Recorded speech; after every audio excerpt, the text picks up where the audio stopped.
Uh, is everything working? Kinda looks like it's working. Stream manager. Hey, what's going on, JD? Welcome in. Welcome in, Caution. Welcome, guys. We are just kind of getting rolling and hanging out. How's your guys' evenings going?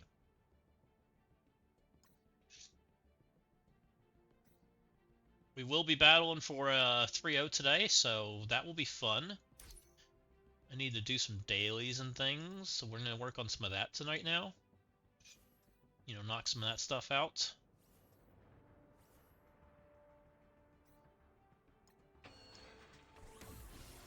How's football going today? My team doesn't play, so I haven't paid that close attention.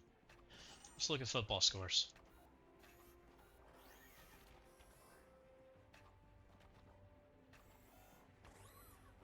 Rams beat 49ers. Lions beat Commanders. Oh, there's an upset in there. Interesting. Didn't expect that one.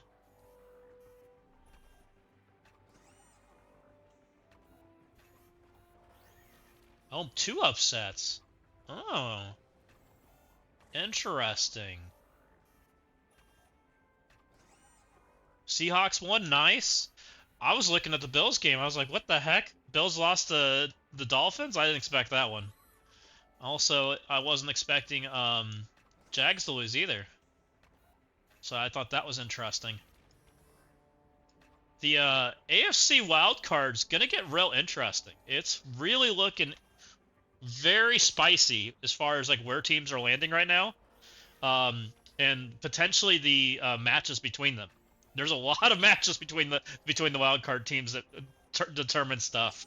So it's very interesting. Because Buffalo's looking like it might be a wild card team, which is kind of crazy to say. Chiefs are looking like they might be a wild card team. Yeah, it's wide open this year, which is crazy to say too. You know, there's a lot of weirdness going on this year compared to what we've been seeing, so it's fun. I'm looking forward to some games, that's for sure. I didn't think the wild card was going to be this spicy this year. I would not have predicted that at the beginning of the year.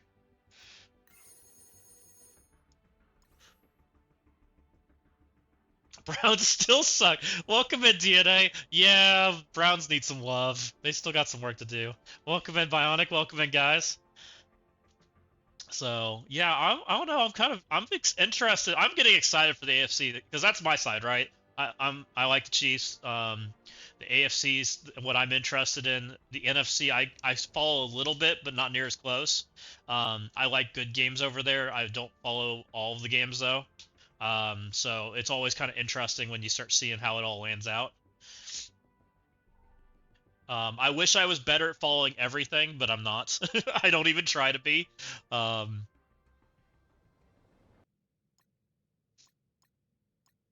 you know, because I mean, the Ravens are still looking like they could potentially be an okay team, especially if people start getting healthy.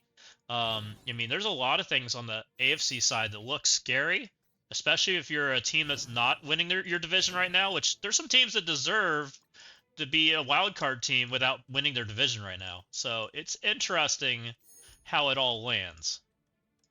You know, it's not like they're bad teams.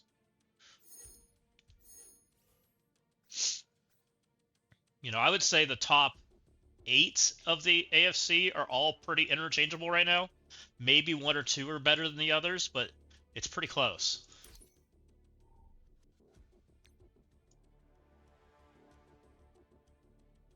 Maybe top 10 if I'm going further. I would say top 10. I think there's 6 teams that kind of feel like they stink. Let's knock some dailies out.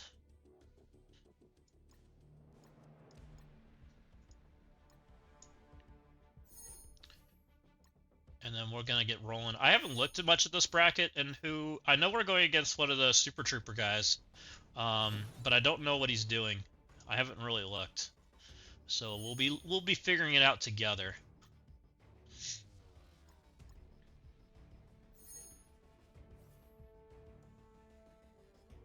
F those guys. Welcome in, Cookies. Always good to have you. Welcome in, Memnock. Welcome in. It's nice seeing everybody come say hi, so I appreciate it.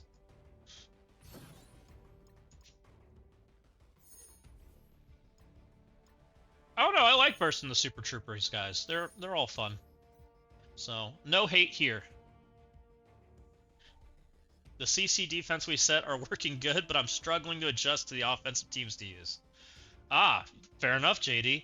I think there might be some weaknesses in our defense right now, but I've been having pretty good success so far, so no changes for me. I thought about changing it yesterday, though. I did put a little bit of thought into it because some things that people were doing are not what I anticipated. Is probably the best way to say it. And I'm happy to show you guys what I'm doing. I do not hide it, so we will definitely do that. I like letting people see it. Your little CC play had backfired in round 2. Wait, you actually played a round? Or does that mean people actually, or you actually had somebody win beat rooms? He didn't attack either, so you got a win based off TCP. Nice. That's funny. That's hilarious. You're just too big. You can't go that deep. Oh.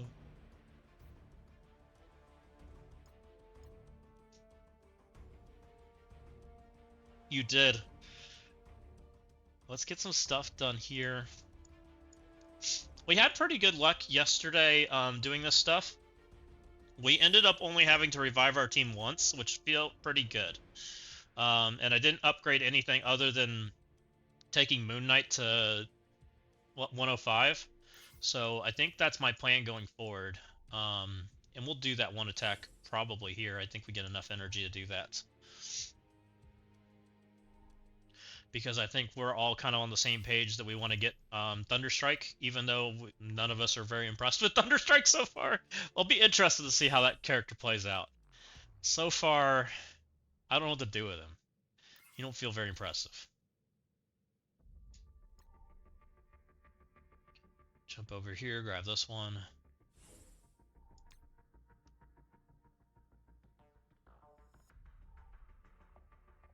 Yeah, we need his passive ability. That changes a lot about him. He all of a sudden goes from being pretty meh to being amazing, right? Another speed stop absolutely changes it.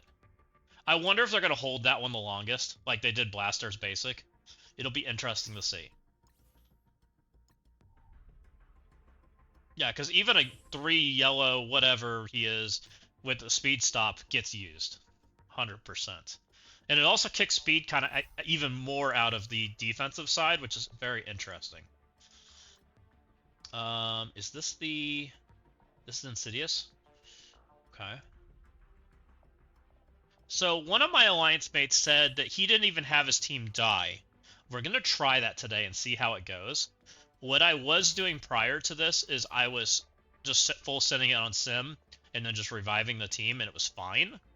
And then they simmed on the last node. He said he went in and played it up until they were practically dead, and then clicked lose and then revived, and then healed. So it wasn't as many cores. So we'll try that and see what happens. He had pretty much identical sized team as what I've got. He also thought maybe he was lucky, and he just went as far as the team possibly could go.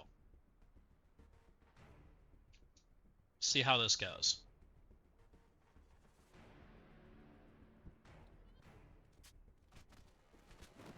He said everybody was on the brink of death, so we're just waiting for that situation, then we'll pause. Yup. Ow. That's not on, let's keep going.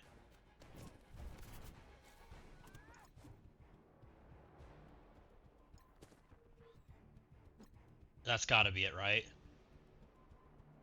Who goes next? Nightcrawler? I don't think we can take another turn. Let's quit and lose. Alright, we lost one person. Now let's see if it'll sim. Cool, we're gonna revive whoever died, and then we're gonna try to sim. This might cost me cores, but we'll see. We're gonna go ahead and do it. So we lost a couple people, right? We lost Moon Knight and everybody else just needs healed. Nobody took a turn. Let's hit Sim and see what happens. Is that enough? Nope. Okay, we're not doing that going forward. Let's go one more time. Now we should be able to kill it, hopefully. So that's the result that everyone else was saying, is that he got lucky and it just worked, but didn't work for me.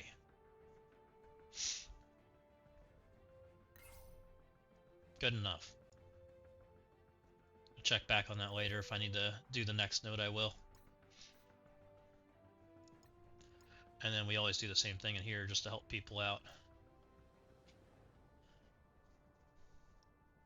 Please explain to me what's going on with the raid. I've simmed all nodes, never lost any. I do 10 all the way up to the long row and changed to level 9 on the 2 Night Stalkers. Am I missing harder nodes? No, if you're doing 10 all the way up until the last 2 nodes, you could change I think the 10th node to 10 JD. It's just the 2 nodes, the 2 Mystic nodes you can't do until we get the full team.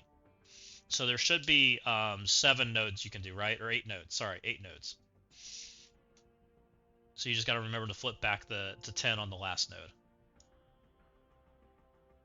I'm having issues because my team's too small.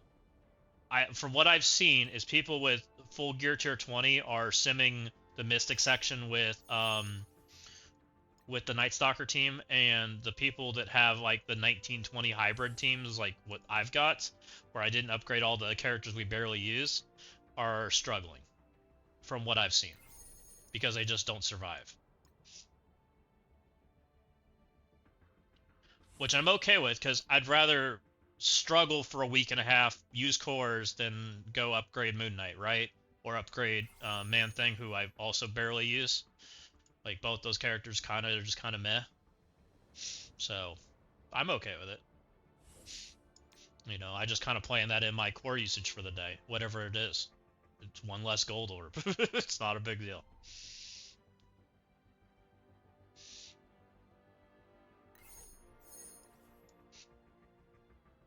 And it looks like I overspent my energy here because I normally go to this node, but I'll just let other people do it. I'm sure they're happy to. So this is perfectly fine. Hopefully, once we get the 4-man team next week, everyone will have an easier time, the people that want to buy them early. I think the 4-man Immortal's probably going to be able to beat that node by itself, I think. Because that's kind of when all their kits turn on. We'll see if I'm right, but that's my hope. It seems like everybody's pretty happy just kind of ramming through it, though, so we're just kind of rolling with it.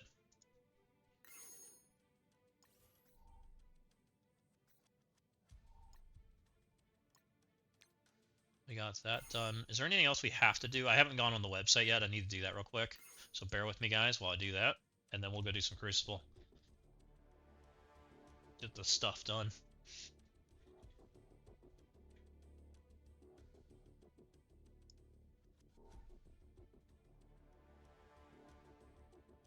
I haven't decided what I'm doing with Blastar yet. I've kind of just been winging it.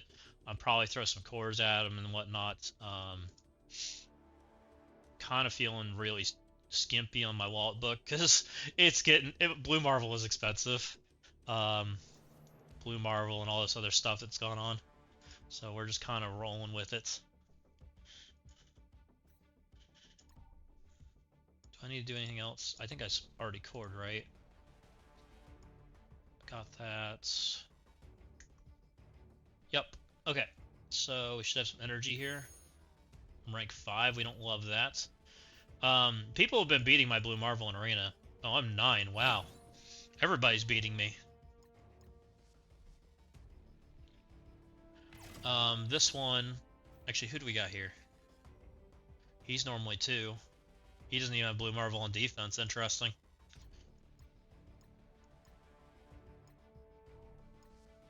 We're going to take 5 because 5 lets us go to 1. Just going to do the normal team. I put Blue Marvel on defense, but I'm not even sure he's good. It might be better to have APOC. I'm hearing that Blue Marvel's like when he gets mind controlled, he basically murders X, which sounds horrible. I haven't seen it yet though because no one has Blue Marvel on defense but me in my bracket. A couple guys have him, but they're not using him. So I don't know if they are in the same feeling as I am. It's interesting.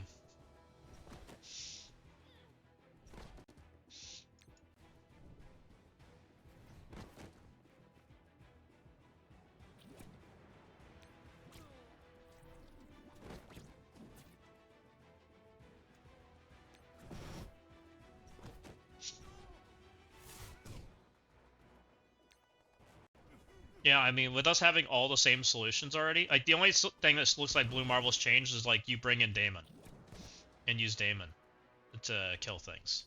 That's the only difference I've seen. Can you just die? Go away, dude. Thank you.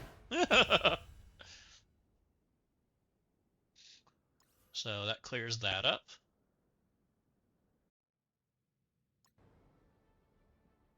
We'll go do one more.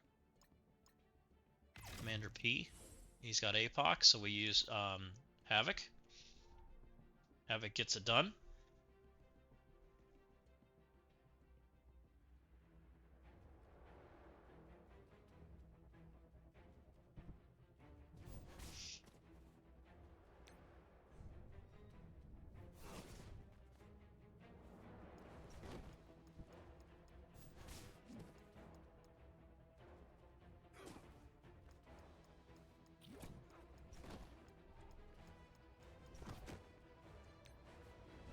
Get out of here. See ya, X.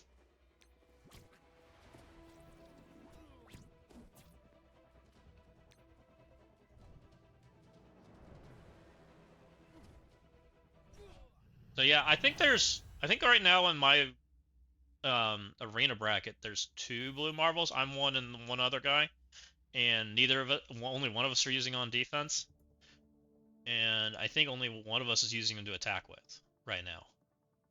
I think it's just Shogun that has him has him and he uses him on offense. No, he's not even using him on offense.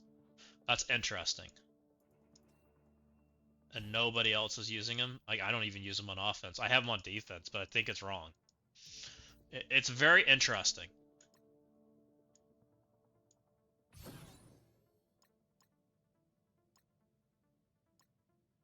I got pummeled a lot today, but I also didn't log in and check, so it's very possible it could have been the same guy pummeling me. He got knocked down and then hit me again, because he's the only one that's ever been hitting my Blue Marvel.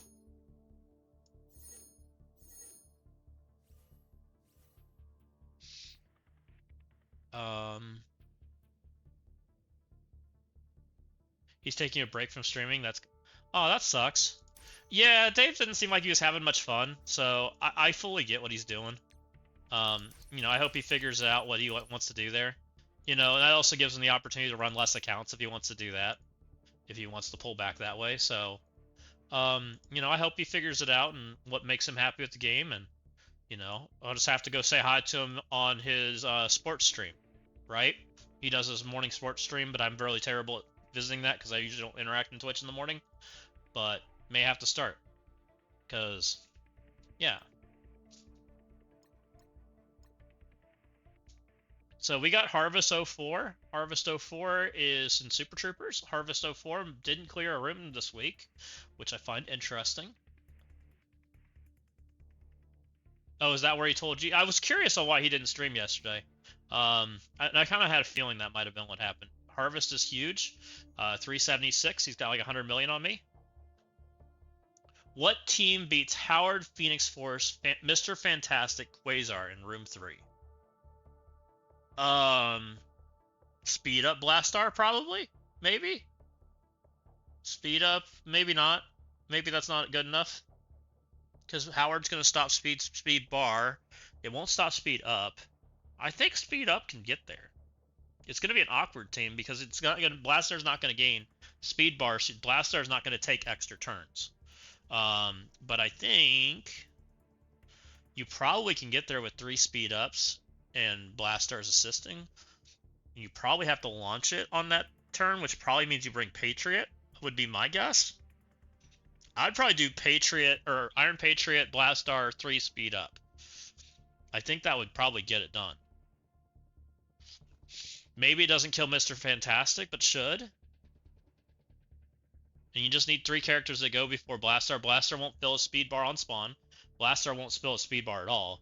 So Blastar is going to be your ending character, and then you're going to have to deal with Phoenix. You're going to have a pause plan, right? Because you don't have room for Kestrel. I think that should work. As long as you think your Blastar's up to size and can do it. Kahori won't work, Trey. Kahori gets speed bar stopped because of Howard the Duck. It has to be speed up characters. It can be like characters like Big Time. Big Time can do it. Nightcrawler can do it. Pav. Hank and Shuri can do it. It has to be both together. Kang can do it. Characters like that with the on-spawn speed up so that they get the 150% speed basically and they still go first. It's going to be a little bit more awkward team because it's not going to have your normal blaster turn order because you're not getting your 30% on-spawn speed and you're not getting your 30% from the assists, so you're going to have a lot less blaster speed. You're going to have a lot less stacks. But you only need 3 stacks to do it as long as you're bringing Iron Patriot to get on in there and get it done. You'll be fine. So it shouldn't be an issue. It's just different. The only person that might survive that maybe is Mr. Fantastic, but hopefully not. Maybe put a little extra damage into him. You still should be able to like put some assists out there and target some people accordingly. So I think it should be fine. You know, Blastar still G-gens off, defense up, and he also does it before he does his damage, so I wouldn't think that'd be any problems. And then you'll just pause for Phoenix.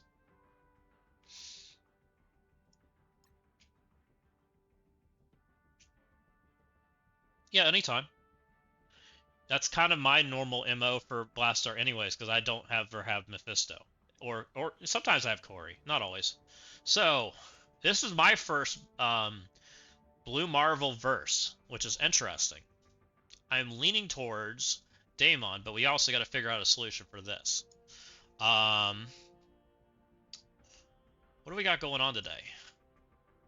We also have Iron Fists on defense. Fancy. I haven't seen Iron Fist. I haven't seen Lady Bullseye. Iron Fists get damage reduction, which is interesting. They're slow as dirt.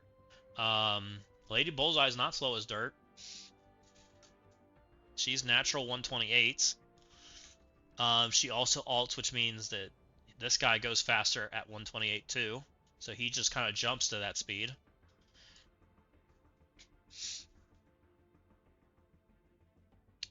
Old Man Logan was going to gain 20%, which also is going to jump him some.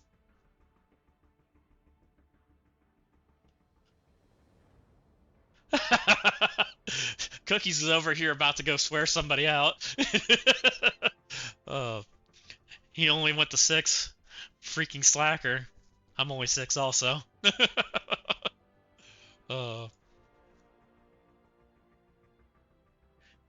We've got a Quasar scroll. Okay. Immortal probably can do that. I wouldn't see why they couldn't. Where's Immortal going? Is Immortal there?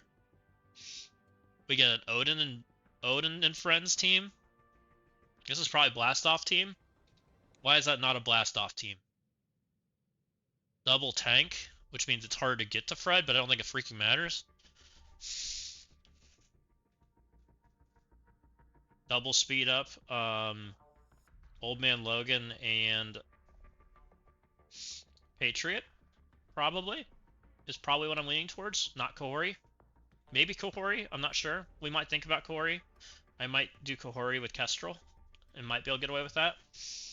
Maybe. Illuminati is annoying in 1 because it requires you to put more into it than I want to put into it, which isn't great. It might be... I can't put my F4 into it. I probably need that team. What am I doing to Xavier? I tried to kill Xavier yesterday and it didn't work.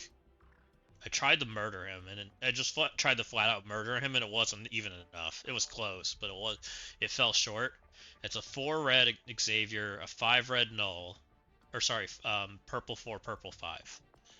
Um, hmm. I don't have a cursed. I do have F4. I don't need F4, but it might F4 be nice. There's not a lot of speed stat going on. There is a speed up that's obnoxious to deal with. Daemon, there is an Emma that we have to deal with, which is annoying.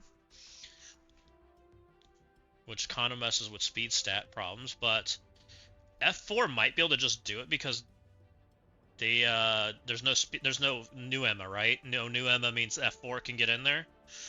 We degen off. Hey, what's going on, Sir Lancelot? Welcome in. Welcome in, guys. We are bursting our first blue Marvel, which I am not completely sure on what I'm doing there, but we're figuring it out. However, it's with a zombie Kestrel and Hela, which makes me think that Daemon can make him dead. That's kind of what I'm leaning towards. That's my plan. I think so too, because I know what Daemon does to some zombies, and it's kind of ugly. Because I also have some zombies going on. I don't know what Room 6 is trying to do, but we haven't gotten that far. Room 6 feels weird. Well, I don't have a Mephisto, so we're not doing that. But I assume when you mean the Mephisto Kestrel comp, you probably meant Blastar, or Blastoff, which I think we're going to blast off 2, I think's the plan. Blast off 2 with speed up characters is kind of what I'm leaning towards. Room 3, I don't know what I'm doing yet. Room 3, I'm kind of leaning towards like a Fantastic Four team because there's no new Emma, and new Emma means that Fantastic Four, Mr. Fantastic goes before everybody in that room basically, except for Nightcrawler. So, Fantastic Four and Quasar probably can get it done easy peasy, right?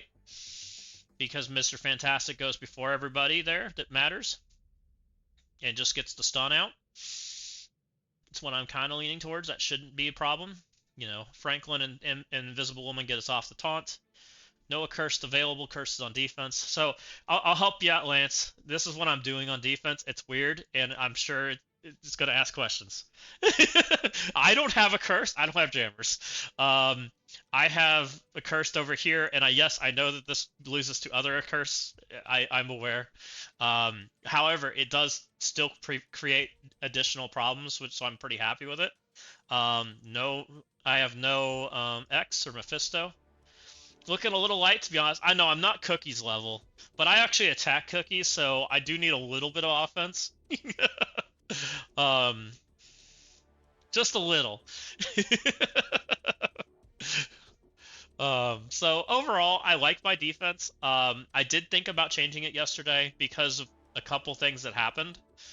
Specifically, Room 6 and 3 were conversations, and 2 a little bit. But I decided to leave everything the same. It's what I've been running all week. Things that I haven't used Thunderstrike at all. Thunderstrike's a pure bench character. So no accursed, no star jammers. We need to kill everything. We've been able to do it so far this week, and it's been pretty fun. We've had minimal drops overall. I think I'm 1 drop on both rounds. Yeah, 1 drop both rounds. 1 drop was stupid. I lost to a zombie team because I thought Thunderbolts could do it, and Thunderbolts fell apart and failed. Oh, loud noises. I don't know how to turn that down. We need to figure that out. That is loud as crap. I'm sorry. Thank you for the follow, Wet Burritos. I really appreciate you coming in and giving that follow. I'm going to pause for just a second and see if I can't make that half as loud as it just was, because that was loud. Give me a second.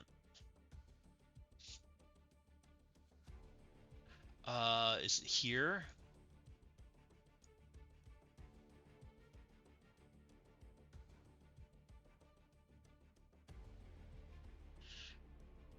Is it in here somewhere? Cogwheel? Does it have a sound level? No.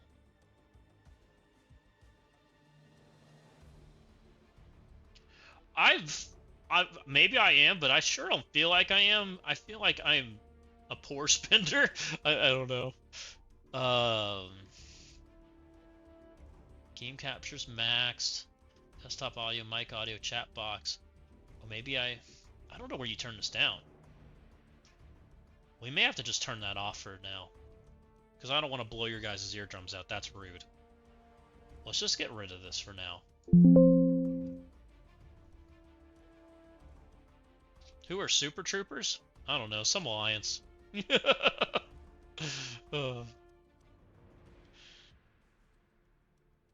Some alliance with the cookies in it. Text animation fonts. There's no sound in any of that. Where is it pulling the sound information from? Is it on Stream Elements? I'm sorry, guys. I'm just trying to not have your eardrums blown out. Oh, edit? Maybe we can do it in here. Oh.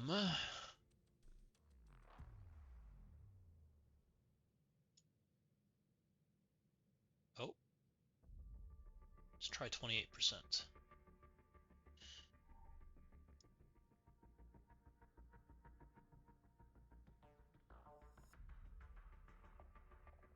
I might have found it. Hold on. There's a bunch of them. Bang.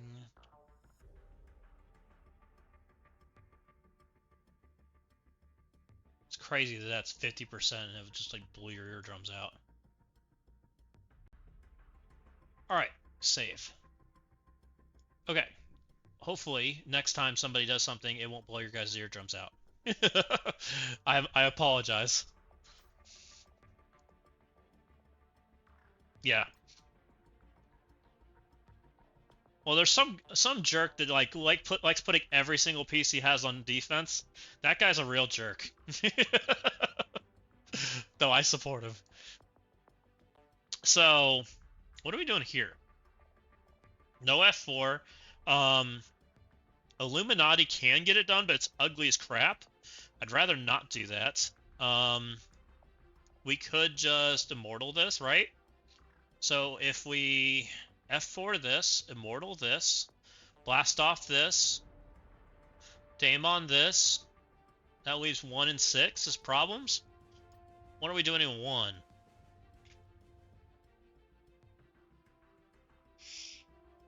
Insidious can play here, right?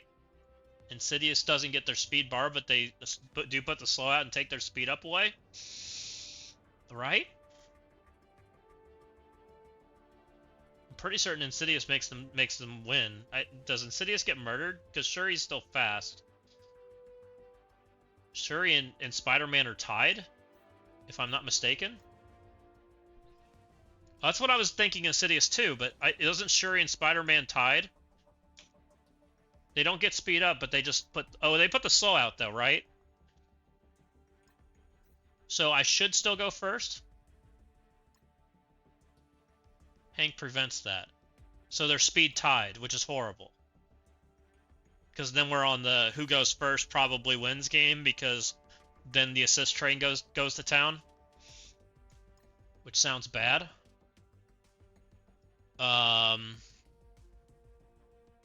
I don't want to play the assist train goes to town on me. That sounds horrible.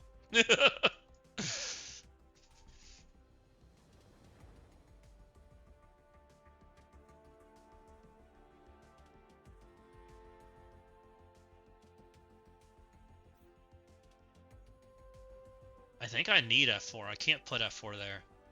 I can get ahead of them, but I don't want to. It might be Insidious. It literally might be my best option. It's not good.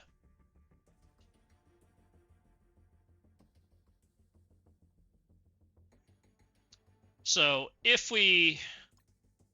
What if... I mean, for sure we'd need Vulture, right? He's a for sure take. Insidious... does get, and then we'd bring Spider-Man for the immunity for sure. If we're gonna do something like this, do we consider other characters? I guess is the question I'm gonna ask. Instead of bringing full Insidious, because full Insidious really doesn't do a whole lot, right? They just kind of stink. You have to bring another Superior member. There's no options to do anything other than that. Not Superior Spider-Man, need Sinister Six, which is probably GGC, because he's at least fast, and he's gonna have the immunity from Sinister Six. Do we consider a tank? Sure, he's gonna target a controller, so maybe this guy's wrong. Maybe it's we need a beefy controller. Maybe, or we bring like another. We bring more Sinister Six, but we also bring Echo. Is also another thought that could come to mind. I mean, stopping the assist train is kind of the thing that I think was going to make this win, because Insidious beats this team normally, right? They normally win. It's the problem is the assist train's going to go on, and the assist train's how we lose. So if we had Echo in here, we lose the Insidious effects, but we still are a full team. We still are a good team, right? We still have immunity. We still have, but most of the Insidious effects are Britain stopped anyways, right? That's kind of where we're at. So then, in which case, Echo becomes a lot better. It's kind of what I'm thinking.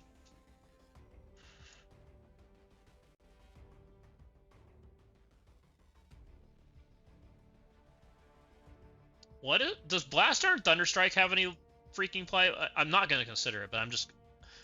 I know that they kind of get. He heals everybody on turn. It's an interesting character. Where's Echo? Echo's also G19, which really sucks. And I'm not giving her G20. I refuse.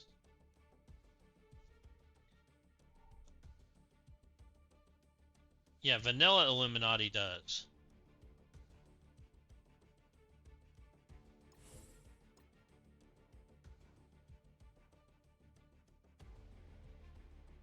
I mean, something like this seems fine. This steals speed up, it puts slow out, but it gets prevented, right? So it's just kind of mid, it just kind of makes it flat. We're tied with Shuri right now. Shuri's going to target this idiot and murder him, but we might consider another Superior member and another controller to make that better. I don't know who our options are if we have a better controller to get murdered than Green Goblin. Or we leave this guy and we just take another controller to get murdered. Black Widow. Maybe. Big Time help with this. Big Time is a controller. Big Time also gets speed up. Maybe gets his turn off first. 129 probably doesn't get his turn off first. Actually, he will get his turn off first because of the speed up, right? So he will get to go first. He will help get us off of the Black Knights, possibly. I believe he's got extra focus for that, right? It's not the worst idea.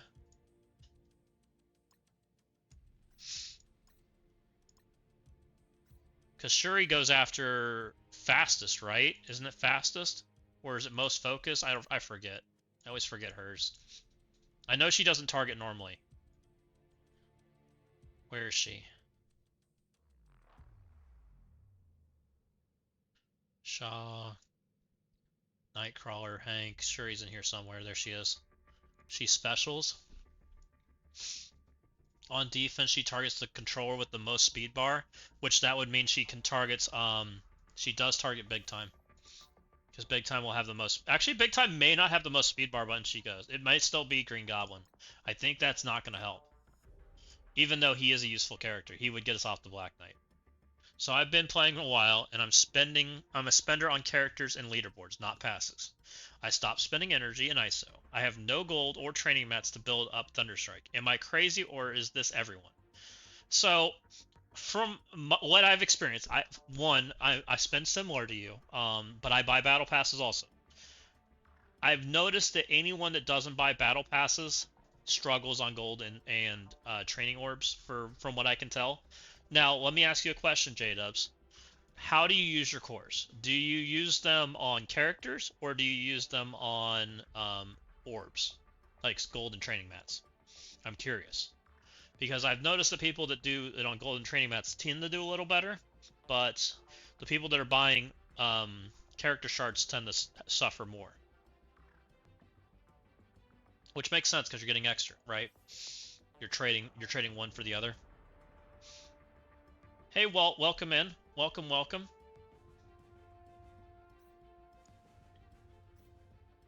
Because like right now, and most of my gold and training mat surplus comes from battle passes, right? Because you get an extra, we'll call it an extra character a month, right? Something like that, or every 2 weeks.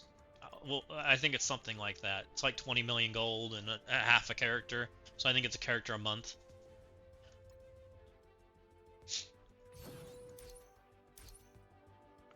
But I think everybody's kind of in that boat. Yeah, if you're hoarding energy, that's a problem.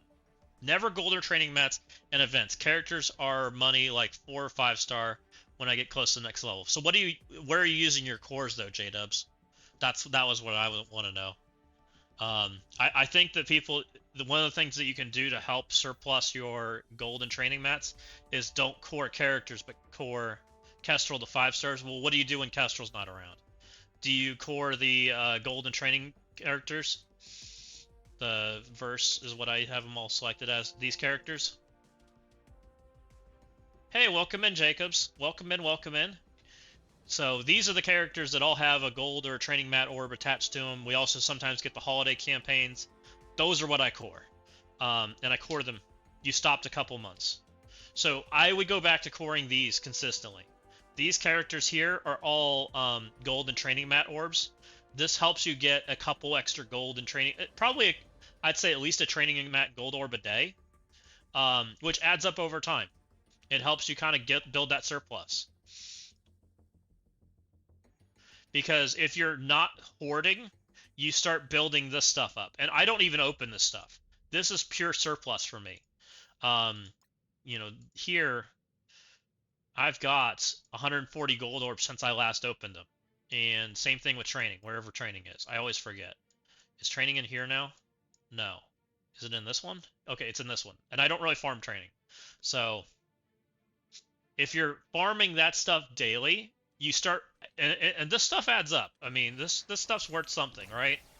I mean, it takes a while, but you get there. And this is per day. If you're doing this, over 30 days, it's probably half a character. But you just need to keep farming it. Not farming it, I think, is not an option.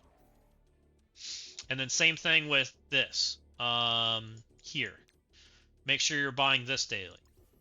That daily, you should have enough surplus to be able to buy this consistently. Those two things combined seem to really help with making sure that you have enough to upgrade a character when it comes. Now, this is a weird week. You did get a lot more characters this week than we normally get. You spent the gold on the gold event, used up your strike store currency. I gotta go back to using my energy. Yeah, use your energy. And I don't even think energy score or saving is really valuable. Like, the Scopely team has learned over the years that there are certain people that love to hoard energy, right? And because they hoard energy, they don't do energy spending events anymore. It's because it creates a negative environment in the game. Because then it encourages everyone to hoard energy because they're getting ahead. So what I do is I just don't hoard energy. As long as they're not doing those kind of events, I don't see a value in saving my energy. I just spend it every day. And what I do is I come up here, I spend the 50s every single day on energy. I spend 150 on the ISO energy because you get it free, but I don't really spend anything more than that. And then if we get like a holiday campaign, usually they're better energy per core, right? So I spend 50 energy in those also times 4. And that's kind of, and what I will do when we get the holiday campaign ones, because they're usually more gold per energy, I will refresh those nodes and farm specific nodes that I want. Like when we had the Phantom Rider one, we had the 1 gold node and the 1 training orb. I would refresh the gold node and farm it twice or farm it 3 times, if depending on how much energy I was using that day. And that specifically got me more gold orbs ahead because you're right. I spent a lot of gold energy when we entered that gold spending event, and so I'm trying to recoup my lost gold. Meanwhile, my training mats are like overflowing, so I'm more interested in farming gold than I am farming training mats, and I try to even them out to the best of my ability. Never in 5 years have you been in a spot where no matter how I played this game, hordes been interesting, and it's on purpose. They want to create these surpluses so people come in and buy these burst offers, right? They want you to come in and buy this, the ISO burst, because this is one of the best values for whatever type of currency it is, whether that's gold or training mats or purple ISO or whatever, right? Tier 20. They're rotating these on purpose to try to get people to buy them. I'm not saying to buy them, but I'm just saying that they're trying to create value, right? Because most people don't value the stuff as anything. They value it at zero, unless you're in the market for it. So they're trying to limit it to just enough. They don't give you enough to go back and upgrade old characters. They also try to limit it to where you're only upgrading the 5 characters a month. However, I think this month we got 6 characters. Actually, it may have been 7 characters. I'm not sure. We got a lot, right? So now we're kind of having to play catch up a little bit, which always sucks. So now we have to kind of like hunt for more gold and training mats wherever we can get it, wherever that might be. And part of it too is they don't expect us to have Thunderstrike yet, right? Thunderstrike technically is only available to early spenders. It's not actually it's a release time for the majority of the game. So while you're ahead, it's not really a problem scope we've used because they don't view it as the release window, which is kind of weird.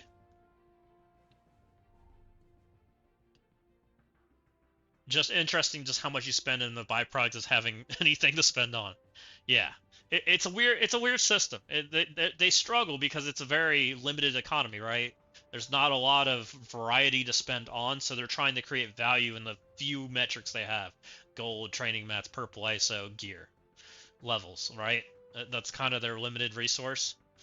So they're still kind of working through what that looks like. As we've kind of seen it evolve this year, they've moved diamonds a little bit. They've messed with gear. They've held it back longer. Like they're doing things because they're trying to find that balance. But I think for the most part, it's been fairly player friendly. Fairly, just gonna put the caveat there that's not perfect.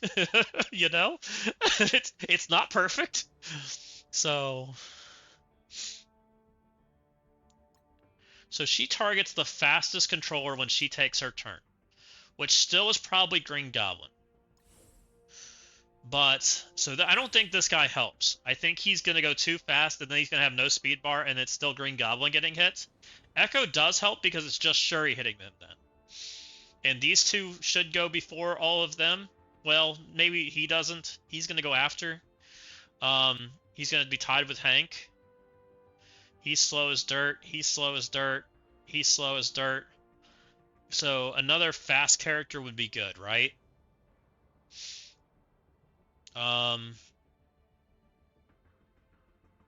Who is that?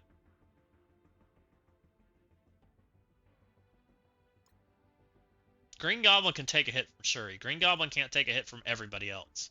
Is it Hobgoblin? Hobgoblin doesn't gain all the negative effects and bleed spam, which is kind of bad. That's a little concerning.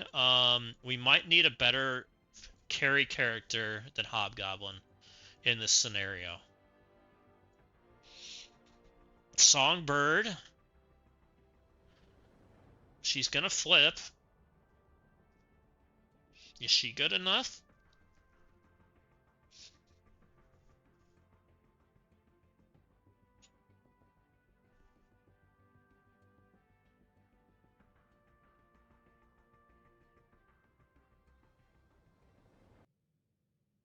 I mean, technically, I don't even have to have Spider-Man if I don't want him. I could have like a Quasar or something, but I think we want Quasar for Fantastic Four, I think. What about revives? I think I just hit that spot on. I can't keep spending because I'm not spending dollars on resources. So yes, there's a balance, right? If you're and I kind of had this conversation with one of my alliance mates not that long ago, um, because like, and I'm gonna use a free to play model more so than your spending model, just for an example. Some free to play players buy core every character, right? They core it early, they get it earlier than they're intended, but they don't have resources to upgrade. So, are you getting any benefits out of coring that character early versus farming resources? Similar concept to what you're doing. Now, there is a little bit of benefits for you when you do get a character early, right? The benefit of getting a character early is one, you get to use it, right?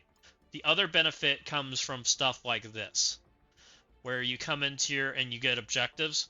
If you can upgrade your character to gear tier 20, you get an orb if you do it within the first week. Right, the milestones. You nailed it. Which isn't always worth it. It's going to depend on you and where you're at. Um, Also, if you're at a point where you can't really use the character or upgrade the character, there are good offers down the road if you still want to buy a character.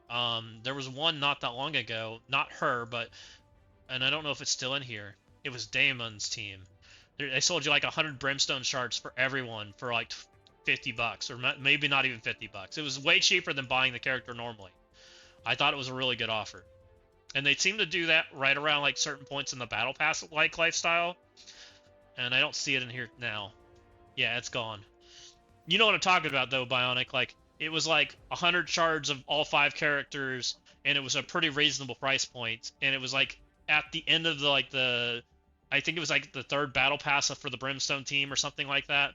Like it seemed like it was a really good offer if you hadn't bought the team yet.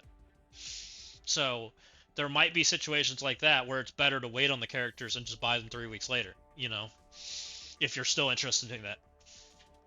Yeah, you have a 7-day one now, but I'm saying if you waited on characters, right? If you didn't buy them day one but bought that offer instead, it's kind of good value. Ads, I'm sorry, guys. I'm sorry. I'll wait.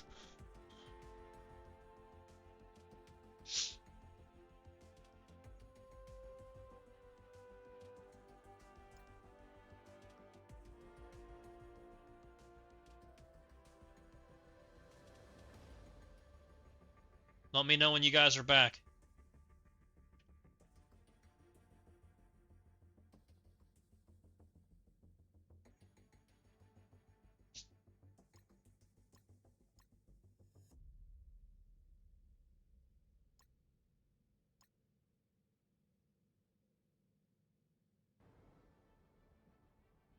Yeah, it was 14 or 15 euro. It was a really good price. It was a really, really good price.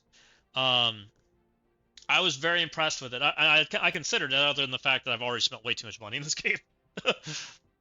But I was very impressed by it. And that's not the first time we've seen offers like that, or we see a character offer or a team offer really outweigh what the characters originally cost, and it wasn't that long ago. Like they're very relevant offers.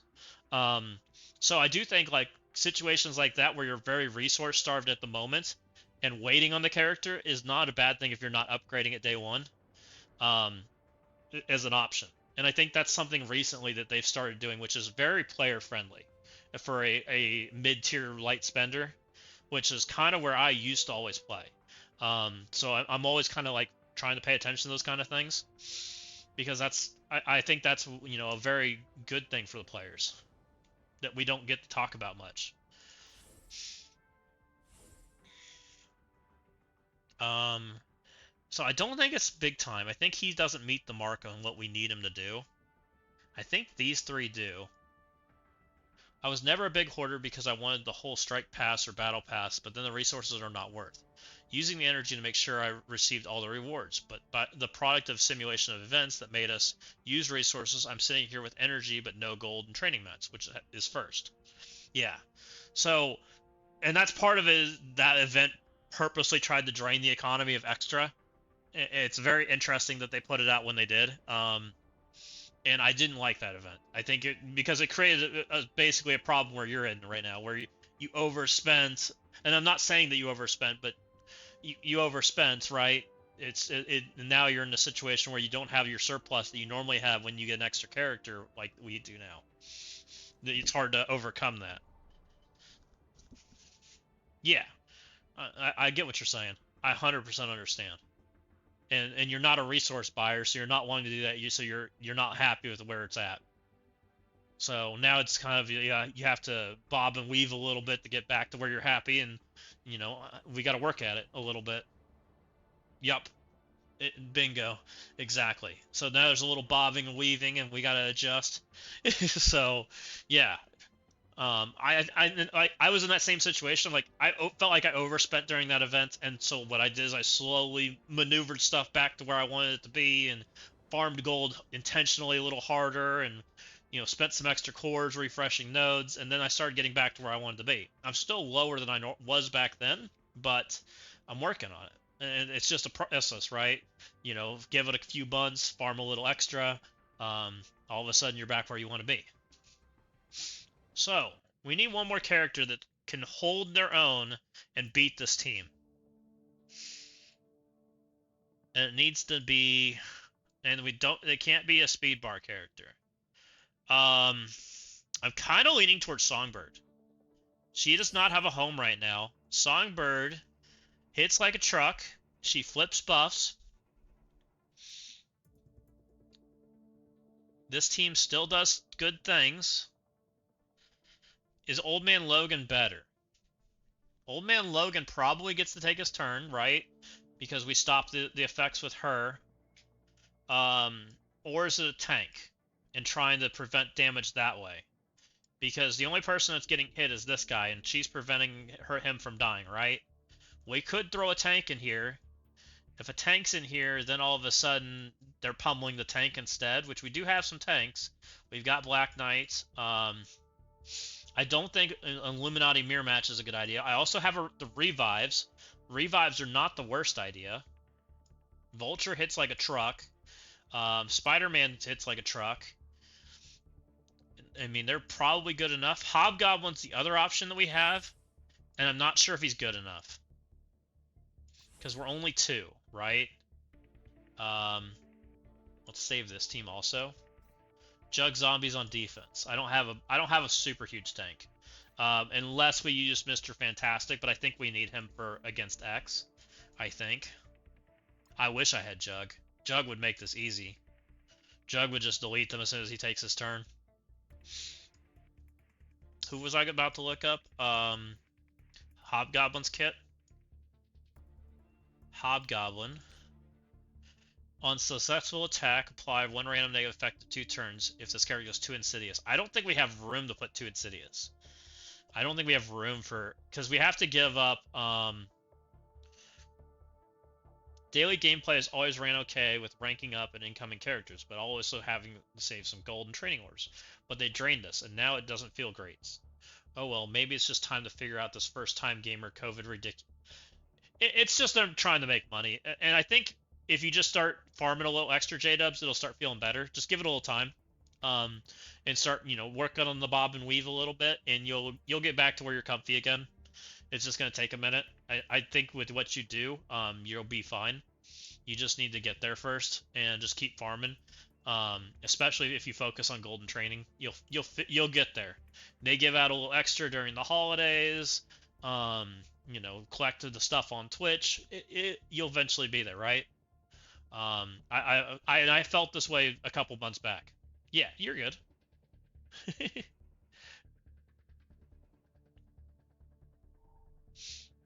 No, you're good. I appreciate you coming in and saying hi.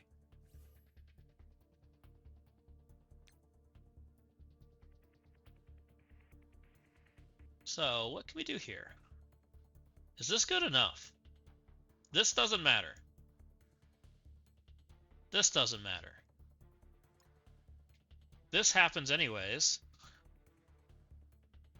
This button we don't push. Hey, I appreciate that. Thank you for coming in. I hope you guys are all enjoying it. I hope you enjoy watching me struggle bust my way through Crucibles tonight, because we're definitely doing some cooking. I'm not sure how my my Echo my Echo team is gonna do here. This might be an L because I am definitely stretching myself a little bit. You know, pulling Echo. I think maybe Hobgoblin's the right choice because Hobgoblin is pretty good. Hobgoblin will also kind of help kill some people, which because he does damage. Do I want to put Green Goblin in the middle? I feel like Green Goblin's gonna get murdered eventually.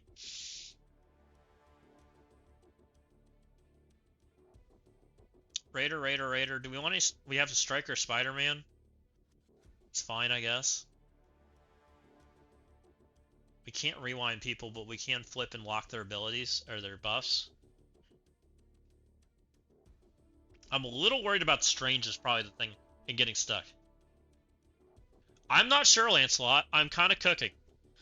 What happens here, right, is Shuri and Spider-Man are tied in speed bar. Shuri and Spider-Man are tied. Both of them take their turns, right? Shuri is going to come hit my Green Goblin Classic, who is going to have immunity. She is only... You don't think it does. That's fair. I'm trying to decide if I think it has a shot. I'm thinking it's going to struggle. I'm thinking that my Doctor Strange might be reviving, is what I'm thinking right now, which is what scares me. If Doctor Strange wasn't here, I'd send this all day. I think it's fine. It's Doctor Strange that's concerning me, and I'm also a little concerned I don't have enough damage. Because what do we lose from Spider-Man? Yeah, that's kind of my concern too.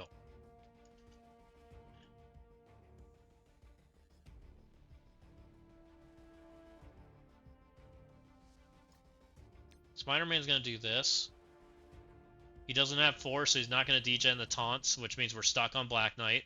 Which I don't care, I'll just kill Black Knight, if that's what we have to do.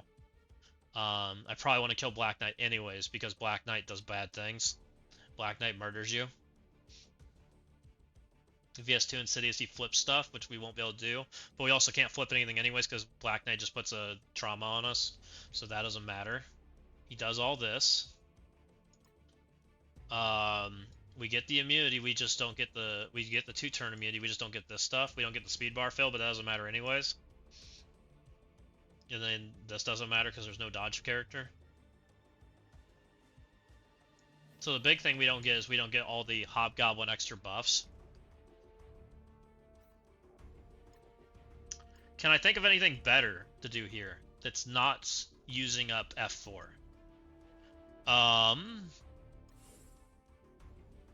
If we're not using F4, what do we do? Daemon Quasar can do it, but I don't want to do that. That sounds horrible. If we Daemon Quasar, we're in trouble with our F4 room, because now we can be stunned by Nightcrawler, but we get stunned on Strange, or on Mr. Fantastic, which our plan is Mr. Fantastic. It's how we deal with that. So that sounds like a bad plan. By the way, Thunderstrike is the new counters I could use. I have not used Thunderstrike anywhere. I think Thunderstrike gets a lot better when he gets his Awakened abilities. I think right now, with the way he functions, he's not a real useful character until he gets bigger. But we'll get a bigger one pretty quickly. I think once we get, you know, some red stars on him, you know, we're getting like 100 stars from all kinds of places, so I think he's going to be functional very quickly. Yeah. Blastar is a phenomenal character without fake Thor. Timu Thor. Yeah, that's kind of how I've been doing it too, Lancelot, is just using him as is. If we wanted to kill this without... I don't think I want to kill this without Daemon. Daemon makes this solution much easier.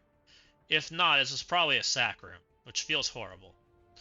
Kestrel can deal with the one stuff, but then I still gotta kill a blue Marvel that's 132 speed with like nothing available. That part gets kind of bad. You probably could deal with this. So what you could do in this room, if you don't take Daemon, is you take Kestrel, block the Gregs, you come in with 2 speed up characters, right? To get ahead of Blue Marvel, and then you Old Man Logan stun his face into oblivion, and then you probably win. Is probably what you do, but you have to use like all of your pieces from your Blastar team. But it probably works without a problem. That's probably what you do. However, that doesn't make me feel good. Also, I think Immortal X-Men beat this, right? Because they stopped the Greg on spawn summon or on spawn taunts, and then you go stun Blue Marvel, and then he just stands there like a champ. Actually, yes, because they don't block the 5% speed, so Storm goes first. Also works. So Immortal X-Men could technically do this and get away with it. So Immortal X-Men could deal with this room. Daemon can deal with this room. Old Man Logan can deal with this room. Can I deal with this room without Old Man Logan?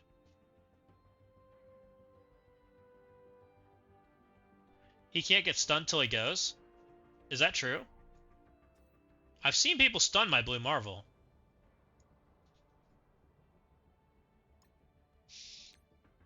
You might be right. I believe you. Okay. Can't be stunned. Alright, my plan's dumb. Oh, my game crashed. Just kidding. What did they do in my room 6 or my room 3? Did he take a turn? I didn't think he did. Maybe he did. Where was it? Here. No. Here? Was it round 1?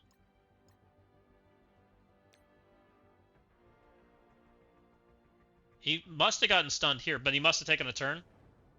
He can be rewound. So he got stunned here. I just don't really know how he got stunned. I don't remember watching that closely. So this was after Blue Marvel had already used his abilities. Oh, so he did go. He went first, which is what I intended for him to do. And then he got the stun. Ah, interesting.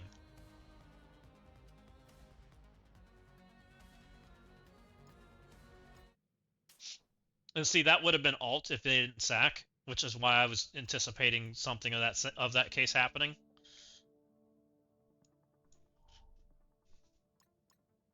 So he did go.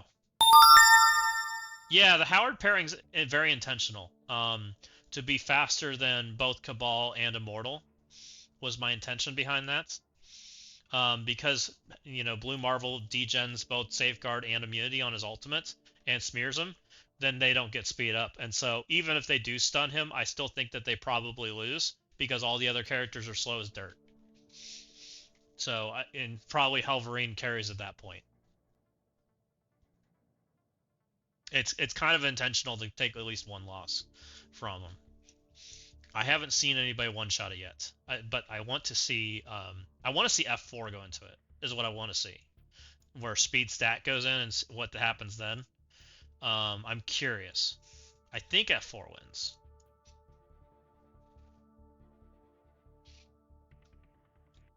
Man, I really don't like this room. Because it forces me to do something I don't want to do. I mean, Immortal X-Men can play this room, right? They just have to deal with speed up. They stop the assists. I mean, technically Immortal can play here, right?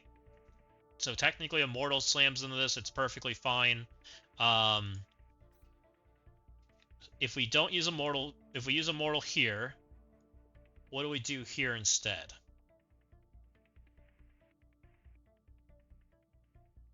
How many heroes we have here? 1, 2... I think you're a villain. I think you're a hero. Isn't half the Undying team heroes?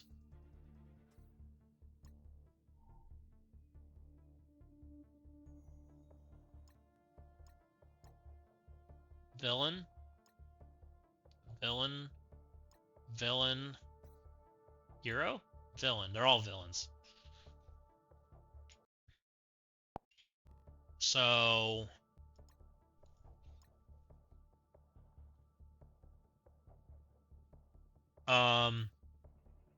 does Insidious have any shot in the world in being in there?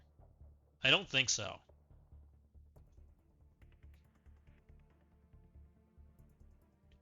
Character speed 132. Character speed is 129, I think. 128 or 9, I don't remember. Either way, it doesn't matter. Green Goblin Classic goes in there. AoEs everybody. Goes first. Green Goblin Classic also could kill the Gregs, which causes bad things to happen. What if it's Insidious 4-piece with Kestrel? Insidious 4-piece with Kestrel doesn't sound that bad. Stop the Gregs, they don't respawn. All in on Blue Marvel with the rewind. And just smear debuffs all over his face. He does degen debuffs on his turn, which is kind of bad, but kind of okay. What about Insidious Old Man Logan? I hate breaking up Insidious and taking non-Insidious characters in. Yeah, he does, which is really bad. But Insidious might be the team that can do it anyways. Yeah, it's any turn. So on my turn, they take, I think it's 2 debuffs off. I'm pretty sure, but Insidious puts out that many debuffs. Yeah, it's any turn. I'm pretty sure. It's not good.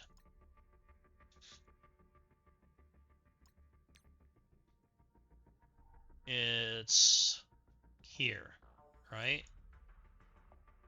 On enemy turn, reduce duration by 2. If any negative effects are removed, heal 10%.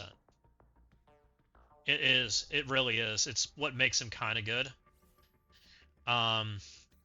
Insidious is probably the team that can do it, though. Like, they smear debuffs out like crazy, and they just over-smear. That's kind of what I'm thinking right now.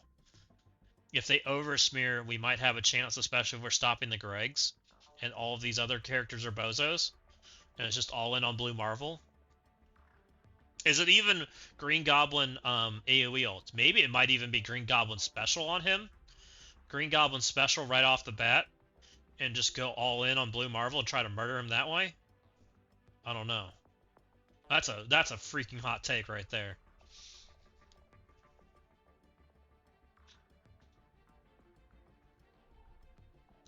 Well, if this is Immortal, this is Daemon, we're back to this problem. If we go here, Insidious can't play here because of Super Scroll. Insidious can't play here. Insidious might be able to play over here and get away with it. Probably can, to be honest, because 3 heroes, 4 heroes. So Insidious probably could play over here in the 6.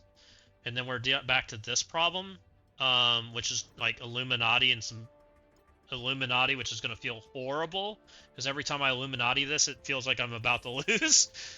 like almost instantly feel like I'm about to lose. Do we have any friends that can play with here that can help this situation? I think I did Illuminati Night Stalkers, and it was horrible. I think I did it in round 2. Didn't I?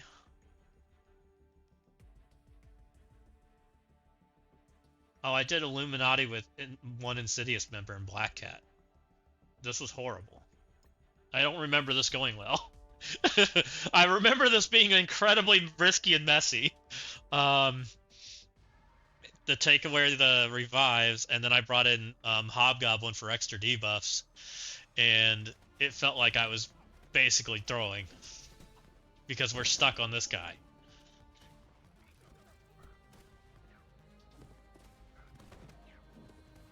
And we didn't bring anyone that could do damage, so we just kind of sat here wailing on this guy over here in the corner indefinitely. Meanwhile, I almost died to Daemon. Now, there isn't a Daemon, so that part's good. Because, yeah, Daemon about murdered me there. You know, if there's no Daemon, maybe it's fine.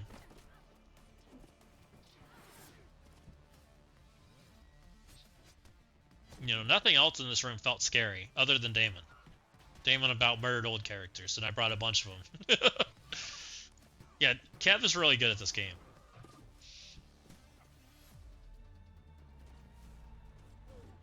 Like, we were on the brink of death, and then we pulled it back around. Lance, the Dorm PX F4 into Blue Marble PX F4 defense almost worked. Enemy PX ulted and took away the PX revive. Nice. So, that wasn't that bad, I guess. You know, there's no Daemon, and Daemon's what made this scary. So maybe we just put Illuminati into this, because there's no null, right? No null, so we Illuminati it. No null. We do have a Quasar. Quasar hits hard. We are gonna be stuck.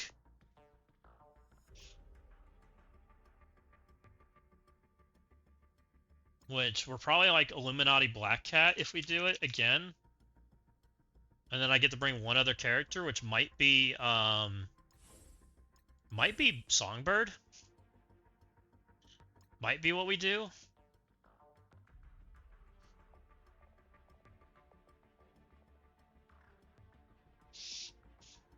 If we bring Songbird...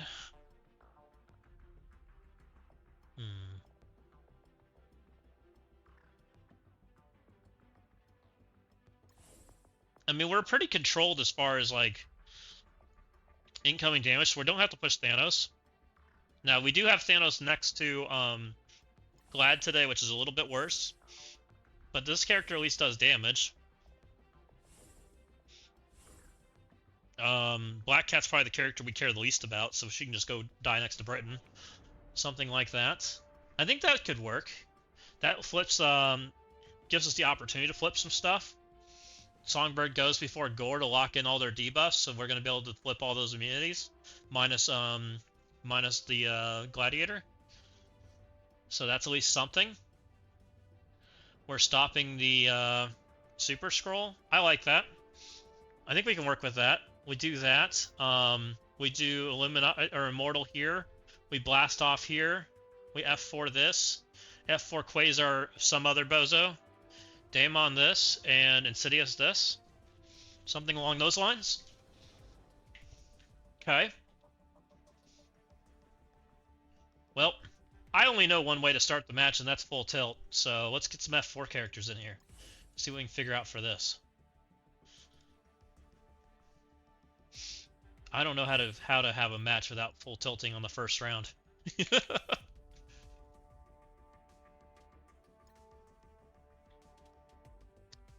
Thing might be an interesting option. Speed stats on the table. Thing hits hard. Do we want Thing? Or do we just want Johnny?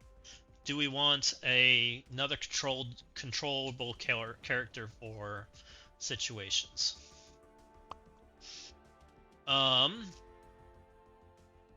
Tactical nuke, and then we think that Strange gets the stun into JFC.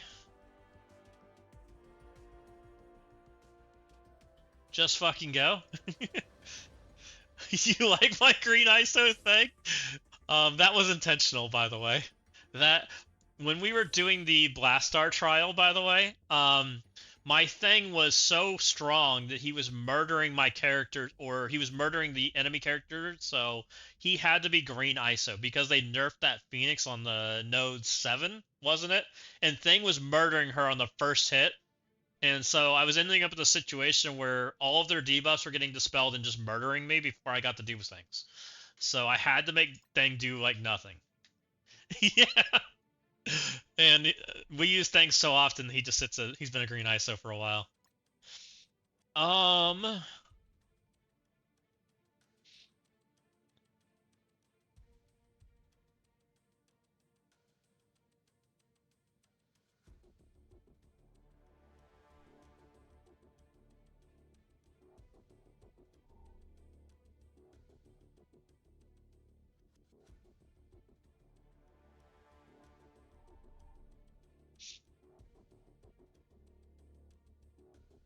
I think we just bring more damage. Which probably just means bring Johnny. He's 127. It doesn't help that much. Oh, we need to bring an anti-Nightcrawler. Duh. Do I have Nightcrawler? I think my only anti-Nightcrawler is APOC. Do we need APOC for this matchup? I don't think we do.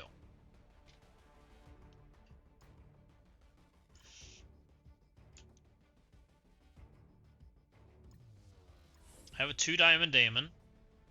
I've got a Strange. They're both purple 5. We're gonna bring Guardian because we need offense up. And we don't need it for any other matchups.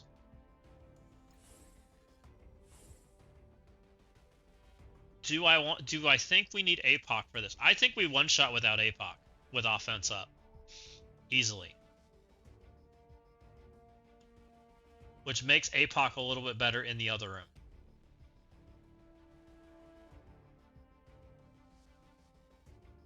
I'm also not against using Kahori here, too. We're going to...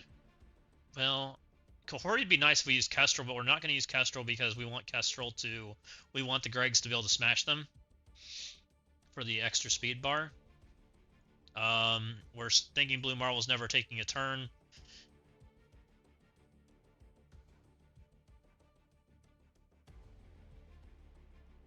Trying to think if there's any...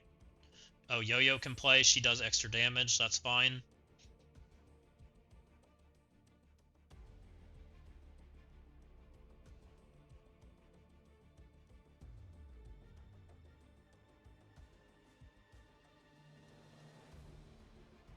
Is there another person that even makes sense in this shit?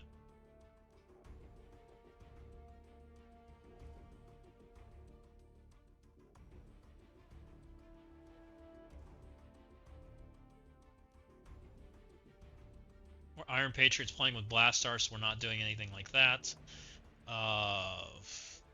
Maybe, but it is. Are we four-manning this shit? The Kahori's gonna get hit into Greg's. I guess it's pings in the Greg's, which is kind of extra damage. It's extra turns. I don't think she helps. I think Black Widow helps more than Kahori does, I think. Because Black Widow can give people offense up accidentally. Big Time can hit people. Big Time might be the answer. Unless Big Time's playing with Blastar. Big Time usually plays with Blastar.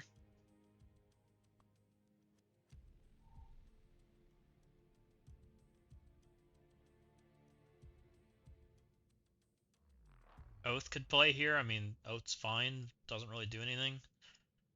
Kang. Kang at least gets the bop around. Seems good enough. And then we take APOC into the Xavier matchup. That seems fine.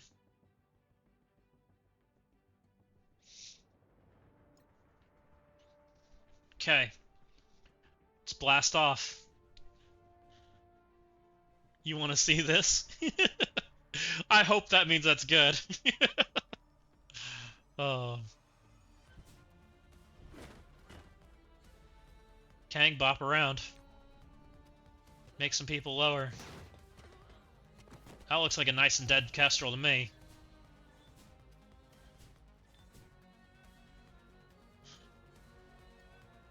Die, dude.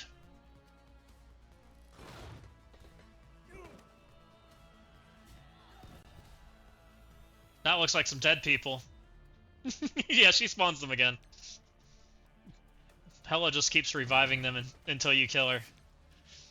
Zombie Iron Man, go away. You're making my efficiency suck. That works. Didn't need APOC, so now we have APOC for F4, which should help us in the grand scheme. Yeah, from what I've seen, most Daemons one-shot Greg. It seems like 6+ kind of does it. I've tried to make them stronger. We'll see how that goes. I haven't had anybody test it against me yet. So we are on to F4. Tell Harvis to make a better Blue Marvel team. Oh, shots fired. We're taking APOC. And we're blowing things up. Hopefully it's fine. We are saying that these two get the tactical nuke, and because of the speed stat available, we get to stun on Xavier, and we just kind of go to town from there, and all these guys get to take turns before them. So let's do stuff. Hopefully this works too.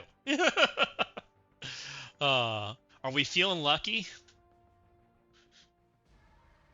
On that one diamond Kestrel did kind of get hit kind of hard.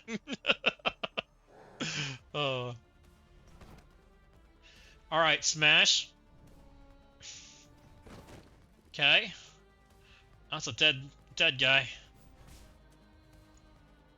Also smash. Oh.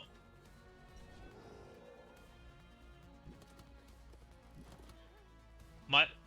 Excuse you?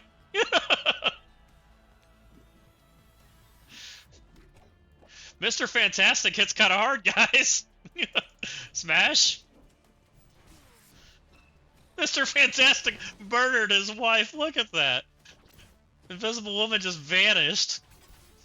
Get out of here. It really was. Mr. Fantastic literally murdered her. Oh, that's funny. Full HP Invisible Woman. Mr. Fantastic's like, get off my team. You're not welcome. All right, so that worked out as planned. She did serve her purpose. Let's go do IMX into this so that we don't have the option to do IMX in anywhere else. We do have a small beast, but I don't think it's a problem. So hopefully this is fine.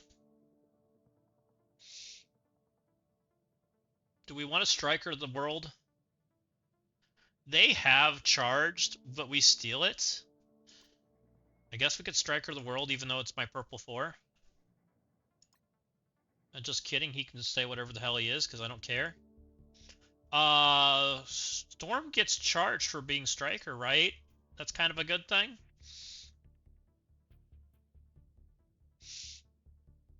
Do we want less Strikers because of that? Storm assisting on every hit's kind of nice. Maybe we want less Strikers. This seems better. Leave these two out of it. She doesn't need to be a Striker. Her being a Striker gives me extra charged. Makes us whirl harder. We also have Black Knight's going to make us whirl harder. Maybe we don't give a crap about it. Alright, maybe we just don't give a crap. We'll go Striker. Good enough. Let's go.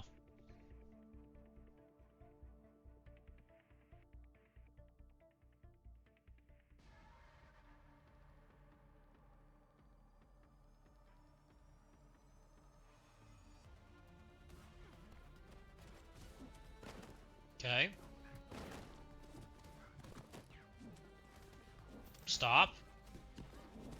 Stop taking 18 turns, guys. I don't appreciate it.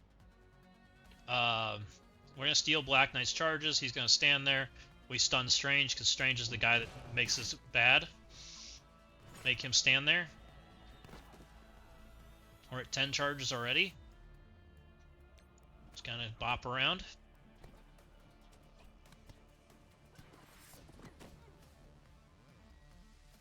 Spread some stuff. Hank and Britton can eat some stuns.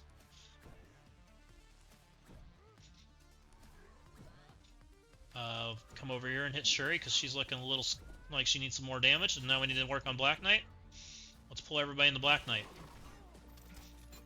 We're ready to whirligigger them all. Oh, they're just going to fall over, even better. Whirligigger, go. Nice. Get out of here.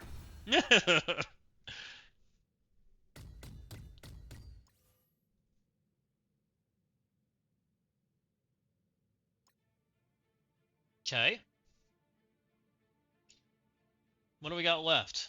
We got this horrible matchup, which we're leaving towards probably last. Shall we blast off? We said we were going to do 2 speed up plus Old Man Logan. Because we said we're using Insidious in the other room. Do we want to do... Is there a world where we want to keep Old Man Logan in case this doesn't work out?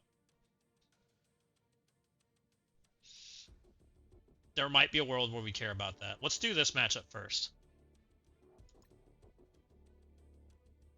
Let's get this out of the way, because I'm scared of this matchup. This could end up poorly. It shouldn't end up poorly, but it could end up poorly. I believe everybody is purple 3 for the most part. 3s. She might be 4. She's 4. I'm not feeling like upgrading Illuminati yet, so send it. Hopefully this works. Britton, I believe in you. Yes. Notice my confidence. We gotta find out. Exactly. We take their revives. We have to deal with this guy. I really don't want to push Thanos early if I can avoid it. We'll see. We're going to lock in our buffs so we don't lose them.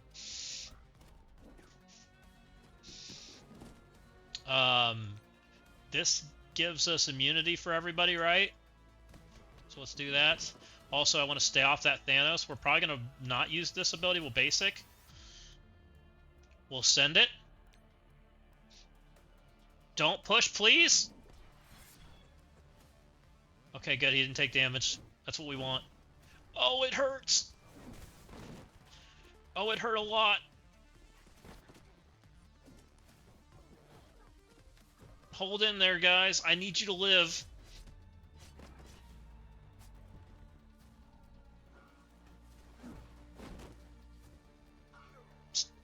Britain, you're not supposed to die. That's not good.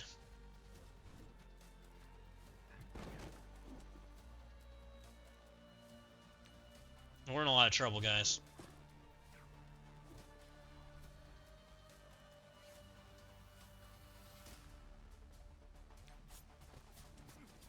We got resisted. That's great. Yeah, we're not in good shape right now. Songbird, I need you to kill people. Why is he full health?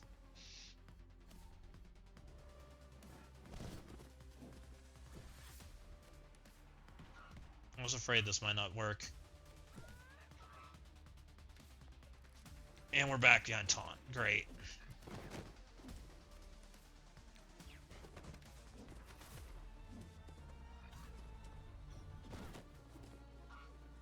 I may keep this too. Oh, do we keep this? Do we not keep this? Thanos is full health. Super Scroll's on alt. I probably need to back out and figure something else out. If we come in here and try to deal with this, Thanos is alted, which is the only good part. Super Scroll might alt, but I gotta deal with it. Okay. Super Scroll did not alt.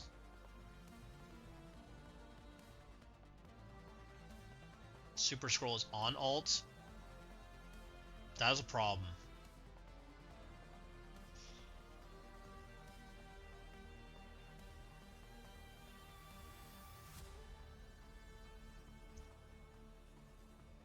I think we're quitting. Zastin, I have a question. Logically speaking, can two Astral members gain Possessed buff? Not at the same time, no. That hasn't happened yet, or there's not a functionality that makes it happen. I think we're backing out. I think we're not in a position where this is good. So let's just get out of that. Crap. That ain't good, guys.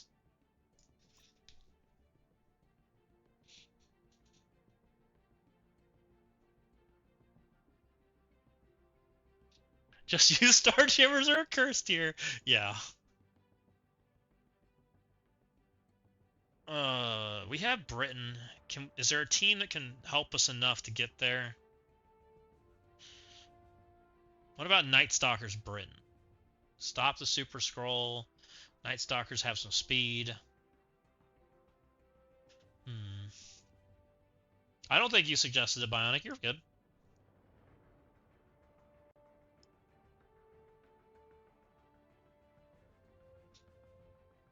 Strange revived Shadow King and kept the Possessed while Shadow King had his own Possessed. Yeah, that sounds like a bug, Maz. Unless it's a visual bug. Did you see both of them ping? I'm curious. Because, yeah, it shouldn't. Both of them pinged. If you... The best thing to do is to record it, and I would send it to Pathfinder in the Marvel Strike Force Discord, and just give it to him there. He'll get it sent to the right place if you can record it, like whether that's on your phone or whatever you can do. Discord record it, and then send it up to Pathfinder, and he'll get it sent off to the devs. Yeah. Yeah, give it to Pathfinder. He'll get you taken care of.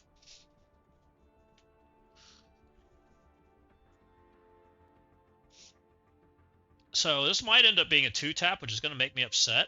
It's, in which case I probably should have kept what I had.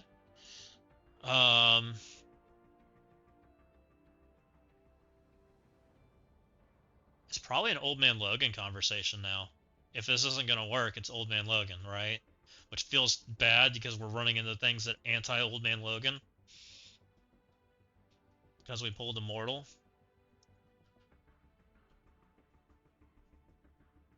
Also, Old Man Logan was part of my Blastar plan, but it's not the end of the world. Can we Old Man Logan without dealing with Super Scroll? I do have Black Knight. Black Knight is not a bad character in the Super Scroll. Right? And we grab Mr. Old Man Logan. Maybe some speed ups. We'll make sure we have enough speed ups for Blastar, but we need to have some speed ups probably. Or Kahori.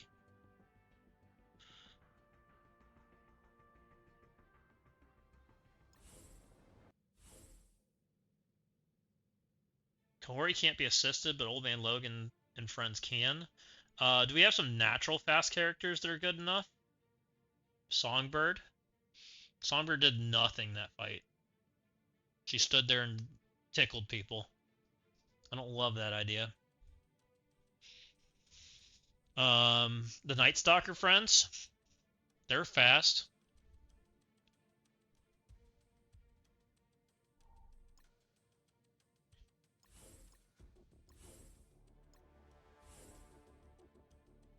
Give speed stat. I mean, he won't have taunt, but we have a taunt.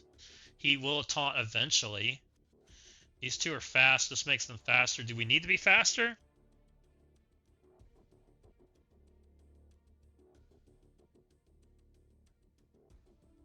This guy doesn't do a lot.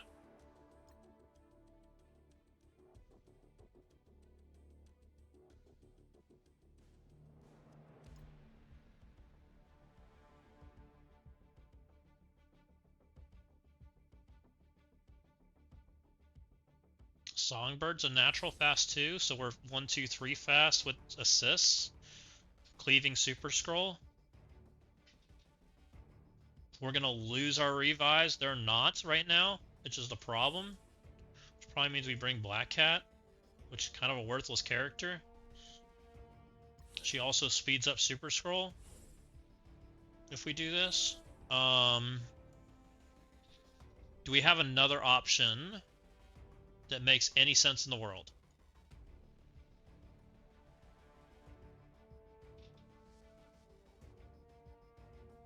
What about Emma? Emma slows both of these characters down to turbo slow. It slows him down. Slows him down. Slows him down too. Emma also... Is that enough for us to kill something? I don't love it. What about Monkey? How's Monkey work if I pull him out of a team? Does Monkey pull D-Bus? Or does it make it not work? How's he work? So he just works? And he doesn't provide a whole lot of things to make Super Skull go vroom, which is kind of better than Black Cat, right? It does murder my Vigilante team, but we're just going to pretend we don't need that team. He also has more stats than what these bozos got going on.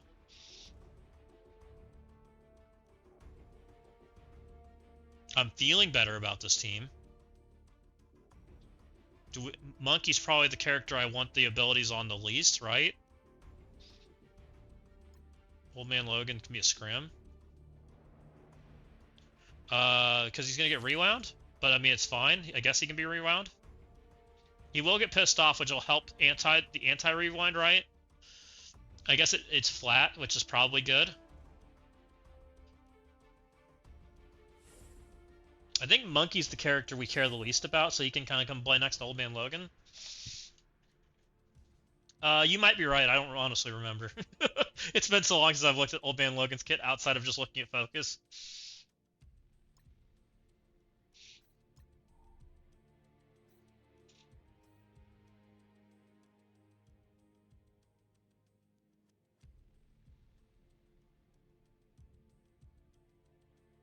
Old Man Logan's like somewhere here. There's Panda. Old Man Logan should be bigger than this. All my characters aren't where they used to be.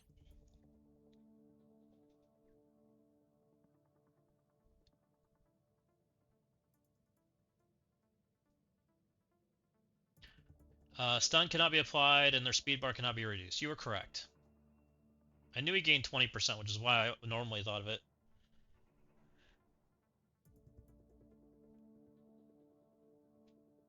HM is pretty crucial here because he only dies. The only thing that can be revived, I think. Yeah, I think I need Hitmonkey for sure. So we need to keep Hitmonkey alive, so we need to shove him in a corner. I'm down for that. So maybe Oat's our least important character then.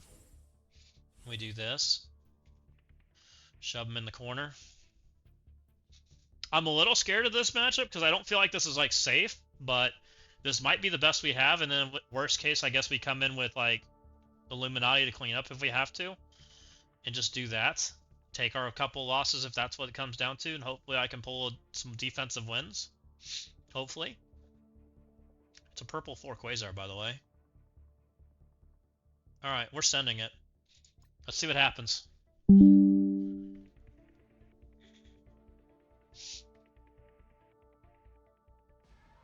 That makes sense that Hitmonkey needs to live.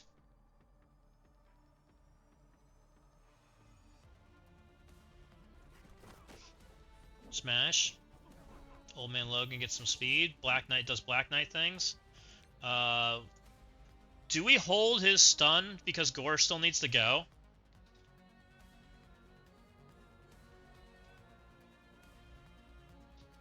We're going to have 3 characters to go. He's going to go probably after Thanos. We just send it, right? I think we hold it. I think we hold it. It does fill speed bar too. We hold it.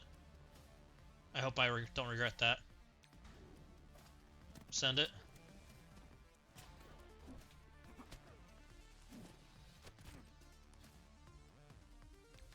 I think we just send him flying across the screen. Because this is just stun and speed up. Offense up.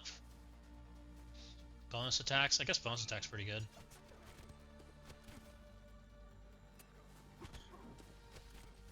Okay. 20% steal the primary is going to get us off of this guy at least. And we just send it across. They're all immune anyway, so they're not going to get debuffs, so that's good. I need off this guy. Like yesterday. Thank you. We lose ours. But now Old Man Logan can get it back. I think we definitely stun to get our thing back. Because Old Man Logan's our carry. I think we go after Quasar. That's what I think. I think Quasar is probably as scary as the thing as we can target. I'd like to not push the Thanos and get murdered, but it may be what it is. I want to go after Quasar, I guess.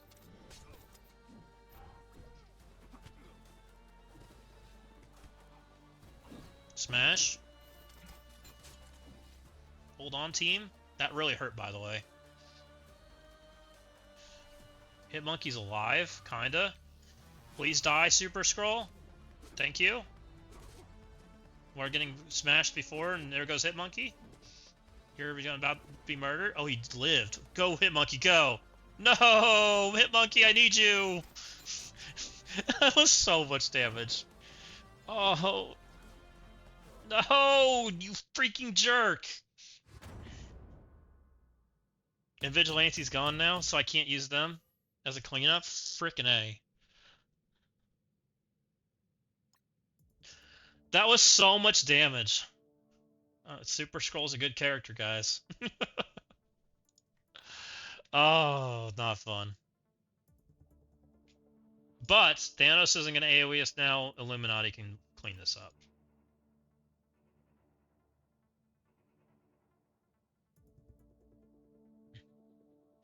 I mean, Super Skrull took our entire team's health bar away. That was kind of scary. This is like the first time I've had a Super Scroll problem in a while. And this is mostly because it forced me to have to use something good in one. It's good. Yeah, you should G20 Super Scroll. He is a good character. I'm tempting to do purple 5 on Super Scroll. I was thinking about it before, and I'm thinking about it a little bit harder now. That character is good. And more damage is good.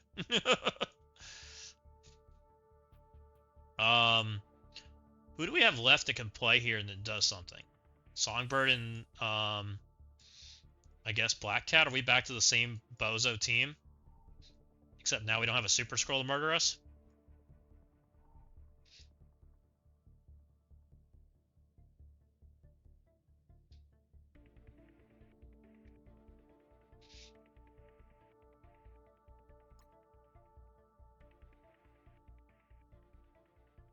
Yeah, G20 sus, no regrets, 100%. That character is so good. Super Scroll, here's a hot take. I think Super Scroll might be better than Mephisto and Odin as far as like longevity to time kind of thing.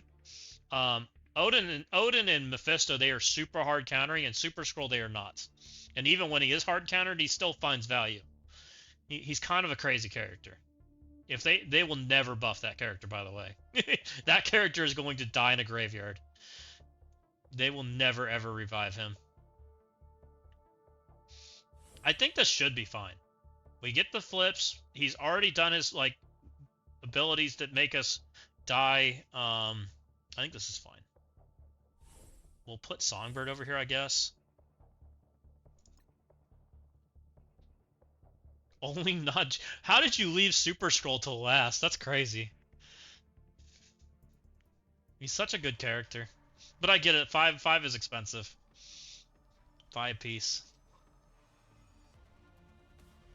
Okay.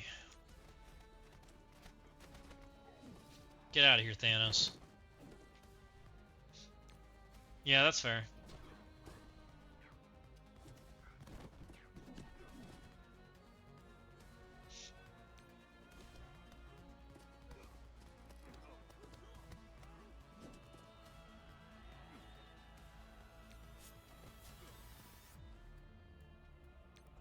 Why could this team have done this the first time?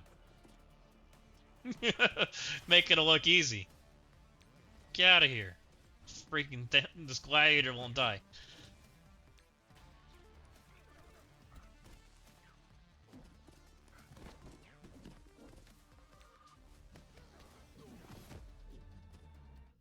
Alright, well, that was 2 extra losses than we should have taken. Not ideal. But we'll make it work. Hopefully. Everybody else took more losses than that. What did we say? We got Blastar and we got Insidious. Let's get in here, Insidious. Oh, that's right. You can't search. I wish they'd fix this tag. I feel like this tag not having all of them is kind of just a troll.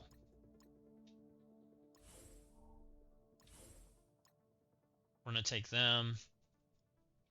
Let's take Hobgoblin and Scorpion. Their fastest character is 128. He will assist and gain speed bar. If she takes her turn, gain speed bar. Our fastest characters are way above that.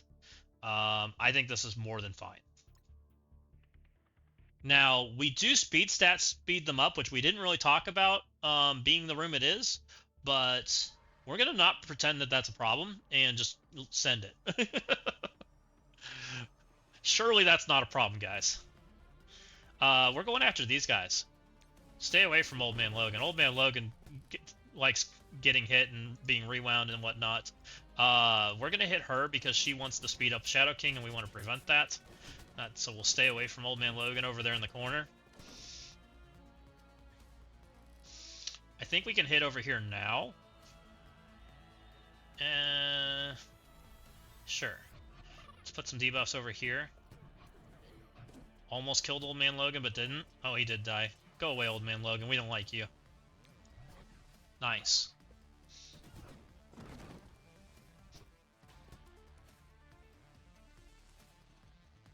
Let's hit Shadow King with some more stuff. Smother him. Dead. And tactical ult. Did nothing. Iron Fist doesn't take damage, guys. This character is going to eventually be good. I'm glad you got it taken care of, Maz. Hopefully the Pathfinder gets it fixed. It might take them a minute, by the way. Usually when we report something, it doesn't get fixed until usually the next patch cycle. That's usually like the game update at the minimum. So just to kind of give you a little bit of an idea on the repair plan, usually. It usually takes them a minute to get to it, and then they have to get it in the game files and get it approved, and it's multiple versions of the game that they have to get it through, so it takes a minute. Blastar, big time. Kahori can play. Maybe Kahori's fine, since that's 2 stacks. And then we might be able to even fit in our friend. We're taking Patriot. And then 1, 2, 3. I'd like Old Man Logan, but maybe we don't need Old Man Logan. Do we need Old Man Logan? Oh, we used Old Man Logan. There is no Old Man Logan. What am I talking about? I think we can bring Kestrel.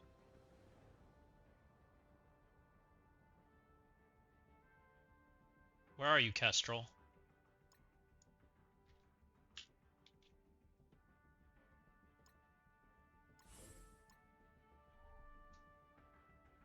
Blastar, 3 stacks. He should be able to get himself to 5 with being the scrims. And then we've got extra stacks from this guy, and then we prevent Phoenix. I think that's going to be fine. We're going to find out. We're going to find out if I'm going to miss my Old Man Logan, but hopefully I'm not, and we're just fine. And then Thunderstrike's riding the bench like a champ. Sit there, Thunderstrike.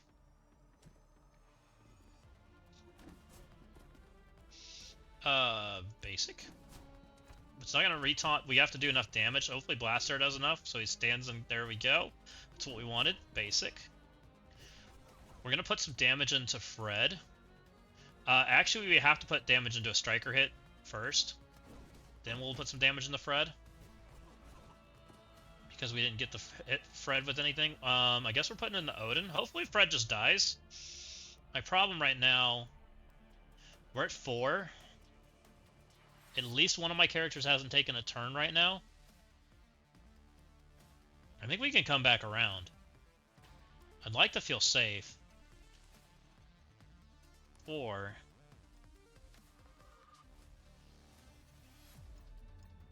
$20 million? That's a lot of hit points. We're going one more. Alright, we're 5 now.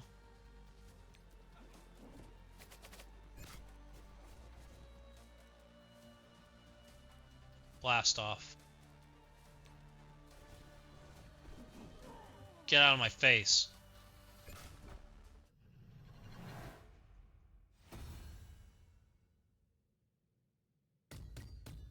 This is why we don't use Thunderstrike, guys. Blastar doesn't need a friend.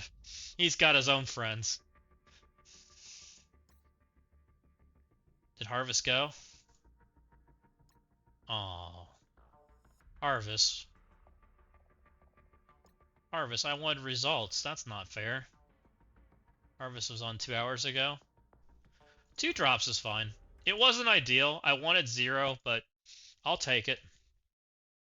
Yeah, we'll restart, see what happens.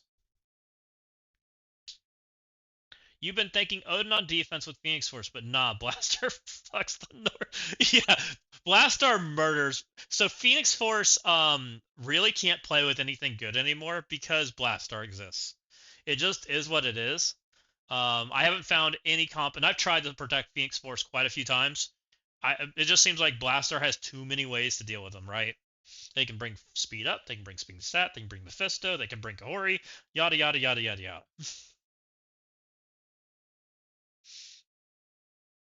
I've been able to get pretty close to that, Sir Lancelot. Like, most of my plans this week have all been 0 with Starjammers and a Cursed on defense.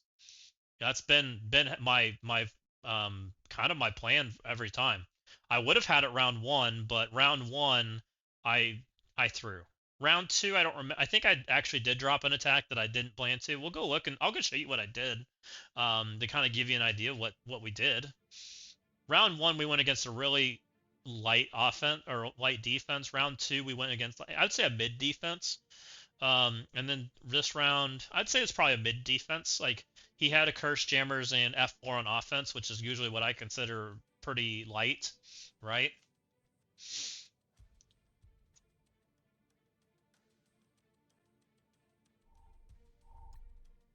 I beat both guys with Blue Marvel on defense and lost the one without. Go figure. Yep, Harvis is not gone yet, so it is what it is. So we dropped one against LL Deuce or Il Deuce.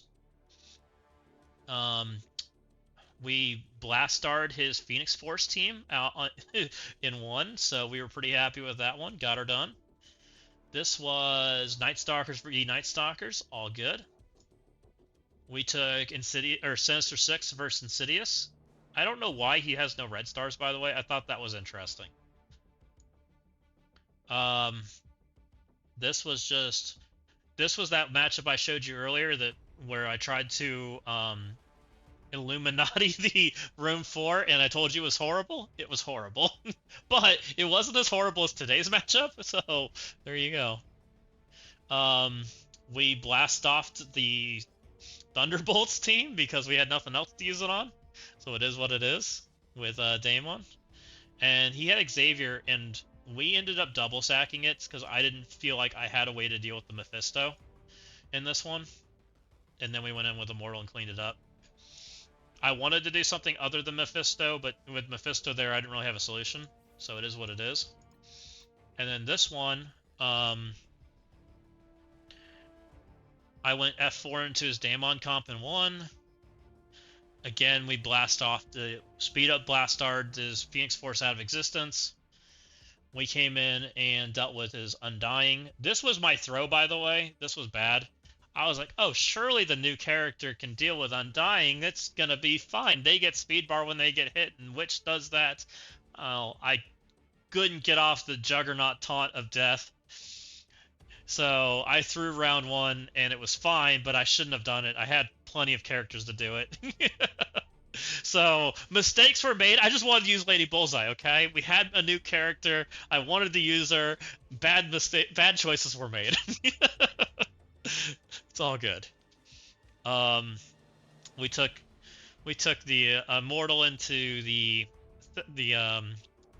Annihilator team. Nothing fancy there. They didn't have Null, so we just went ahead and sent that. Insidious went into Illuminati. Nice and easy, because it wasn't in 1. And then we Daemoned their Xavier comp. Got her done. What we've learned is you don't Daemon Xavier comps without having Yo-Yo and APOC, and that's been the solution to pretty much all of them these days. And when I see people trying to do it without those characters, I always try to correct them, because it seems like that's how you lose. There's just not quite enough damage, and it gets even worse the smaller your Daemon gets. You know, those seem like the characters that just play with him always, because otherwise there's just not quite enough damage. But he seems to kind of be over the top there, and then he gets it done. Yo-Yo just goes before Daemon, so it's some extra chip damage. It's less damage he has to do to get the double tap. Welcome in, Walking Hate, and that's still really loud, so I apologize, guys. I will have to work on that. We will try to fix it. Hey, Walking Hate, welcome in, welcome in. We just finished, oh, I'm making the game break. We just finished attacking in Crucible, so welcome in, guys. We managed to put up a 49, 398, or 396. We dropped 2 attacks. So, yeah, it's a lot of damage. It's kind of crazy. Daemon nukes. Yeah, I think it's probably a win, because I'm not skimpy on the defense. If you know, we'll see what happens. You know, I've got a fake Starjammers. You know, I've got A possible trap there, but probably a blaster team. Probably right. This room takes some thinking. We'll see what happens. Still got a decent Xavier room, and then we've got my accursed room that's kind of a different flavor. I won't say it's better. I think it's a flavor more than anything. But he's got F4, he's got accursed, he's got Starjammers, he's got tools. So, and he's got Blastar. So, I mean, right now we're in a really weird situation for Crucible. It really feels like we need more rooms because there's so many good offense teams right now. They're just like so good. I feel like we really need 8 rooms right now. What's a tool now? So I appreciate everybody coming over and saying hi. I'll show you my Blastar, like what people have been doing, or what my Blastar room's kind of been doing, since everybody's kind of come over here to hangouts. So everybody's been doing something along this line of they take a sack team into my Blastar room, and then they come in with a Mortal or something along that lines. Hey, have a good one, Sir Lancelot. I appreciate you hanging out tonight, and you have a good one too.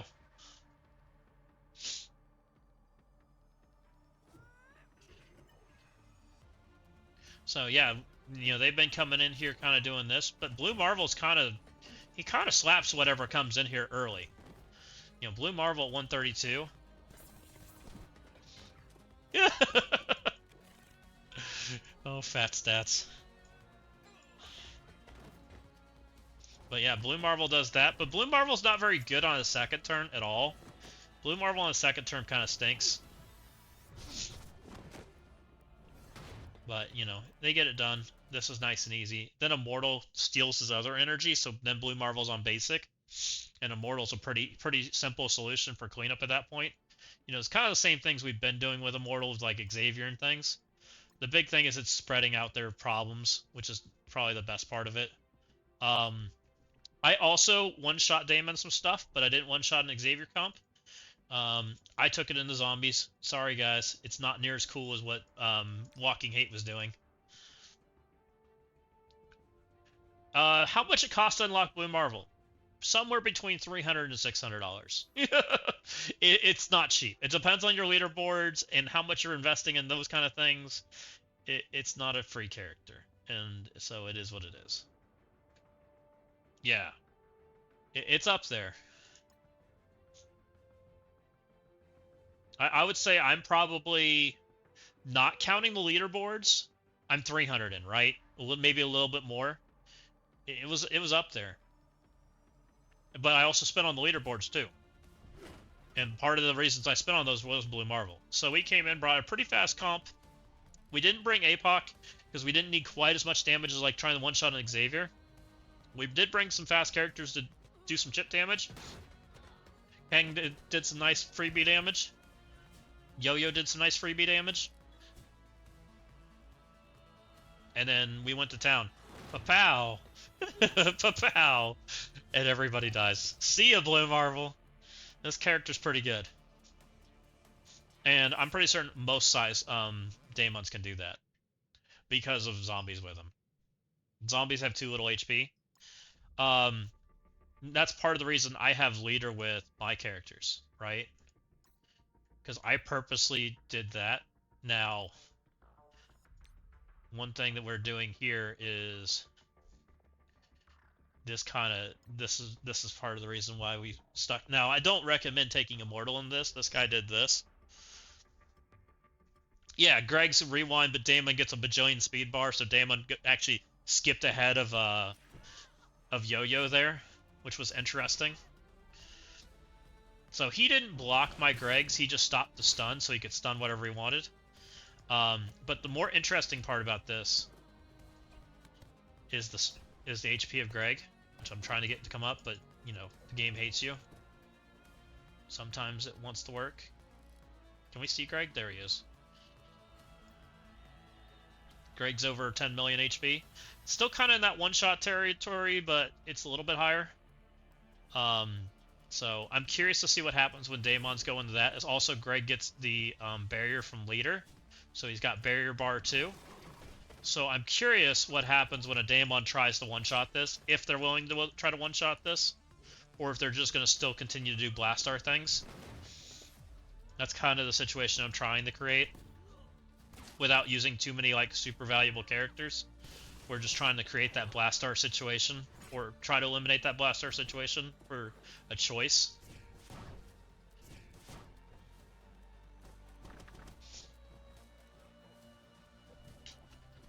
No one seems to, like, take this matchup anymore other than this guy.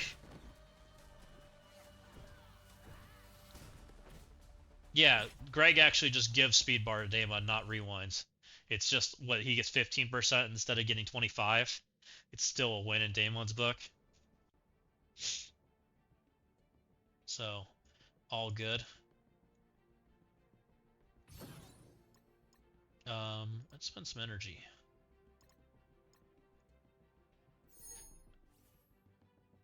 You don't like the genes there wouldn't try Daemon? Yeah, no one wants to try Daemon into that. At least not yet. I want somebody to. I'm waiting for somebody to. You know, I'm kind of creating that situation on purpose. I want to see what happens when somebody tries to Daemon Greg's with leader there. I'm hoping somebody will try it. You know, because I don't think Greg's like over the top amazing there. I think it's just kind of average. But trading leader and 2 zombies seems more than reasonable when Blastar is the solution, right? You know, create that situation. It kind of creates a problem. Now, what it does kind of force is if you take Blastar and you want to take Kestrel, right? Because Kestrel's really good. But to take Kestrel, you need good characters. You need to bring Kahora. You need Mephisto. You need those extra attacks to kind of be able to create that situation, right? Especially with Leader there, because Leader's also giving more HP to Fred and Greg. So I'm kind of forcing Mephisto there, right? That was kind of the intent behind it, especially with, like, since I'm doing this room. I'm trying to force Mephisto into Blastar so that Mephisto's not taking half a Jug's HP. And so far it's worked out. We'll see what happens going forward if someone tries to do that, because I'm trying to create a situation where they can't Gumbozo this team. You know, bring in the hodgepodge mix-up team. I want them to bring a full big team, you know, like an F4 and a Cursed or something like that. I don't want them bringing Blade and Oath and getting the cheapy option. And, you know, Blade, Oath, Mephisto, Britain, whatever. Insert a couple more or whatever it is. So as long as I'm getting those kind of results, I think I'm pretty happy with what's going on so far. We'll see if it continues. If someone smarter than me figures something better out, which these guys are smarter than me. You know, because I'm trying to build a situation where this room's a pain, like it's hard to answer without at least taking a loss, and then same thing with this room. It's not free. You know, and Mephisto with Xavier kind of also creates that situation, because now you can't come in with Daemon in one shot unless you're also countering Mephisto with, like, Null or something, which means Null's not on defense. You know, so I'm trying to protect there with Mephisto. Even though it's not, like, the most stellar room, it's, like, one of the few ways you can limit Daemon. Exactly. Yeah, that's what I'm trying to do. I'm trying to limit Daemon, and I'm trying to limit Mephisto. Is kind of the pieces I'm trying to limit. And then we've also done some limiting on Starjammers. I'm trying to tie down, like, your choices, because right now it feels like the guys that run run F4 Starjammers and a Curse on offense have, like, all the choices in the world, so they're, like, ultra efficient. And, you know, when I don't mess up and end up in a situation like I did today, you know, I'm usually one drop. If I can create one drop, I'm usually, like, semi in the race. If I get 2, then I probably win. Like, it feels like I'm in a situation where I've kind of got a good strategy going, that, you know, we've got enough going on that we're controlling the plan, which is always what kind of like where I like to be. I want to control the plan, especially when people choose to be extremely offense. You know, as long as we're in that situation. And I don't know, I haven't really assessed, like, Thunderstrike. Like, he doesn't feel like he solves a problem right now. And Lady Bullseye doesn't feel like she solves a problem right now, from what I see. this character, I don't see it. You know, taking Blastar out of Phoenix Force seems like if Phoenix Force all of a sudden isn't Blastar'd every single time, that team is still good. Like, it beats so many good things. It's getting Blastar'd. So like, if this guy doesn't make Phoenix Force better. So I don't know like what they were thinking. Like, it's great and all if he gets hit, he redistributes health, but why do I want to get hit? That means I'm going slow, right? That seems bad. He blind supports. Like, who's a support that we want the blind? Other than say Tana.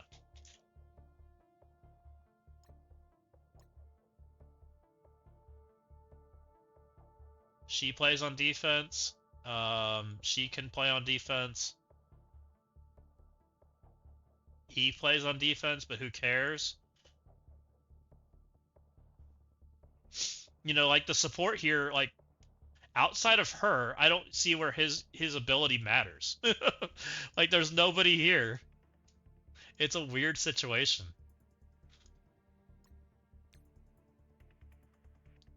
Calling in the random Blastar is also weird because Blastar's not, he stacks, but he doesn't stack like that much. It's weird. This ability also blinds but primary target. Calls in two random or clears random negative effects for self and allies. So he's got a cleanse, but it's kind of slow. He blinds adjacent. That part's kind of nice. Could I have used him today? That's gonna be the question I'm gonna ask. Could I have used him with in that matchup with Illuminati? 126. He goes before Thanos, but after Gore. We had immunity in the way, which doesn't really solve that problem. He would have stolen health, which steals health from primary adjacent. So that ability would have been pretty good against the Gladiator, right?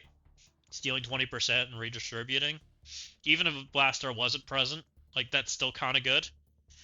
He heals all his allies. That's kind of good. He would have put blind on Thanos, which also would have been pretty good. He doesn't get charged unless he basics, so that effect isn't really in play. So he wouldn't have healed himself. If he gets hit, he steals 10% health from the target. On Crucible Round, steal 10% character's max health from the target and redistribute. And that's when the enemy attacks him. So he does kind of like trickle down their health bar, which is kind of nice. Until this character completes a turn, enemies cannot gain defense up and allies cannot gain offense. So he would have actually done a lot. We screwed up today. We could have used this character. We could have used this character as a solo plug and play. Illuminati, this guy. Oh my. I need to fix that so bad. I'm going to just delete it for now. Well, I'm so sorry about that sound. And thank you for the follow. I really appreciate you coming over and giving us the follow. Let's get rid of that sound alert because it clearly is broken and way too loud, and I thought I turned it down, but it didn't work. So it is now gone, I think. Did I get rid of the right thing? I don't know. Doesn't look like I got rid of the right thing.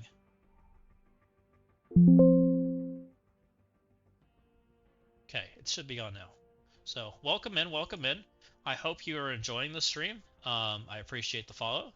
So I think this character would have actually helped us a lot now that I look at him. I think I underestimated this character a little bit. I said he was useless, but I don't think that's true because of this line right here. This line means a lot. No defense up and no offense down is kind of not bad. Andro Bide, thank you for the follow. Welcome in, welcome in. So thank you guys for the follow. It really does help grow the stream. It helps you guys see when I go live. I try to play Crucible every weekend, and we also kind of go live when there's something fun to do, so you guys can check it out, and I can share some information with you. So I think if we would have taken Illuminati, Black Cat, or or Illuminati plus Hit Monkey and this guy, we might have gotten it done, and we might not have taken losses.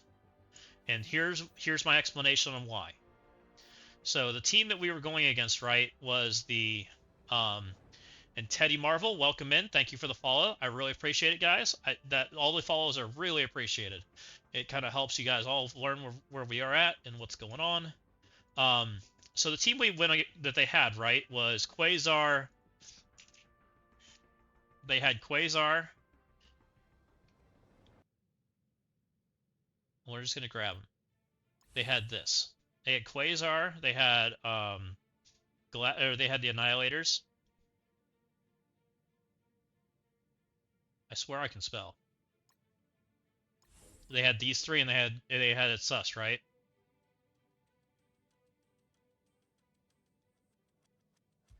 Our problem was we could not get off of this guy, who has on-spawn defense up, right? He's got on-spawn defense up. He's got immunity. He's got trauma. We needed to beat through it. Blocking his defense up would have helped us a substantial amount. It would have gotten us off this guy faster so that we could have come and targeted the guys we wanted to target. That would have made a humongous difference. So I do think that makes a difference. Also, we would have been able to blind the Thanos because this was Thanos' spot. It was like this. We had the Quasar over here. We had the Gore right here. So we would have had the blind on the Thanos, so Thanos wouldn't have gotten to stun somebody. Thanos also would have not put out his gain energy ability. We would have had the blind here, or we would have been like that. Both these characters, this is Blaster, this is Brawler, this is Brawler, this is Brawler, and this is Protector. So his ultimate didn't do a whole lot, but his special did. We also would have stolen 10% health from this guy. It would have gone Quasar hits us, Gore hits us, everybody else is slower than this guy, so he would have gotten to heal my team a little bit too. He's a lot better character than I was giving him credit for. So we are going to be re-looking at him going forward. He heals himself for 20%. When we get hit, which we would have gotten hit, he would have stolen 10% from Gore.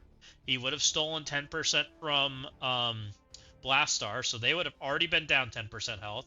He would have prevented defense up on Gladiator, and he would have prevented defense up on all of them, actually.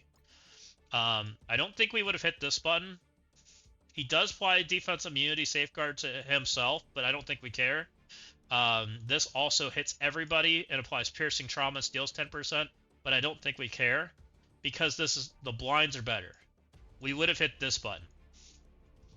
This is the button we would have hit for sure. Because it clears the negative effects, it heals us, it blinds Thanos, and it steals 20%. That's what we would have done. It wouldn't have called the assist in, but I do think this would have gotten us the win, especially after seeing how it played out. And we'll go back and look at that fight, that first one where we decided it was a loss against Harvis. We came in and did... It was room 4. So we still would have had to bring Black Cat. That wasn't an option for something different. We still would have probably brought the 3 Illuminati people. We just wouldn't have brought Songbird. I think we would have brought Thunderstrike instead because of how it played out. Stopping defense up is huge. So, he wouldn't have had defense up here. He would have had Taunt and Immunity and Safeguard. He wouldn't have had defense up either. We take our turns, we go first, we still would have done that. So that would have been into non-defense up, so just double the damage on all of it, right? Thanos would have taken more damage, he would have taken more damage. We still would have gotten that flip. That didn't require Songbird, so that's fine. But this would have been, again, no defense up. That would have been great. At this point, Black Cat's going, so she still would have gone before Thunderstrike's turn. And then they go, right? Songbird wouldn't exist. This would be Thunderstrike. So we will pretend whatever Songbird does doesn't exist. They still would have had offense up. They still wouldn't have taken all that damage. That wouldn't have happened. So Thanos still would have been pretty healthy. that Quasar hit would have gone in and hit into Thunderstrike, because this is where I would have put Thunderstrike, right? Because we want him to get hit. He heals. He heals, he steals health. That would have made him a little bit lower. It also would have made this guy a little bit lower. Also, there wouldn't be defense up here either.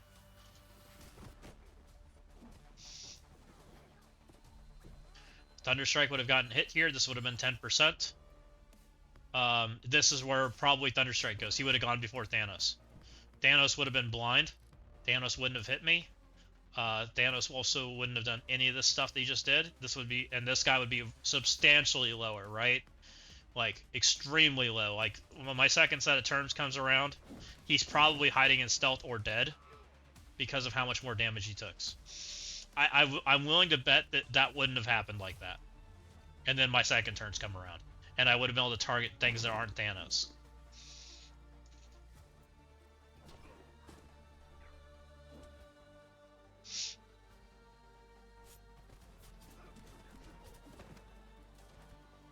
So, overall, I think Thunderstrike might have been able to win this. Because Songbird did literally nothing. Songbird healed them more than she did damage. I think going forward, we're going to start thinking about Thunderstrike a little bit. I think we need to. I think Thunderstrike is maybe a plug and play by himself.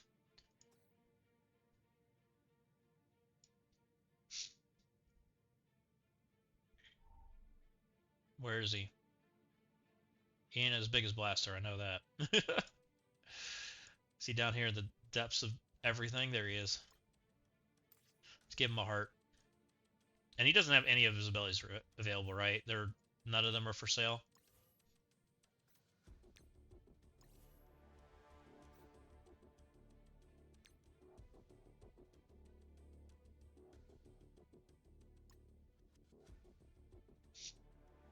Until his character completes a turn, enemies cannot gain defense up or offense up. That is so big. Yeah, I do think this character is better than we think, and he's not dead, right? In the right matches, he's still not an instant dead character if you're taking the right stuff. Like, he wouldn't have been dead in that matchup, right? Because he's still got 10 million health, he's still got 300k armor, like, he's got Illuminati protections because he's a hero. He would have gotten the rebound effect from Hank. Like, this character does stuff, and just for getting hit, he does stuff. Very playable. He also would have done the 300%, which we didn't even calculate for. He just would have done that. I think we need to stop viewing him as a Blaster friend and start viewing him as a pretty decent support character. Because he is a decent support character. You know, on-turn blind is not bad. It does, you know, that's not an effect we have a lot of anywhere. And just all his healing alone, I think, would have absolutely helped out. It would have kept Britain alive. I think it would have made a huge difference. And his awaken abilities are absolutely bonkers, by the way. This is what's gonna make Blastar play with him, because this one gives him speed stat and speed bar stop, except Blastar. What's this one do? This one, before this attack, reduce duration of all positive effects on all enemies by 2. So this would have absolutely changed that matchup. This would have made that matchup an auto win, right? Because he would have been able to do this and degen all of their buffs and get us off of that Gladiator. Even if Gladiator didn't die, this would have gotten us off. He steals energy from all of them, which would have stolen from the Annihilator team, which meant the Annihilator team basically pushed basics after that. If its primary target's a hero, he ability blocks them instead.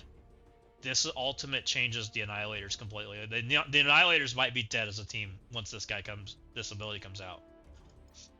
This one I don't think is very important. I don't know what this is good for. Apply additional bleed to the primary adjacent target. That's nice and all. If he does Striker, he gets an extra bleed out there. Reduced duration of regen, primary adjacent. Sure. Where's regen like really strong? Maybe Starjammers? I don't know. Makes me wonder. I don't really see it.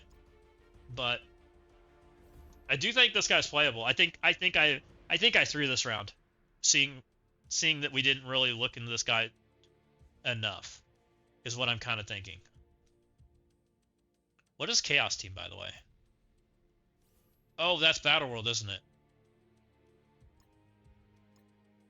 Oh yeah, that's Battle World.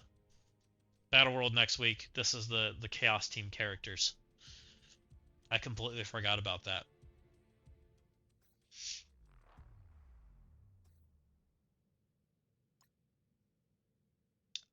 Lady Bullseye, I think, is a good character, but I don't know what for yet. I haven't figured out a solution where I think she's good. She does give the Immortal Weapon team immunity, but they don't have Safeguard yet, and they don't have defense up. I do think they're going to be good once they get another character. They need the Swordmaster. Swordmaster is what's going to open them up to something, and this guy sucks. He sucks off his team. He doesn't suck. Man. Is this team about to just flat out die? It's so close to being dead. I do think as people figure out Thunderstrike, he's going to solve some of the Room 4 problems. He kind of just solves them. Because there's no immunity.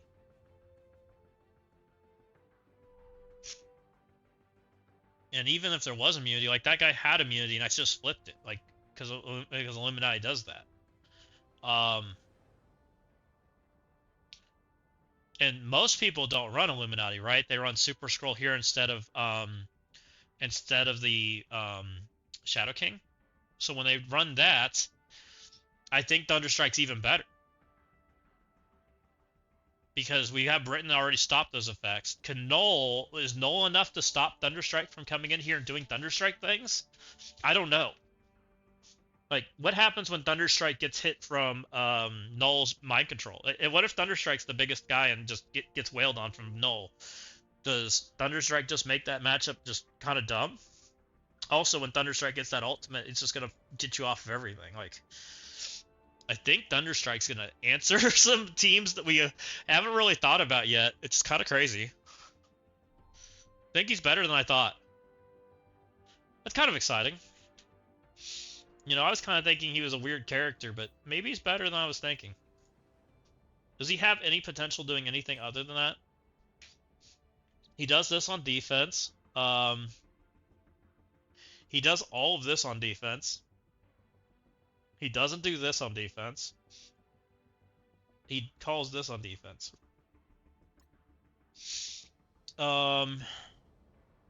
He heals on turn on defense. If this character is charged, which that's if he's striker attack, so that's not real important to defense because it means he has to take a turn. So we won't worry about that, but it does work. He does retaliate on defense. He just doesn't steal the health. But I think this is really important for like his kit. So he may not be defense capable, but he's not the worst. This is offense only, which is his best part. Specials is turn 2 on defense. Special is a lot worse because it was only primary. It does heal everybody, and it does rewind. That part's kind of cool, but it's turn 2, which means it's too late to be relevant on defense. This part's just not really much of anything. I don't think he's real capable on defense. Unless we just find something that works, but it doesn't look like anything. I think he's kind of okay.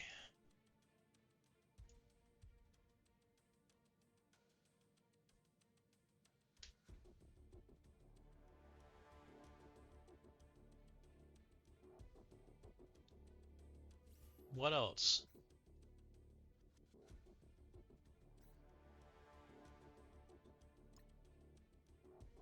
We got that done. Did we farm Kestrel for today? I think we did. I got a couple there. How high did you guys get Kestrel? Are you guys day 17? Everybody should be about done. We got like two more resets. Do I have any orbs? We do. 4. 4's better than 2. I would like to get to 100. I think I'm going to make that. I only need 11 more shards in 2 days to do it. So that's not too bad. So hopefully when she comes back around, it won't be too bad. Hopefully. We are on the mission of farming. We are still under where I'd like to be for this, so we're buying that. Don't buy skill gear. We don't buy character shards. We bought our stuff here, which I think I'm way off on being full, which means I've been really bad about buying this. I'm so bad at remembering this now that it's in a different shop in different windows now. I don't like this. I haven't gotten used to the new shop reset at all.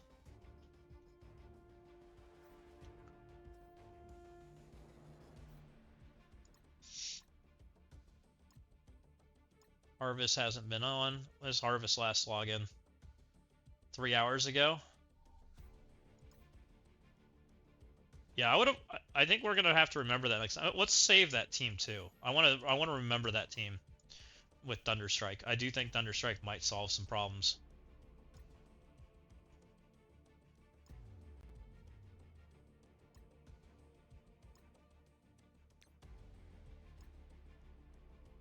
So it would have been Black Cat, Thunderstrike, Illuminati.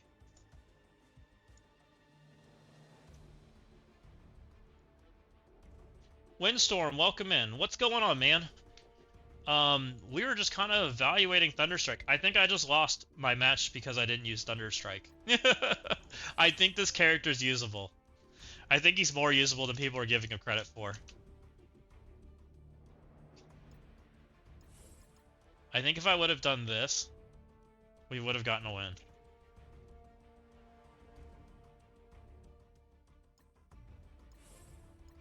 If I would have done this, I would have gotten a win for... He's no bueno. I actually don't think so, Windstorm. So here's my thought process behind Thunderstrike right now. Thunderstrike has a mechanic that nobody's really talking about. Thunderstrike, I agree, does need Blastar to be good and do things. And Blastar's already got a home that's way too good, right? We don't want to use him for that. Thunderstrike doesn't help anything into the Phoenix Force matchup. Blastar's figured it out and does it way too good. Let's go look at Thunderstrike's passive. And the big one to me that catches my eye is until this character completes a turn, enemies cannot gain defense up and allies cannot gain offense down. That is a really good effect, right? Really, really good. The other part that caught my eye is he retaliates and steals 10% health. So he's happy standing there, right? He takes damage pretty well. He's got okay-ish stats. Next part that caught my eye was the blind mechanics. So I tried to beat Super Scroll Annihilators with Illuminati, which I knew was going to be bad, right? I already was like, this is probably going to fail. We're not in good shape. I think Thunderstrike would have gotten the win. I tried to do something like this, right? No chance in hell. And really, the problem was you get stuck on Gladiator, right?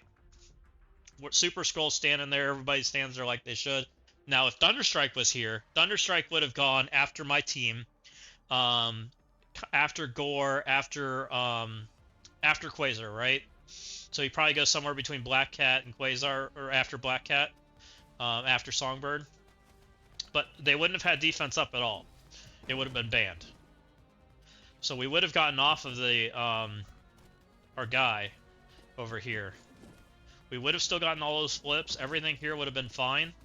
We just would have done double damage. Songbird wouldn't have done that, but Songbird doing that honestly didn't help me. We would have taken this damage. This would have all happened, but this would have been Thunderstrike hitting them back and healing, which would have been great. This now was Super Scroll's turn, which would have happened because Thunderstrike would have gone before Super Scroll. We would have gotten blind on these two characters. Well, we wouldn't have gotten blind here. We would have gotten 20% health steal. We would have blinded this guy, which would have put us in a situation where this guy just does nothing. He did do mostly nothing, but he still did damage to Britain. I think this guy would have been dead because he was pretty close to dead anyways. You add 50% more damage to that, I think, and some percent health steal. I think we would have been off Glad and onto other people, and that would have been a lot better. And then from there, everything went to hell because we did no damage and we were stuck on Glad indefinitely. So, bad deal happened.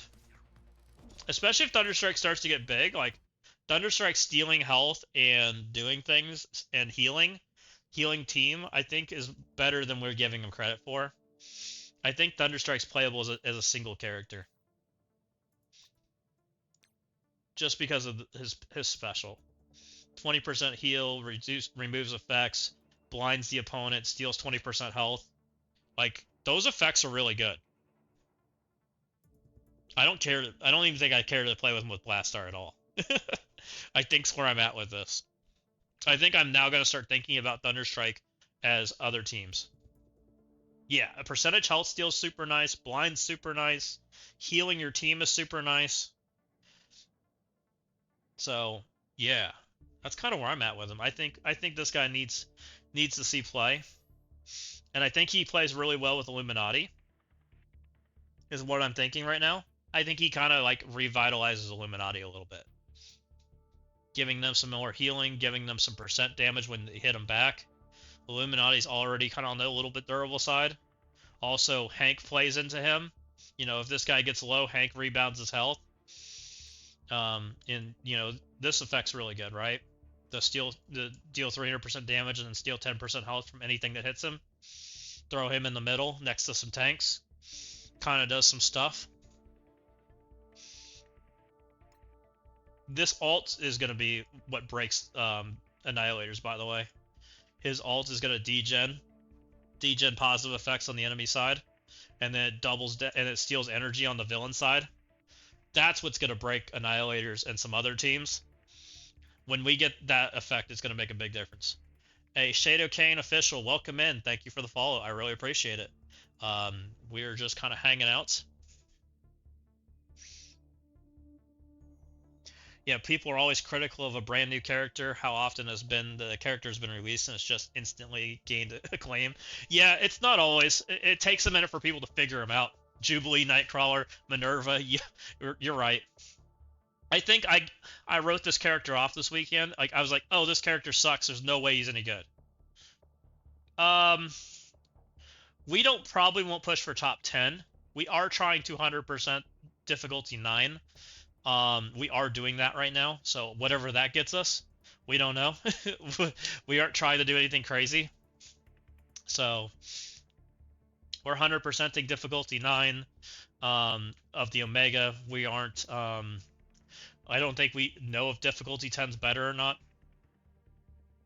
Yeah, I'm not for the popular opinion. I don't care. Like, I want to do what I think's best, and I don't follow people's plans. I make my own defenses. I do my own attacks. I do things that people tell me that are wrong. It just is what it is, right? That's why I have a room with Helverine by himself. I'm not the normal. If you want to watch a fun Crucible, come hang out. I'm not the guy that's here to do the norm. I want to do what I think's fun and what I think's has potential. You know, that's why I do weird things, because I think it's fun. You know, that's why I have a zombie Kestrel Phoenix Force room and a Helverine with Blue Marvel and a Odin in my accursed room. Like, and it's gotten me wins. I'm sitting right there at the brink of Grandmaster, so it's not bad. It's just weird. I appreciate that, Windstorm. You know, I appreciate when guys come here and say that kind of stuff. You know, I'm glad that people enjoy it, and I think it's a little more fun to watch from time to time. You know, I like when I go watch people, I want to see different. I don't want to see you attack the same room with the same team every single week. It's just always been my thing. You know, I always liked when people put up kooky defenses. You know, and that's why I liked going and scambling with Dave and doing stuff like that. You know, when we had like the weirder interactions. Um, you know, when he gets a tough defense, I'm like, let's gamble, let's have fun, guys. You're similar lower hodgepodge. Yeah, you don't have any team over 7 million, you know, and that's fine. I mean, it's all where you play, right? You know, it all, you know, I finished Blue Marvel, so I purple I said forward my entire roster, which is why they're so big. And would it make a difference? It maybe makes a difference up here because other people have Blue Marvel. We versed Blue Marvel today, but Blue Marvel didn't do much.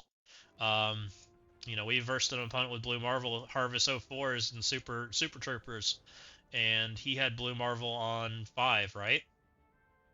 We just went in there with Daemon. Daemon got his one shot and did just fine. You've been running Astral with Reed and 6. I haven't heard of that. That's kind of cool. I mean, it's kind of interesting, right? Because 6 kind of protects Astral from things that Astral can't really play into normally. I kind of like the idea. It's also a really good tank. It's also a team that's not quite good enough for Starjammers or a Curse to go into, which means the tank holds up. You know, so that's kind of cool. It's the same, so similar concepts to like what we're thinking with Blue Marvel these days. So yeah, that's kind of just one shot, by the way. Blue Marvel is a really good character, but he's not a really good character with your best pieces, right? He's not good with like Xavier, because Xavier plays into Blue Marvel's weakness, which is Daemon. So don't put Blue Marvel with Xavier. But Blue Marvel does a lot of cool things. Blue Marvel stops, plays against anti-charge on spawn. Blue Marvel also is really fast. Blue Marvel also puts Disrupt out there, which certain teams need buffs. So, when he's making his own room, he's kind of a pretty good character. He's just not a really good character in the things like this. And, your cursed room is kind of interesting. Like, I don't know what or not a cursed, Astral. What do you put into that? Because you have a tank that's in the way. You have Safeguard. You have Taunt Safeguard. You also have the effects of this room, which are great, right? You get speed stat if any of these get on you, which they want to put on you because that's how you deal with Astral, which is kind of cool. Astral also stops speed stat in that room, which is also cool because now you're the only one benefiting from that room versus them. That's pretty interesting. It's not something I thought about. I didn't even consider it. What's Immortal doing there? Immortal stops the taunts. Immortal gets to stun somebody, but it's not Shadow King. They get the stun. Probably Emma or Ancient One, probably. Or Strange. All three of them are pretty decent stuns. They probably get it done, right? Probably. I don't think that Astral's durable enough that they just survive. And then they spread stuns. But Immortal's also really good in other rooms. So if you're baiting Immortal somewhere else, it has potential. Which is, kind of how some people are getting wins. Like, I lost to Undying this week, right? It was his worst room by far, but it's where I dropped. Because I'm like, oh, I know what to do against all these, and oh, this goofy Undying team isn't that good, right? I'll throw Thunderbolts at it. And guess what? Thunderbolts is where I lost when I dropped an attack. It was because I was like, oh, I can deal with that room. We'll just not worry about that one. And I got what I deserved. I totally underestimated what Thunderbolts could do, or overestimated Thunderbolts and underestimated Undying. Oh yeah, and so if Ancient One gets a crit, then Shadow King goes off, and Shadow King's harder to control. I'll wait.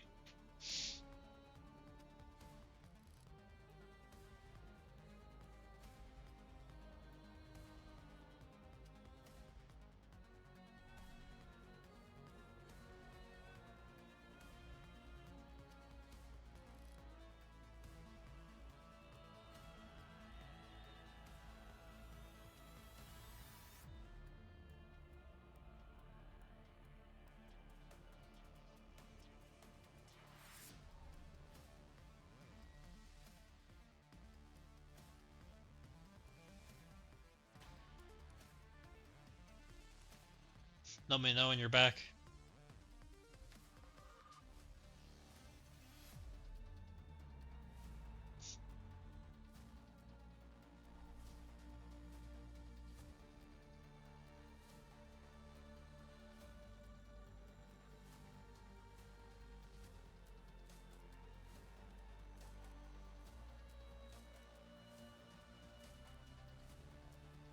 Are you back, Windstorm?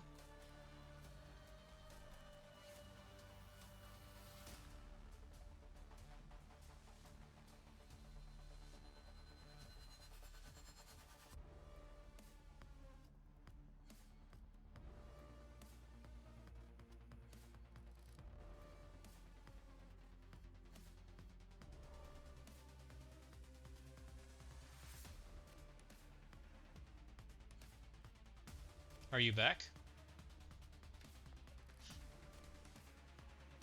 Oh, yeah, you're good. So what I was saying is, yeah, I mean, it creates some cool scenarios for you because, you know, Shadow King's a little tougher to control. You know, it kind of creates the same scenario which we got here, which is Undying. It was his worst room, but it's not so bad that it loses. You had a funny progression conversion. Nice. Perfect. You know, I thought this had a chance at winning. I thought, like, oh, there's no problem. This definitely doesn't lose. They gain speed bar when they get hit. No problem. I didn't expect Jug to keep his taunt indefinitely, which is my problem here, by the way. You know, I didn't expect to just get stuck here. Jug's like, I don't let you off. And then Jug laughed my team because we had to hit him so much. And then we couldn't get to the Hela in time. And we just kind of ended up in this situation where we were slow, which wasn't great. And we were killing things we didn't want to kill. It was a bad deal. You know, now we're stuck on Greg taunts, and meanwhile we're smeared and slow, and they just kind of lapped us. We knew we were gonna get some lap, but we didn't expect it to get that much. And Hela just kind of live Lord over there, which it worked out. I mean, we didn't need to like this win, so it ended up being fine. But it was a mistake for sure.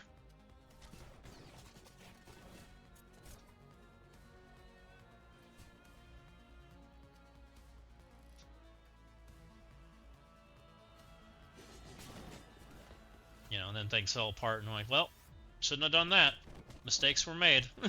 That's what we get for trying to use Lady Bullseye and have fun.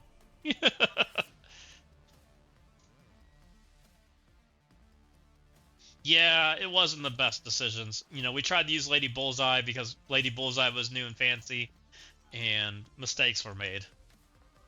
I was 100% trying to force Lady Bullseye to play, and I regret every decision I made there. It's been a topic of conversation all week. I have a 5 red. She's got some stats, but she's not like over the top. I think she's a good character, but we haven't really found a place to use her yet. So we're still kind of trying to figure out how to make her fit in the puzzle. My theory right now is she might be able to play into a cursed because of her passives, but I haven't gotten to test it yet because everyone's got them on offense because of this effect, right? Put her with Songbird offense down on a cursed. It's an extra 5% damage throughout all your character's attacks. It's kind of nice. Might help kill Jug or another character on their team. I kind of think that she's got potential. She's also fast enough that she can play. She gets offense up, and then she does her 350% piercing. So she does a lot of damage. She's just kind of small. I do think she'll be an anti-accursed character for sure. She might be better than, say, Oath. I think she's definitely better than Oath. I don't know if I think she's better than Blade. That's a tough one. She might be better than Blade. Maybe. That's kind of a stretch. I mean, where's Blade? I mean, Blade is strong. He steals 20%. I don't think she's better than Blade. Blade double taps too. She's not better than Blade. I think she's better than Oath.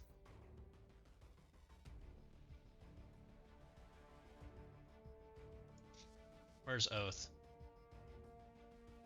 She should be like same size.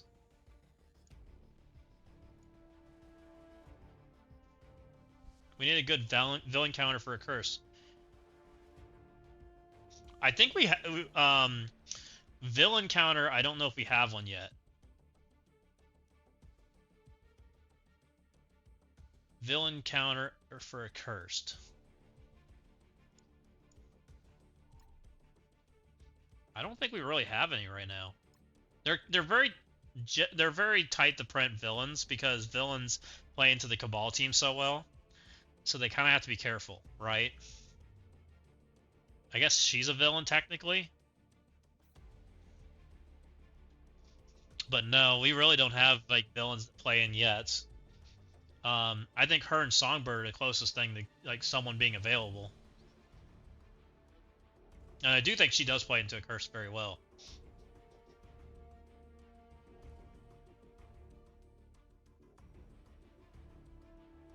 Because she also does all this, too. And she gets crit and crit damage for Songbird. Songbird gives her 10% crit and 5% crit damage, so it makes her more consistent. So that's kind of nice. The question is that even a viable option once we get the Immortal Weapon team? Or is the Immortal Weapon team good enough that they can play? I don't know. But 100% reduced crit is kind of a big deal. She's also got the anti-Emma effect, which is interesting. Can I have their speed? Oh no, she has Emma. That's not enemies can have their speed increased except by positive. Oh, so she has not the Emma effect. She has the Emma X-Men effect. I thought they were supposed to have the Emma effect. Lady Bullseye plus 3 into them? Yeah, that'd probably work. Well, and Lady Bullseye, well, you'd probably do Songbird too, because what happens there is Songbird puts the offense down out, and then everything else hits into him. So Lady Bullseye does 5% every turn, right?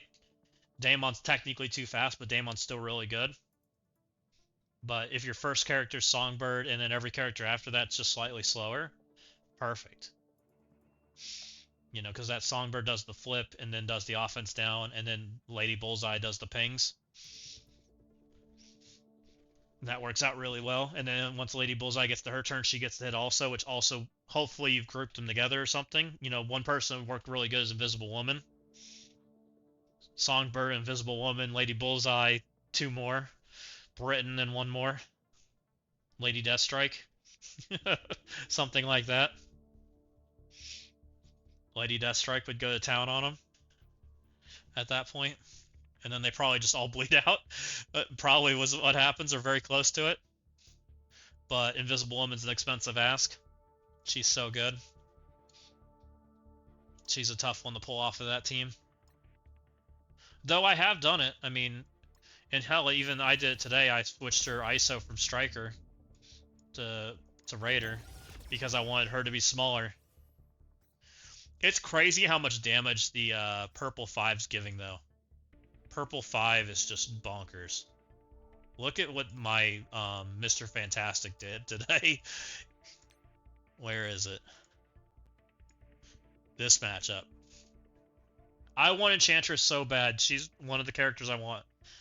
Executioner. Is Executioner part of the Swordmaster team? Not Excalibur, not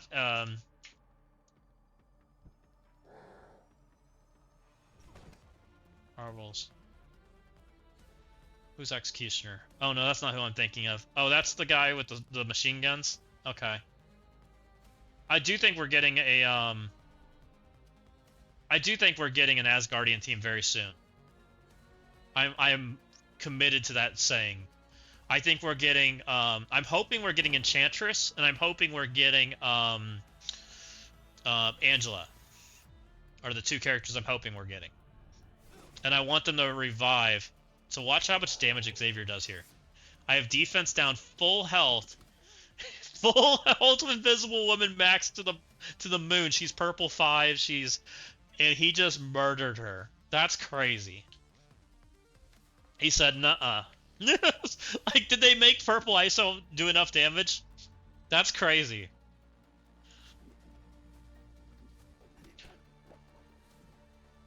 One X speed? We can do 1x.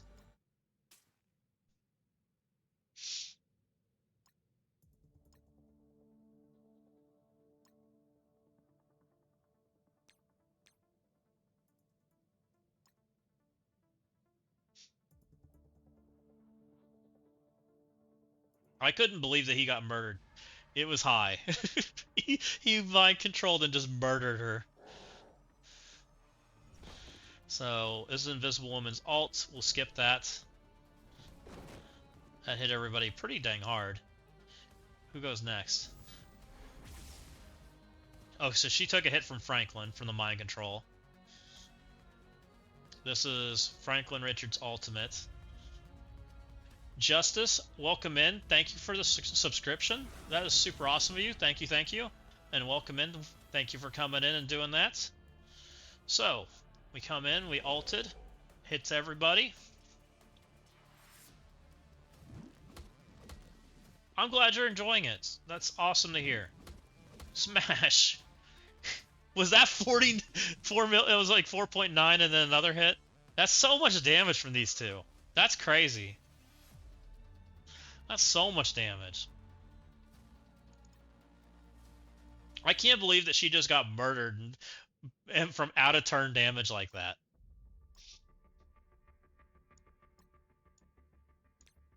Don't disrespect mind controls. uh, hey, I'm glad you're really enjoying the content. I'm glad everybody's been enjoying it and learning from it. And, you know, we'll just keep on rocking and rolling and doing it. You know, it seems like everybody's having fun with it. I'm having fun with it. So, you know, we'll just keep doing it. So what happened? She got mind controlled twice from Null, and she didn't have the darkness. He had the darkness. So that mind control hit, and I forced the darkness on him on purpose because I thought that was the better place for it to go. Because I wanted to make sure she did damage. We AoE'd like crazy. A hype train. Look at you guys go. You guys are awesome. Alright, she has a barrier. 8.6 million. Followed by a 4.9 million. So they did 13 million damage out of turn, by the way. That's crazy. Like, you have to be so careful with darkness now. Which I don't think everybody thinks about. You know, if I didn't put the darkness on him and I put it on her and let her have it, she probably would have murdered somebody. And somebody that hadn't taken a turn yet because she does it so early in the match. If I'm not mistaken. So, I'm really glad I didn't do that.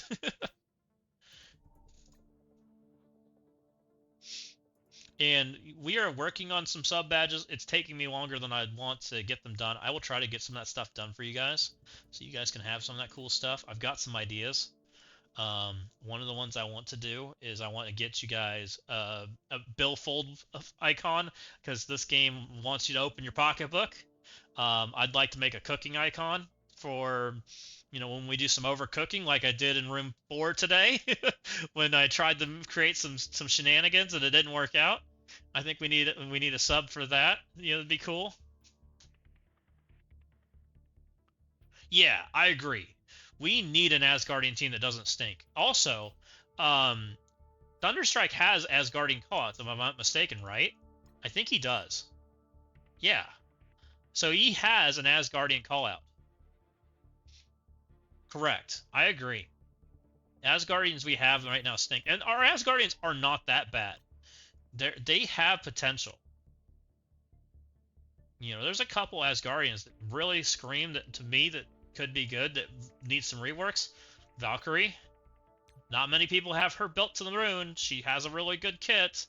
She has a really good hero Asgardian callouts. There's still hero Asgardians they have not printed. I would love to see a Valkyrie that doesn't stink. I buy them. I spend my money.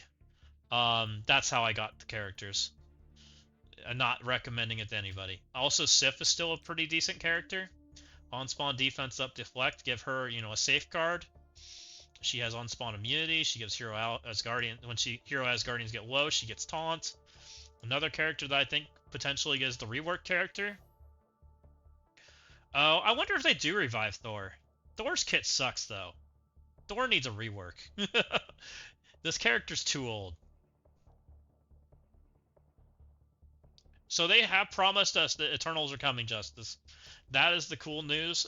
They said next year we are getting an Eternals team. So I'm expecting that to come. We've seen a lot of people ask for it. I do want the Eternals team to come. I really want to see the Gizmo guy come to the game. I forget his name. I apologize. But the Gizmo guy I think could have a cool kit. Yeah, his ultimate is really good, but it's, again, not available turn 1. It is a guaranteed stun, I guess. Or no, it's only a 40% chance to stun all additional targets. So not even a guaranteed. I don't know. Thor's a tough one. I really would rather see us revive I'd rather see us use Infinity War Thor than Thor. I think his kit's better, which I think is a better place. Oh my, Justice! That is way too nice of you. Thank you, thank you. Thank you for all the gifted subs for everybody. If you guys got a gifted sub, please thank Justice. That is super nice of everybody to come in here and say and do that. I appreciate it a lot. I hope everybody else does too. Some less ads for everybody. So thank you, thank you. I think this guy's the kid I'd like to see. Thor needs an upgrade. Yeah, I agree. Normal Thor needs an upgrade.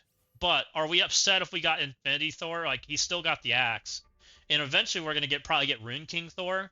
Like, everyone's kind of predicting Rune King Thor is going to be part of the Doom movie in some form. So we are probably getting a new Thor at some point too, right? We need Fat Thor. I wouldn't be upset if that was a skin. What if this was Fat Thor skin, right? Because he does have this skin already, right? He's got this one. What if this was Fat Thor? I don't think Lady Bullseye is bad. I think Lady Bullseye just hasn't really found her home yet. She has a really good kit. A really good kit. And she's semi on the fast side. She's also got an early slow. I think she's going to find value somewhere. We just don't know where yet. So we just need to hang out for a little while, see where it all goes. So really cool kit. And I would love to see this guy be a rework. Like, he hits protectors out of turn. This guy deals with deflects. He's got war callouts. On enemy death, he gains ability energy, fills the speed bar. I think this is the Thor I'd like to see reworked, if we're going to rework a Thor. Start with this guy's kit and then go from there. Defense down, does lots of damage. He had a 560% piercing. Give that new stats. That's going to hit hard. We don't use 560 anymore. 560 is like Daemon level damage, by the way. This is adjacent, hits multiple characters, hits most injured with additional piercing.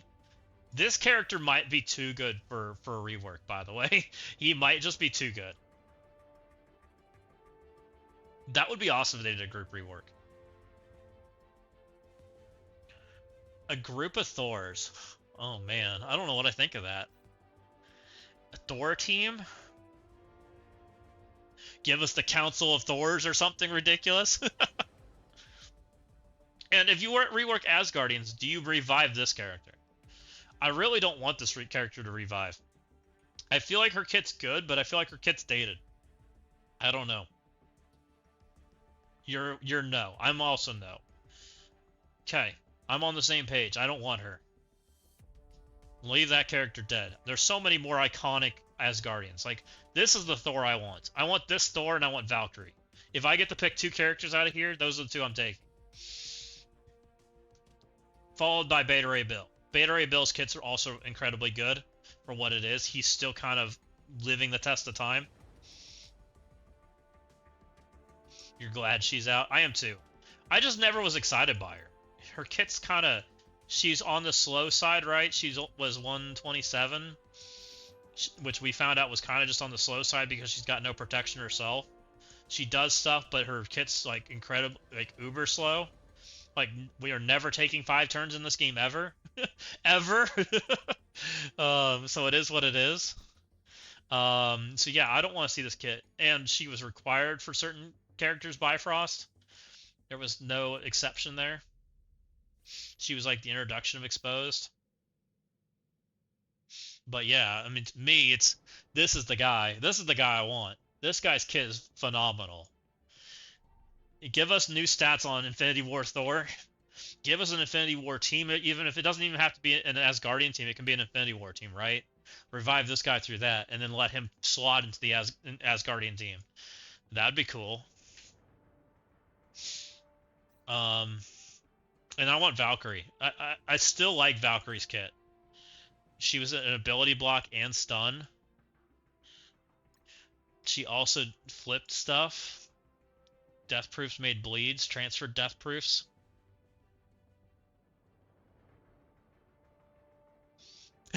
There's not enough. The Bifrost team was boring, right? The Bifrost team kind of functionality didn't make a lot of sense. A Loki team was kind of dumb. I was not a Loki fan, right? I never was a Bifrost fan. Yeah, I think Infinity. Oops, I don't know what I just did.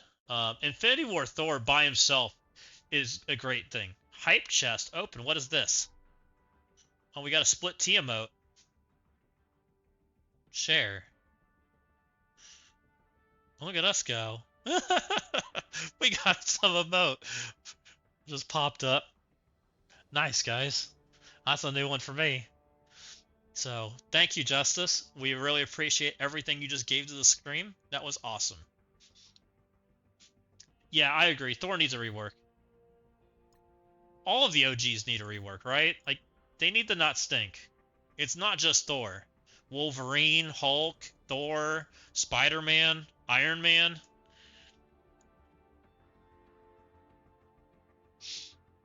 Yeah, Odin's old enough that he should be able to play on a team. I agree. You know, that would be awesome. Also, I think it's getting to the point where the rework options that are available are getting a little slim. I think an Asgardian team makes a lot of sense. You know, when you start looking through these, I think Winter Soldier can be in the mix of a potential rework soon. Psylocke, she could be that Excalibur team. Um, Archangel, I think we get a new Archangel if they ever do an Archangel again. I think that this model and this kit just doesn't do it. He's not a very good kit. I think Kree doesn't get touched. There's not enough Kree characters I think that they're interested in touching. So it's not really Diamond's kind of just become an overtime thing, Mundy. Um it's not that I buy diamonds or anything like that. It's that I've played the game for a very long time, and eventually you just kind of eventually get these characters just from opening orbs. Like, if we go look. Oh wait, I'm sorry guys. We got some ads.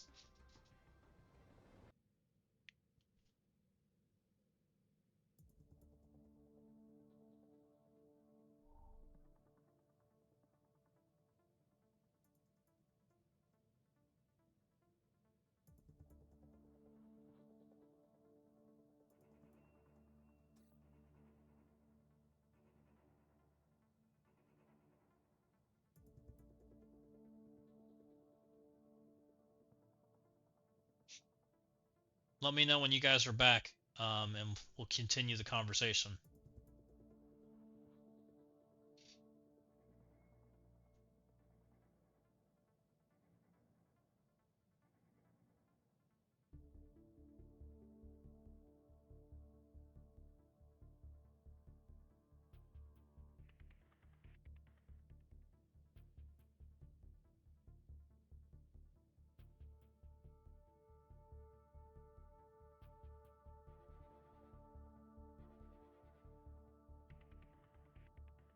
Are you back, guys?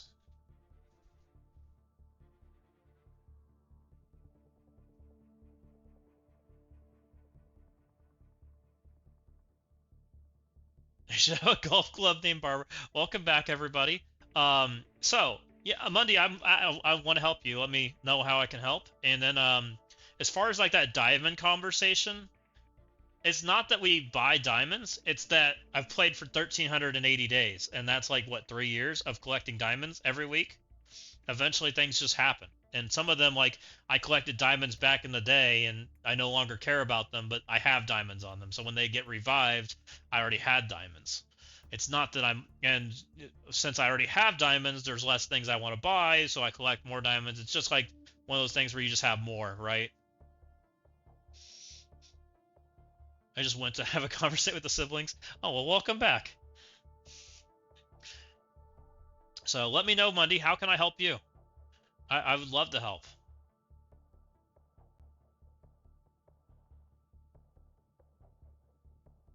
Unread chat. I don't know. Contact. Someone's trying to contact me. Oh, Xanderus.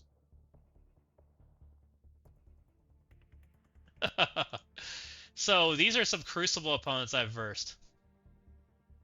He stole my Starjammer's room. That's fun. I forget that dot's even there. So, and some people like adding me after we Crucible match, and we have conversations. It's kind of fun. You know, everybody's pretty respectful when you interact with people. Some message me through Discord, some message me in game. But I always like having that conversation. You want to try to do the Nimrod star on hard. I've not even started yet. So are you talking about Xavier? You're trying to do this, right? And you're wanting to do the hard version of it? Okay. What characters do you have? Or have you decided on who you're taking? It's not. And I'll try to help to the best of my ability.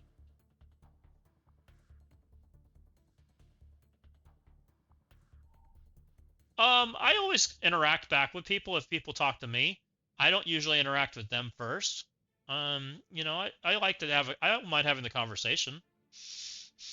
You know, I'll tell them GG and good luck. And if there's something that happened, I'll say, man, you had an awesome defense, you know, stuff like that. I try to be nice. I do have Discord Monday. My Discord, I believe, will come up here, I think. Let's see if this works. Does that let you join? Or is my message invite broken? Invalid ID. Okay, it's broken. I didn't say I was good at Discord. Give me a second. I need to figure out how to make it a permanent invite code, and I haven't figured that out yet. When I figure that out, I will fix that message. But there you go. That's my Discord. I'm happy to help you however we need help. I haven't really advertised that a lot with people yet. You're welcome to show me who you got. I can tell you who I took in there at the original time, and if it's changed any. If I was going to do it today, this is global, right? This is gear 19. This is gear 18. Okay, so you can bring anybody. Anybody can come. Anybody can come. So you're pretty open. So you're just going to bring your best characters. But we're probably going to bring characters that we already planned to do for the other sections, right? Because this is where we start getting locked in the stuff. City. This is just 18, 17, 18, 19. Okay. Well, welcome in. If you're doing this for the first time, what level characters do you have, Monday? Are you 18 or 19? Do you have red gear yet?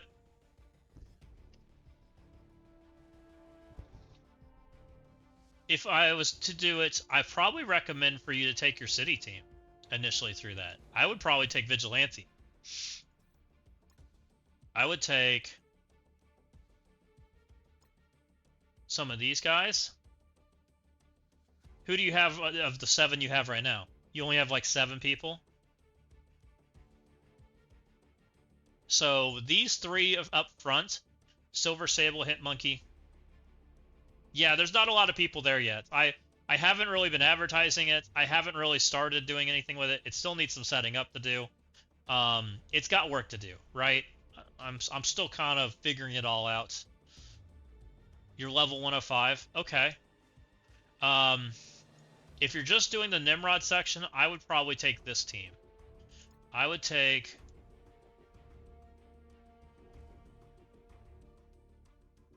Punisher instead of Hitmonkey. Can you do Hitmonkey instead? I have not done that. You know, initially, what would I take in there? Do you have your Fantastic Four built up, huge X Monday? I'd probably just take Fantastic Four through that. OG Emma, I like Scrim. I use her as Scrim mostly. I also use Healer. But if you're only doing one, it's Skirmisher. Because she doesn't do... this is her first turn ability, right? It doesn't really do anything. It doesn't do damage. It doesn't do... it does have a heal attached to it. But what Skirmisher does is it, one, opens up some ISO traits for like blocking some characters. But it also puts out the Skirmisher hit for the next character that comes in. Also, this doesn't really affect how her damage is because she mind controls the enemy team. So her having more striker damage really doesn't matter a lot. Where striker comes in is if you're using her basic. Her striker basic is quite good. She can be a lot of different things. She's been a lot of things for me over the world. Like, as you can see, I've used them all. But Skirmisher is probably my most common. New Fantastic Four, Mundy. If you have them built, because that's your arena team, you're also going to use them in the Cosmic section. That's who I probably recommend taking. And you also don't have to take them all. You can take the first 3. You could take in the new guys, Invisible Woman, Franklin, and Reed, and then take in 2 more pretty good characters, because that section is not very hard. You can kind of just roll through it with what you have. What you're going to run into problems is your next section that you have to do in that area is going to be Gladiator, right? Gladiator requires you to have G19 City and Johnny over Reed. That's not a bad idea, Windstorm. I like that. So, cities where we kind of get interesting, and we can save some teams for you. What's this? Oh, this was what I took the Blue Marvel. We'll leave that for now in case people ask. Let's create some teams. So if you're just doing that section, I would take Fantastic Four, MCU. I use Reed more than I use Johnny for stuff, though, Windstorm.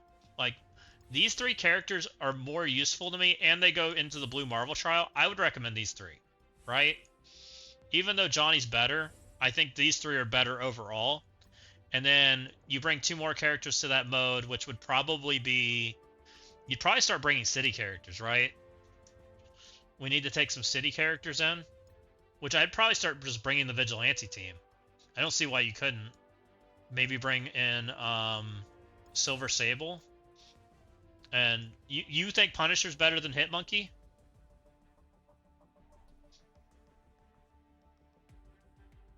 Yeah, there's better offense options than him. I just find him more useful overall. Like, I use him on defense.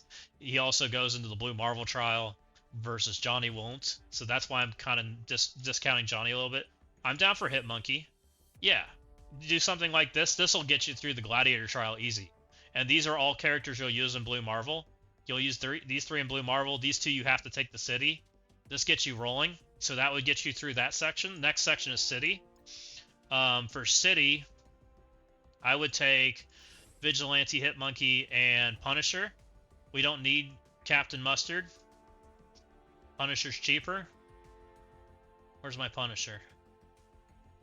And then I still think you probably take Blade and Oath. Does anyone disagree with Blade and Oath?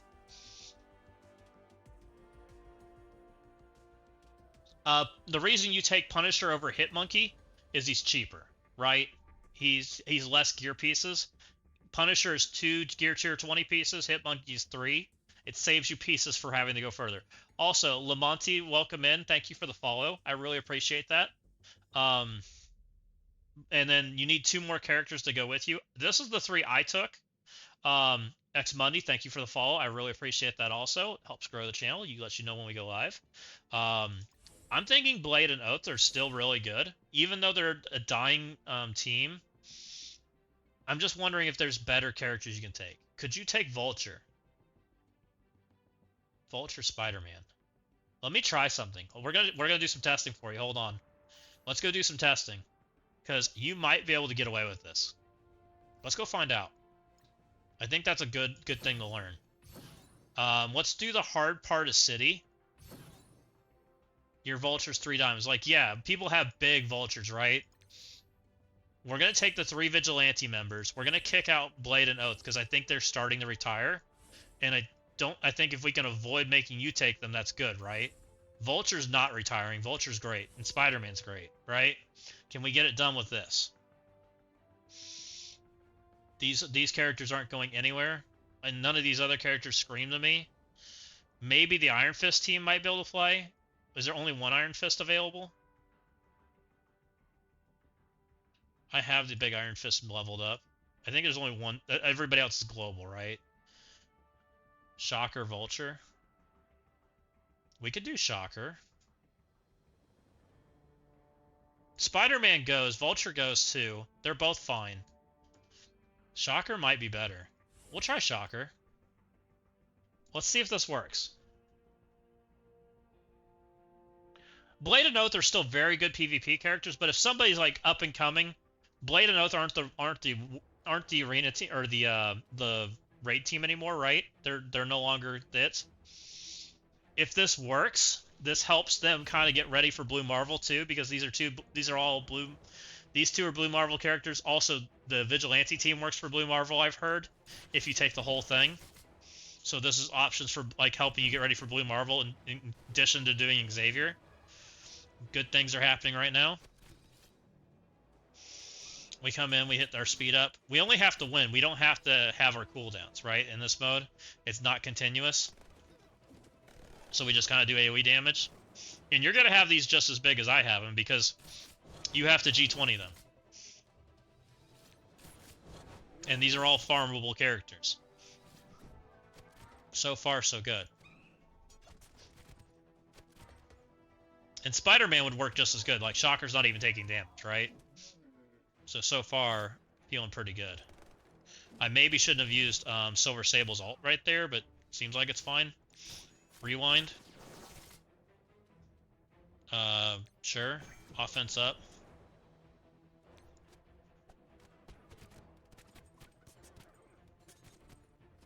And that gets you ready for 2 sections.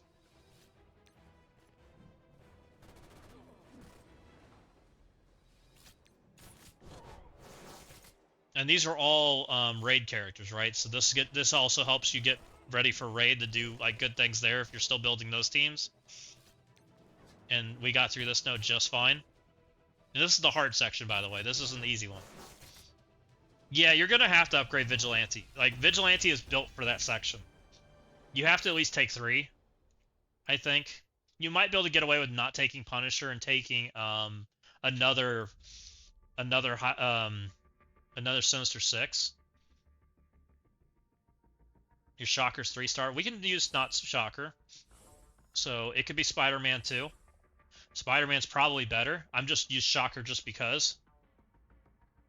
New Punisher does good damage. He's a good character.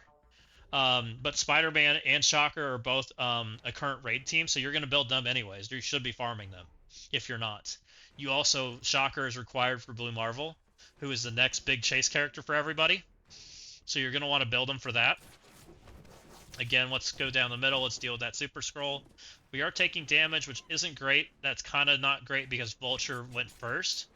But it might be okay. We'll see. We also get an AoE'd. Stuff's happening. I'm not liking how this is playing out. Vulture's not working out very good in my favor because he's too fast. Might be okay, though.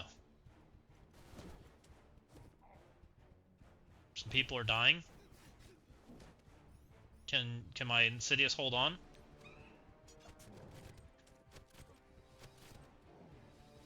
I really want to get Super Scroll out of here, because Super Scroll is how we lose this map.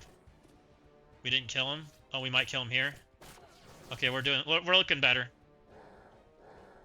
So the big thing about Vigilante is Vigilante gets energy on kill, and as you can see, there's quite a few enemies in these nodes. You really don't have a team that can outplay that. Insidious might be able to, but I don't know. I don't love it. I think I still like the 3-piece. Also, Punisher hits like a truck against villains, and there's tons and tons of villains on these nodes. Tons and tons of villains.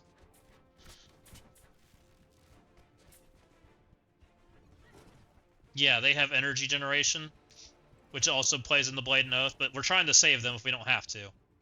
Because I'd rather tell you to level up raid tunes than I would to tell you to level up tunes that are dying out of the meta. Which it seems to be this is working. And I am not diamonds on Spider-Man. I'm 6, I think. Yeah, Spider-Man's doing nothing. Like, he's just standing there, right? We're playing around everybody else. Shocker did more than Spider-Man. But it's more about somebody just living, right? Blade and Oath kind of do the same thing. They have self-healing. Spider-Man has self-healing. We're just trying to live so that you can... Because you have to 3-star these nodes. So that's 2 nodes down. There's a null on this node, which we don't love. Vulture seems really fine, though. I would 100% take him. Vulture is a great character. Shocker was wonderful.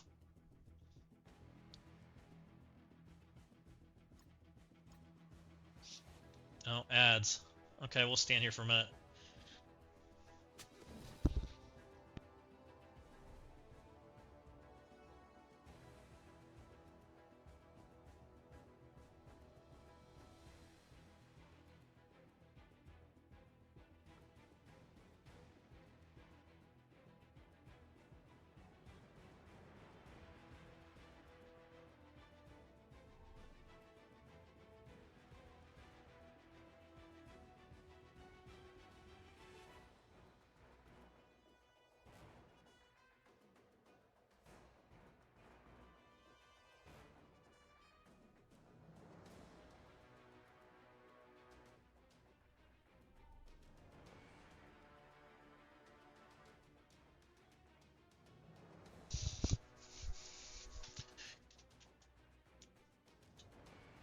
I'm assuming you guys are back, but I don't know.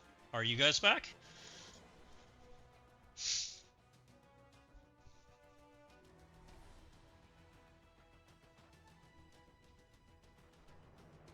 Mundy, are you here?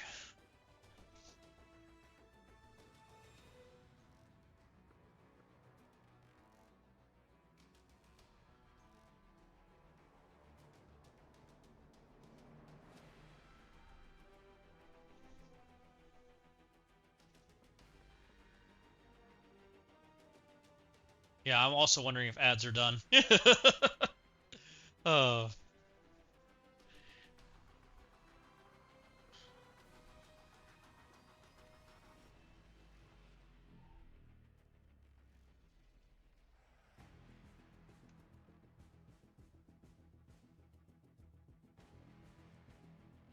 All right, welcome back, guys. So we're on node 3. We got a null we need to make dead, but we're gonna work on that right now. You've returned. Welcome back. uh, Everything mostly dies here. We're gonna make sure we don't get flipped by this Void Knight, but we don't really have buffs anyway, so it shouldn't matter. Again, there's not many things going on here. Vigilante also stops speed stat on that node, which is very important because Vigilante pretends they have enough characters. There's some hidden buffs to Vigilante, which is why I still think they're ultra important on these nodes. I don't think there's a room where you can just like skip them. You know, Vigilante also murders villains, which still is going on here. Yeah, I do not think Vigilante is a skip yet. But I do think that Blade and Oath can be skipped if you choose. Which I do think there's some merit to skipping Blade and Oath, especially if you're an up-and-coming account and you're trying to catch up where you can. I think they're a skippable character, even though they're really good. Because I also think they're on their way out slightly. They're mainly just PvP tunes now. They're not PvP plus resource tunes. Node 4, let's see how it does here.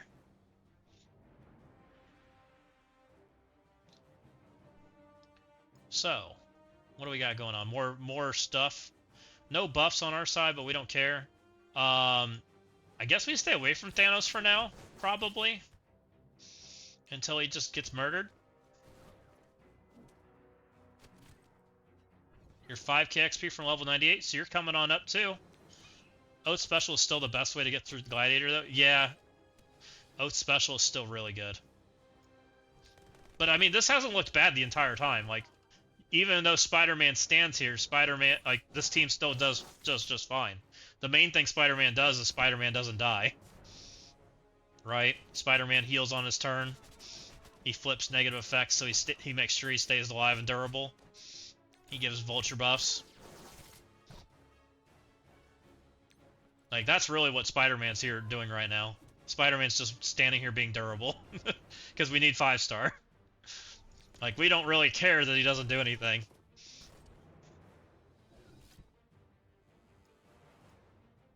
Again, I'm going to stay away from Thanos. I would like to do it with a character that does more damage. If we can. I don't think we kill here, but this was a Raider hit. Well, I'd like that to be a Striker hit. So we'll again stay off Thanos. Hopefully Punisher can make him dead. Hopefully. We'll just roll around the middle. Only 2 characters, so we should be fine. Thanos is going to AoE us, but we're nice and healthy, so it's fine. Okay.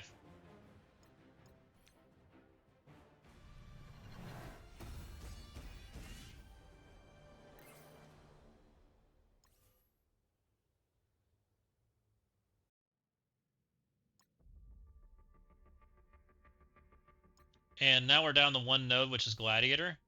I forget what Gladiator does. I know he's a big guy, but does he have, like, minions and stuff that fall in? I don't remember. We're gonna find out. Let's see what Gladiator node did. I completely forget.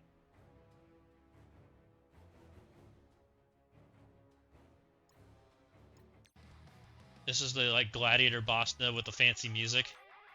He's got fancy effects.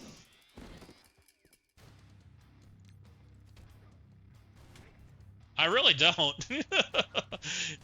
It's non-memorable. He's immune to stun. Whatever. So it looks like we do need a little bit of healing here to survive, because our Spider-Man and Vulture are getting murdered. But Spider-Man probably does that, which Shocker probably didn't do. So that's kind of notable.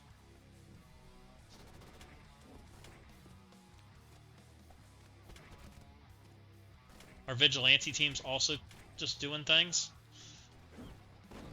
So this is where Oath kind of came in, right? Because Oath did the % damage against like bajillion health. So that part's kind of nice. Yeah, Oath special didn't work here. Meanwhile, I don't have any healing at all, so I just have to win. Now, the only characters, these are purple 5. They're not max, so I don't think it's that big of a deal. These guys are purple 3. I haven't put anything on them. My Sable is trying to die, though, which I don't love. And Gladiator's now doing bad things, which probably means I'm losing. Oh, I got lucky there.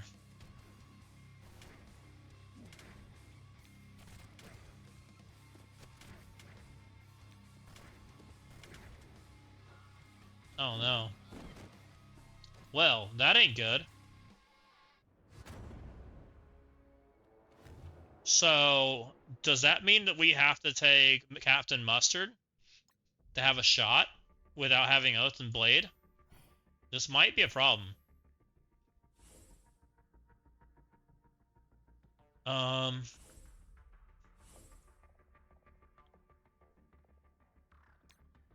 You might have to take Captain Mustard instead of taking Daredevil or Punisher, which isn't a problem.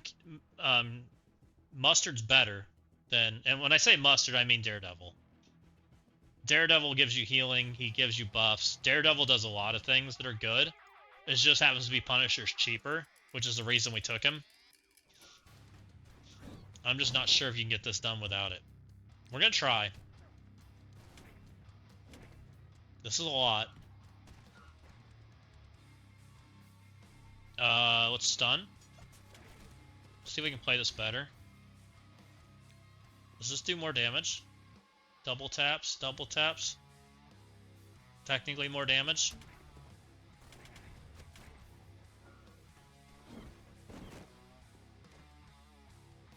Yeah, you don't need Hitmonkey. So maybe it's Captain Mustard, and I mean the only problem is Hitmonkey's better than Mustard overall. Let's basic it first. We'll save the special in case we need it. The Sable just gonna keep getting murdered.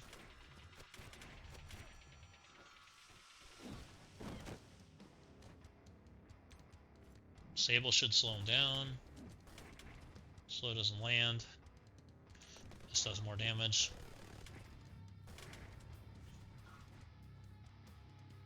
This might take some resetting too. It might be just he needs to not hit Sable enough times. So far we're doing okay. That's going to be a couple % hits. Leave Sable alive, thank you. This does more damage, I believe. More damage. 350.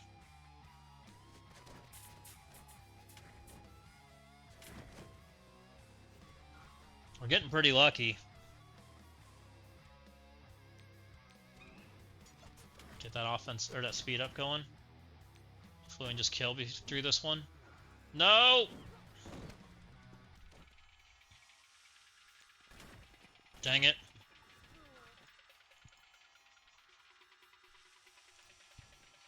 And I'm pretty certain Captain Mustard just gets this done. You drop Monkey, pick up Mustard. Because Monkey didn't do anything, right? Monkey's really not that important. It's Sable's kit that's really the important one, I'm pretty sure. What is Monkey's raid kit again? I need to see Monkey's raid kit.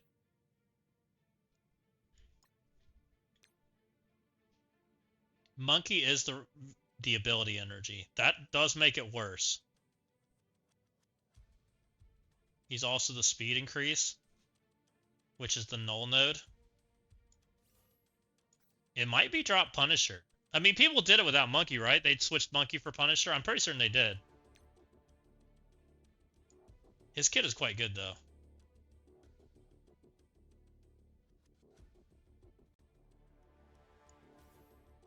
I mean, the safe bet is drop Punisher, which is not the end of the world. Punisher is... Oh, you did Sable Punisher. So you did it. You were fine. If you did it, then it shouldn't be an issue.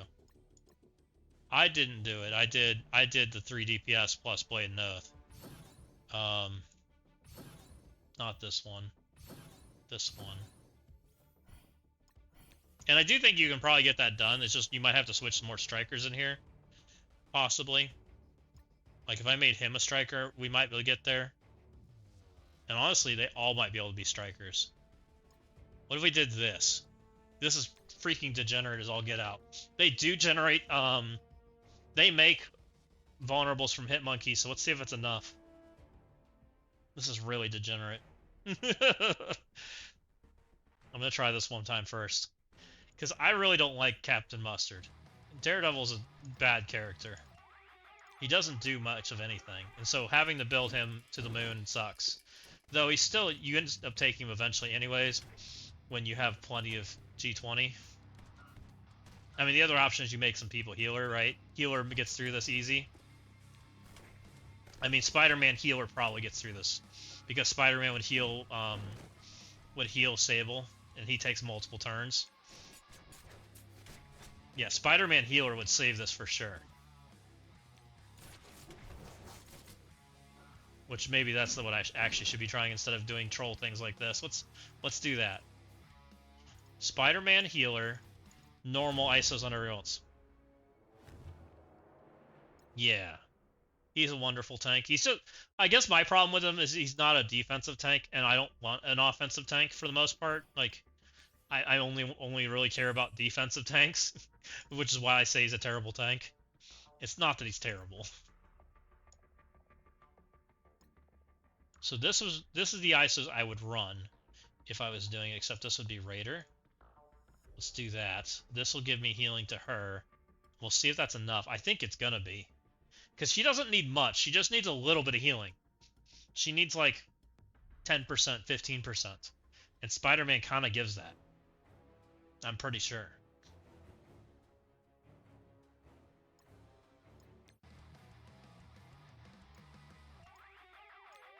See if I'm right. Get off that defense down. Put those heal blocks and traumas out there. This extends everything. This chains and puts vulnerable out there. More vulnerable is great. Because again, we're just trying to do as much damage as possible. Just keep doing damage. Yep, that's fine. So we're at 4 stacks. Do we need one more striker is what I'm going to ask the question of. Basic's fine. That gives her 2 vuln. Let's extend. I don't have any heal block out here, which we don't love. She's looking nice and healthy, though.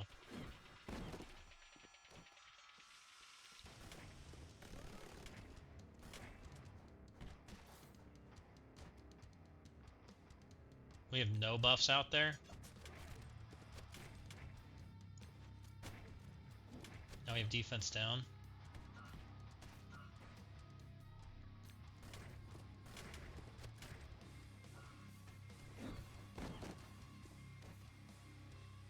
Basic, he's under 50. Healing's fine. Gives him offense up too. We got a degen again, which I think Sable has. Yeah, she does. That gives defense down also. Also, we're looking nice and healthy now. I think that one healer ISO literally was all we needed.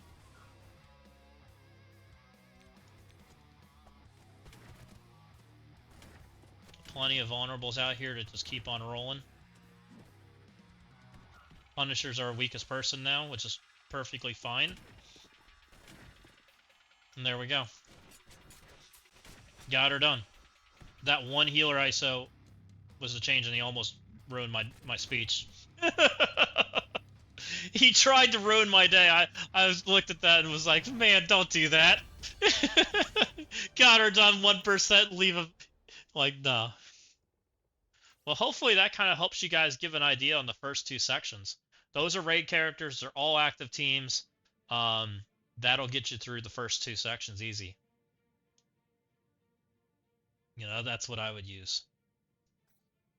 I think we've had a lot of fun tonight, guys. I think we're ready to call it. I think King Sheets might be streaming right now. We'll go hang out with him, see what kind of Crucible action he's got going on. And then maybe we'll hang out some point later this week when we got some more stuff to do. Yeah, let's go hang out with King Sheets. Let's go tell him hi.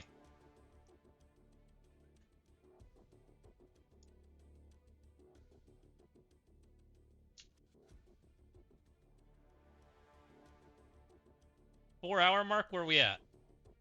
Oh, we're at 3 hours and 43 minutes. Yeah, we can bullshit for another 20 minutes. That's fine. I'm fine with that if you guys want to hang out a little longer. And then we'll go hang out with King Sheets. We can hit the 4-hour mark. What else do you want to talk about? What would I do in the global section? If we were doing global, it's global next, right? This is city, city, city. This is global. So, if I'm bringing new global characters, villain, global villain, I don't know if it's changed.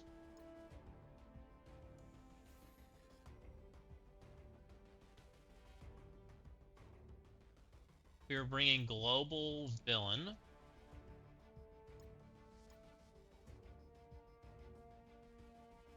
Man.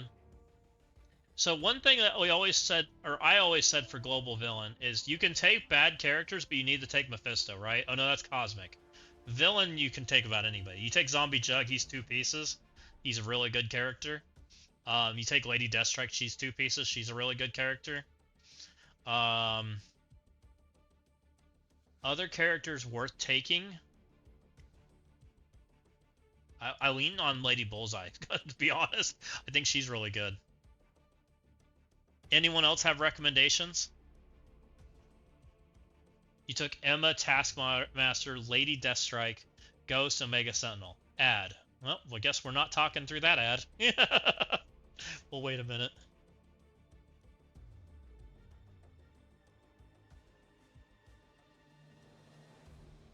Emma, Lady Deathstrike.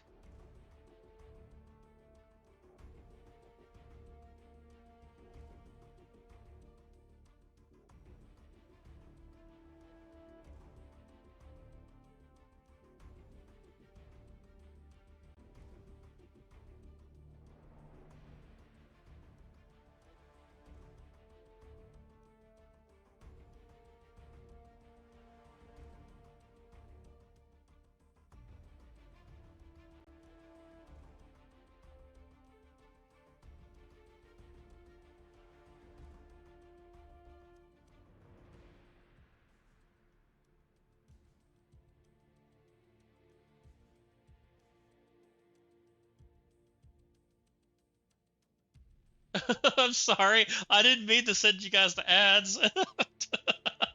Could have rated out and avoided these. Oh, my bad.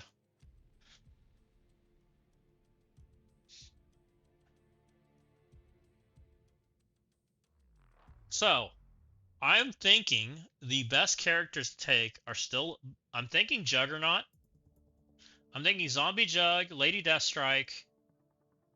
I'm leaning on Lady Bullseye. Maybe Taskmaster. Isn't Taskmaster 2? Or was he 4? He might have been normal.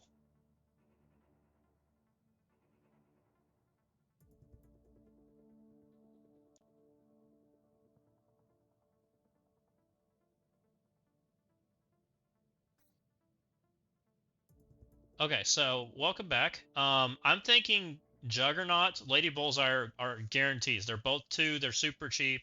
I don't think you need high healing in this zone, if I remember right. It's all very easy. Omega Sentinel used to be someone I recommended, but she's really fallen off. Raider? Yeah, I'd still do them both as Raider. I think they're both fine, don't you?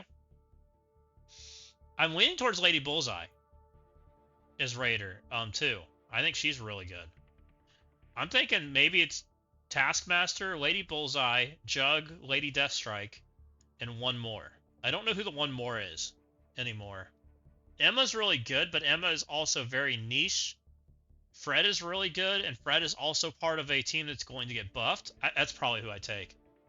It's Taskmaster, Fred, Jug, Lady Bullseye, Lady Deathstrike are probably the 5 I take into global villain these days.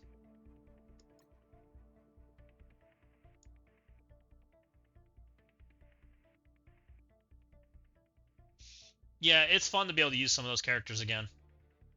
Yeah, these are probably the 5 I take if I was doing it today. 2-piece character, 2-piece character, I believe a 3-piece character, 3-piece character, and 3-piece character. These 2 are on a raid team. They are also good war characters. This guy is going to get buffed but when the next new epic character comes out. These 2 characters are absolute beasts at 2 pieces. Easy selection. That would be my absolute recommendations for Villain Global. Yeah, Task is 3. Yeah. Yeah. That's exactly who I would take. And if I remember right, that section's super easy. Like Lady Deathstrike carries the entire thing basically. She just cleaves everybody out of existence and rewinds everything and then does it again. And because she just kills everything, that Lady Deathstrike just like takes like tons of turns. That's what I remember happening. So these 5 for sure. If you're doing Hero Global, my recommendations for Hero Global have changed, by the way. I don't if you're not on Liberty, I don't recommend Liberty, right? Hero Global, it's very, for me, if I'm recommending it to somebody these days, yeah, don't. It's not Liberty. It's Emma Expen and the new team, the Phantom Rider team. It's not Phantom Rider, but everybody else around him. It's this team. This team minus Phantom Rider, put in Emma X instead. Easy peasy. Gets through Shadow King so easy. That makes it so easy. And everybody got them semi-built for free. You just take them the rest of the way. This is an amazing war team. The Yo-Yo is seeing play everywhere. These 3 characters are war characters, which you still have to take war characters, whether you take Liberty or take them. You can take other X-Men characters, but they're much uglier to take. It's up to you. But I really like this. This is also a bio character. This is 2 mutant characters. It's a nice spread on gear. This is a skill character. It's a nice spread. So that's my recommendation, and I've done that fight many times.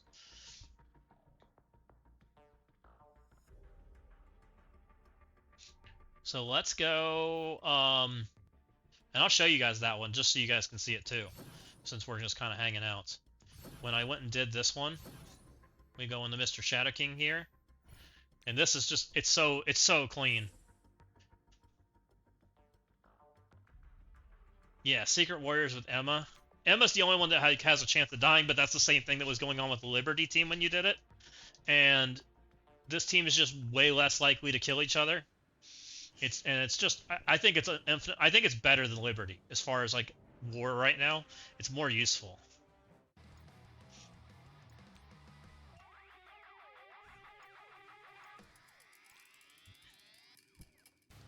Because you get all these on-spawn buffs, which they don't get, which is the big thing that, like, why it's different. You know, they do their stuff, and they just don't kill each other. You come in, we kind of come over here, hit all these people, take all their buffs away, go to town on their Emma. And really, you don't even have to target like that hard. If you they get stacked up, it's even better. But we just kind of go to town on them.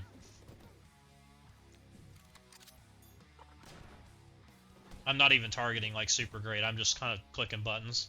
Like that's how much I think this team just kind of like annihilates. It's kind of crazy. You know, you had to be so precise with how you played the Liberty matchup. You do not have to do it here. She's dead. Shadow King's doing Shadow King things. Which we are smeared in debuffs, so we don't love that. And they're starting to chip at him. So we may have to play a little smarter than what we're doing. Again, we're going to try to make some people dead.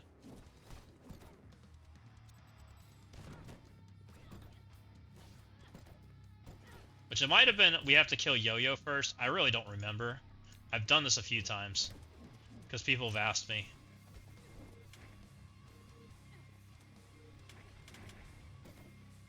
But you kill all their friends, and then you kill Shadow King. Which I need to make these two dead. I also need to not lose this girl. Ideally. So we at least got them dead. I need Shadow King to not murder my character, please. Thank you. I'm also going to take a hit. Thank you, don't die. I can do this better, by the way. The more stacked up they are, the better it is, because then they are ability blocked. I think she has an ability up, so we're going to try to deal with her. Can you not kill my character? Thanks. Stop it. This might take me 2 attempts.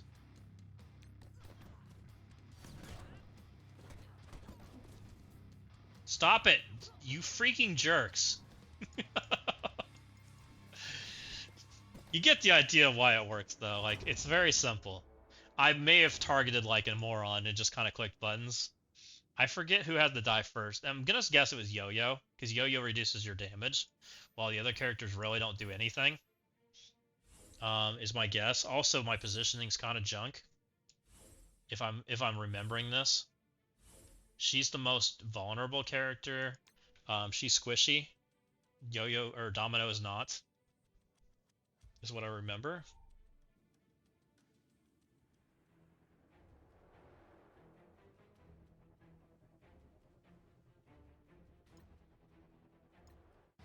So, see if I can play this better.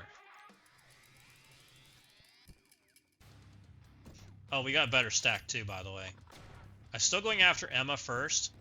Then we're going after Yo-Yo. But everything's around Shadow King, which is much better than what we had before. So we'll smash here. Because this is going to make it easier for the ability block. They're also hitting my Negasonic, which is a great person to hit. Because Negasonic gets a lot of armor and barrier and stuff.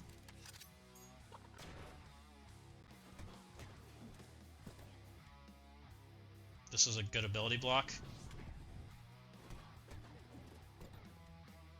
Let's make Yo-Yo dead, because Yo-Yo's doing bad things.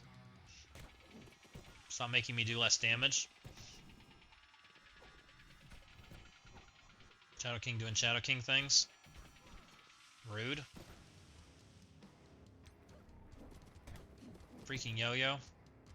Die.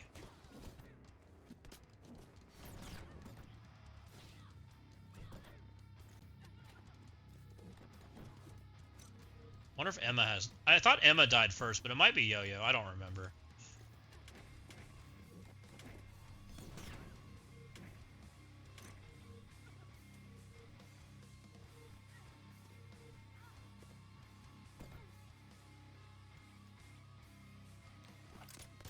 Basic summons in more people to attack. Basic summons more people to attack. Also puts slow out. Leave my girl alone. Please. Die. Oh, she didn't die? Oh, thank you. Stop it. Still pretty healthy, but we're getting there. I'm thinking I should have killed Emma first. Emma first, then Yo-Yo.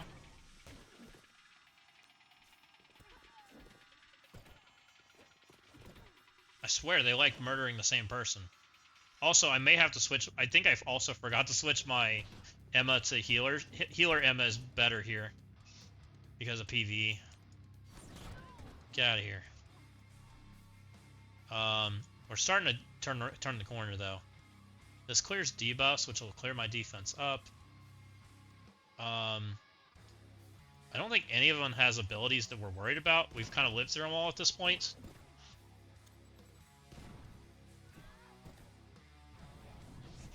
Okay, she had ult, but we don't care. Shadow King's on basic. She's, I think, a shorter cooldown, so we're going to work on her. She's dodging like a champ. Yeah, my Emma's a raider right now because PvE or PvP. We got dodge mechanics up. Sit in the middle. This cleaves, I believe. Yeah, this is primary adjacent. So we get those slows out there.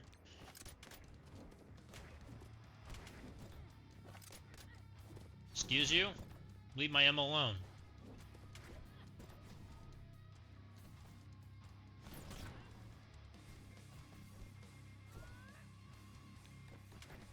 Just keep doing damage. Shadow King's about to meet his maker.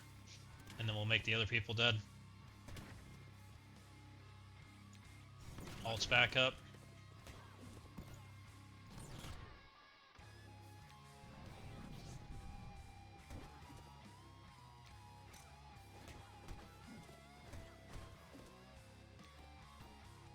Lots of dodges. It's a long fight, but it's pretty safe overall compared to the Liberty matchup, I think. Healer Emma would make a huge difference here, by the way. I'm certain it does. I don't know why I left her as Raider. Probably because that's what I normally play her as. Because PvP matches are half this duration.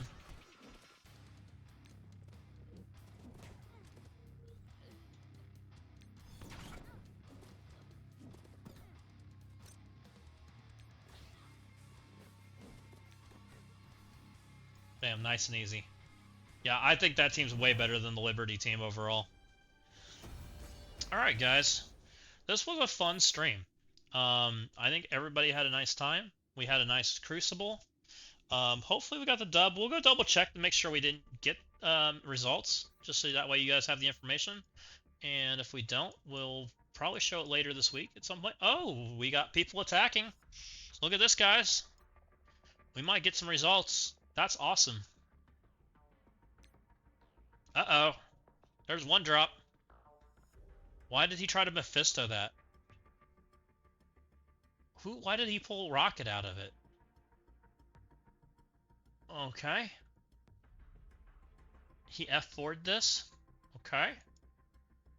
He Blue Marvel dropped there, so we're tied in drops now. By the way, I knew this was going to happen. We'll watch that. Uh-oh. He also dropped here. Uh-oh. He also dropped here. Uh-oh. Uh-oh. He also dropped here. You guys ready for some fun? Hold on. Let me get one thing from my alliance mate real quick. They're asking about the Blue Marvel trial. Let me clip some stuff for her real quick. Not these teams. Did I not save those teams? What's in here?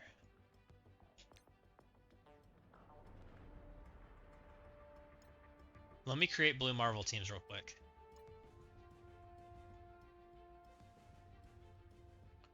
Fantastic Four. MCU.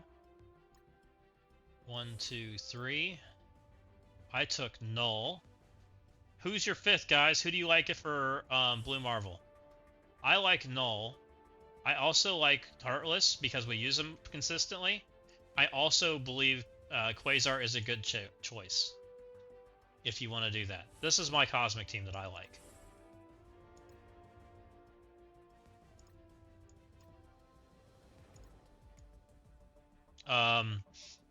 Next up is City.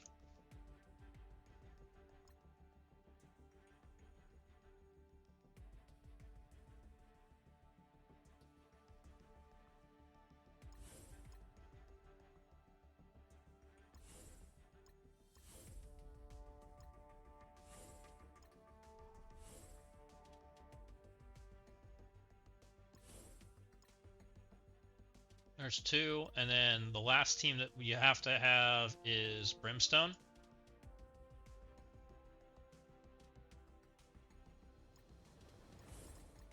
Minus her, or not minus her, minus him. And we bring Old Man Logan. Old Man Logan. Bam, bam, bam, bam, bam. If I was doing this again, I would make her her Raider instead of Striker. But on her team, she is a better Striker than she is Raider. So I'm probably just bully my way through this anyways. It is what it is. It wasn't that bad. Let me screenshot this.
Okay, let's go watch some replays. See what people did.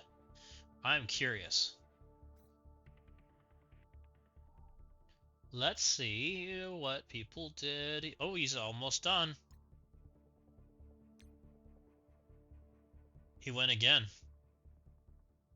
So, he did kill this. Oh, he used Blast Arm Thunderstrike. Look at him go.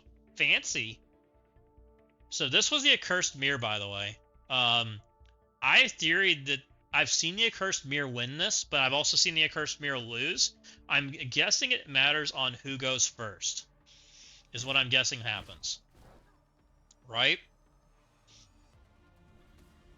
Odin goes first, but I'm guessing it's more about the Satana that goes first. It just went first, and he didn't kill, and then mine killed. Is that what happened?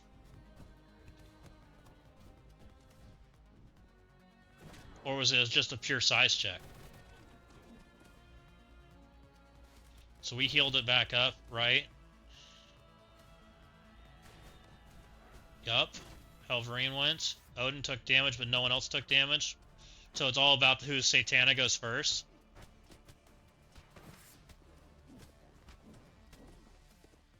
Odin's getting smushed. We lost a character. How did we win this? Because we also don't have Helverine, right? He's got defense up. We didn't. What happened? Helverine took a second turn. My Satana goes. Satana's Striker hit killed. Interesting. And then Hood murdered people.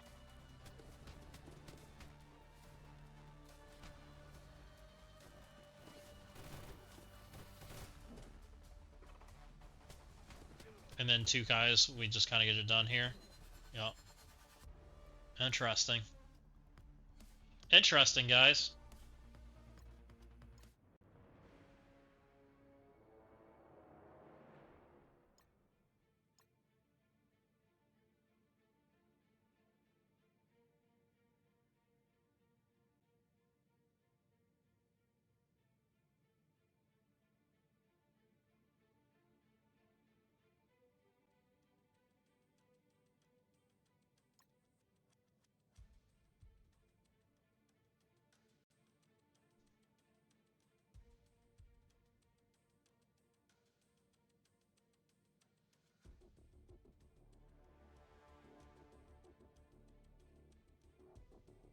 Give me a second, I'm typing stuff to people.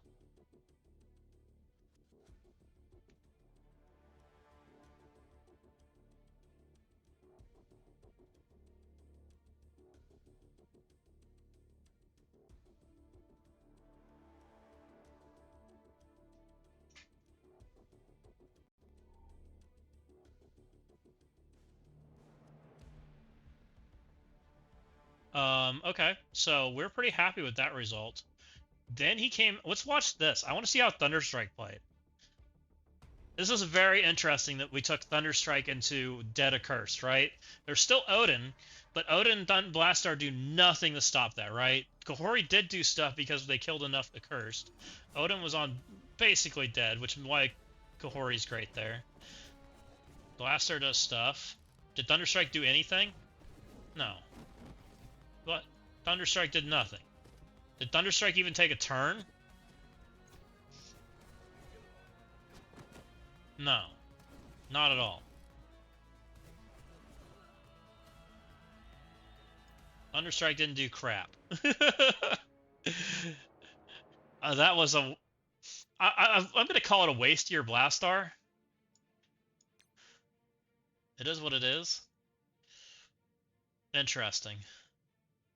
He had a full-size Curse, too. That's crazy. Same ISO. He did not have purple 5 on him. Same size. Yeah, he didn't. I had purple 4, he didn't. Interesting. He got this done. He used full Starjammers at the end.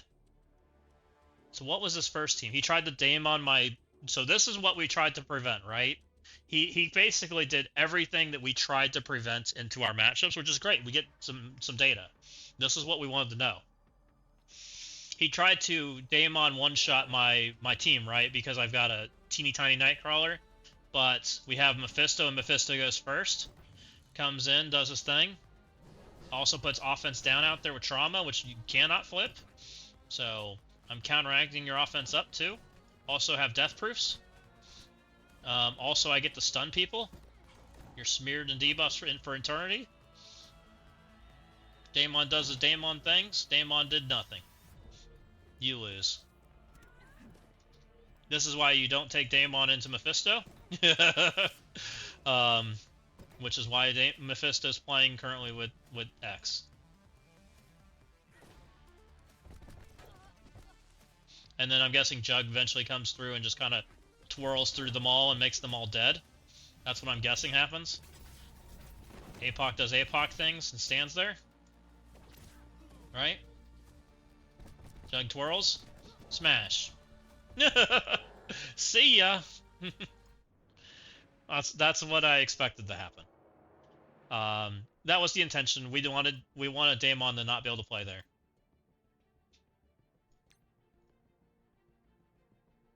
What did he do as a follow-up? Then he went for sack into Accursed, or into Starjammers, and that was a secondary thought. So he sacked, which we knew that was going to happen. I'm not watching that one.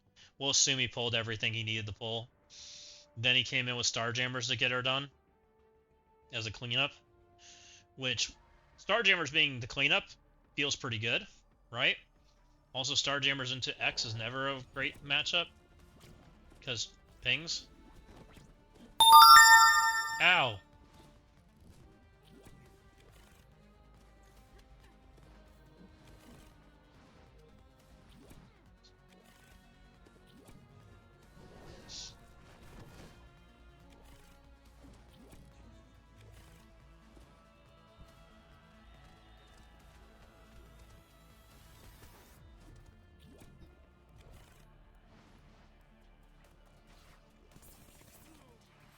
Okay.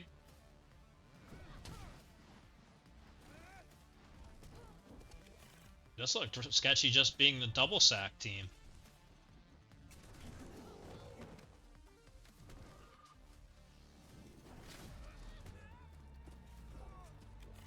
That felt great.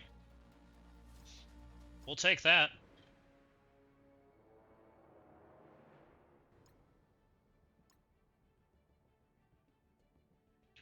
Also, Nick Furious, welcome. Thank you for the follow. I really appreciate that. I didn't see that. I got rid of my alerts. They're making way too much noise.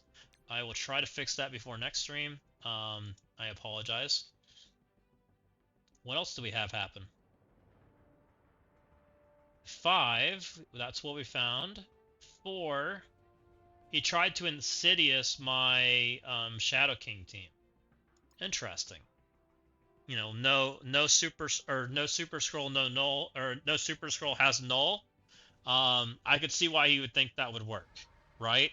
Super scroll is kind of the reason you don't take Insidious into this team. Why did Insidious lose to this? Did Shadow King just get to go off because they didn't deal with the revives? Okay. He only... Oh, he didn't bring Hobgoblin. Where's Hobgoblin? He brought Spider-Man, Doc Ock. I don't understand. Where's Hobgoblin? He wasn't on defense, was he? I don't think he was. No, we didn't use that kind of stuff. He set off Thanos. Thanos AoE'd all his buffs away. Which, I mean, that's scary just doing that. Because Thanos was most likely losing those buffs. And then he started making people revive. Did he try to permakill? I mean, I think Kraven has a permakill, right? So maybe he's trying to set up a permakill with Kraven? I think? Maybe? Maybe. He's leaving everybody super low. He's got to be trying to set up the permakill with Kraven.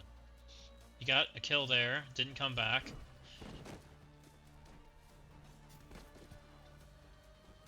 He's got to be. That's the one thing I can think of.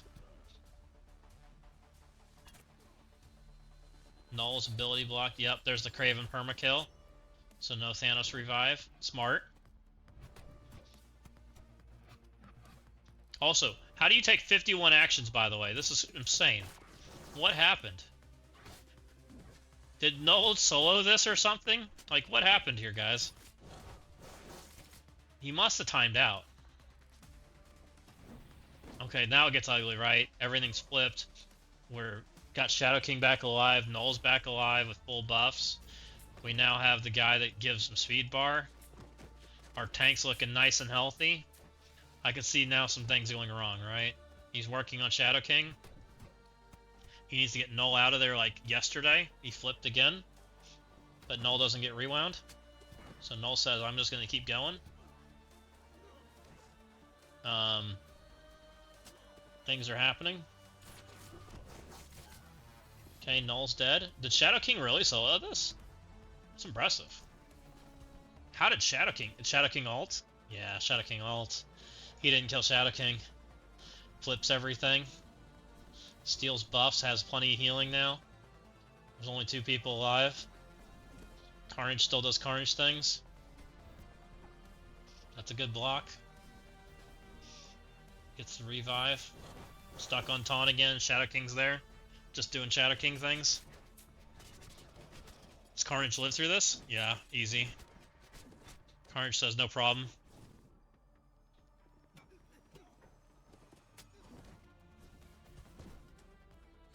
That's a battle. I think I've seen enough. Interesting. Well, what else happened? Trezo. In the spring, once I had Miss Marvel Classic on defense, and my opponent used Vigilante against her. 11 turns in the Miss Marvel Classic, was only one alive on my side. All besides HM Hitmonkey alive on his side. Replay went for 70 turns. I don't think I've ever seen a 70-turn replay. That's impressive. Nice. Miss Marvel Classic is definitely that gal, though. So then he used Bozos to clean up. I'm not watching Bozos. I could see why that works. Let's watch this one. I'm interested in this one. So this is my hodgepodge team that I made to try and counter speed stop teams, right? That's the whole intent behind this team, and he took one of the speed stop teams in here, right? This speed stop team does not get speed bar on spawn because Howard the Duck. They have Rachel goes first, or no, Blue Marvel goes first. So watch this. Blue Marvel goes first. He's supposed to smear everybody in trauma and disrupt, which he did. Then Storm takes her turn.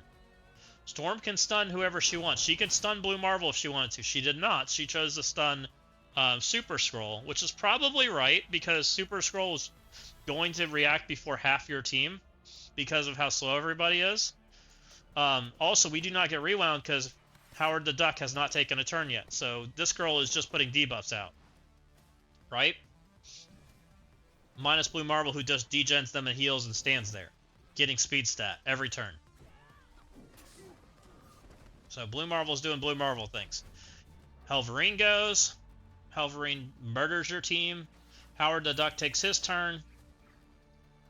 Blue Marvel's now probably getting ready to take his turn and finish this off. Mummy doing mummy things, we don't care. Blue Marvel doing Blue Marvel things.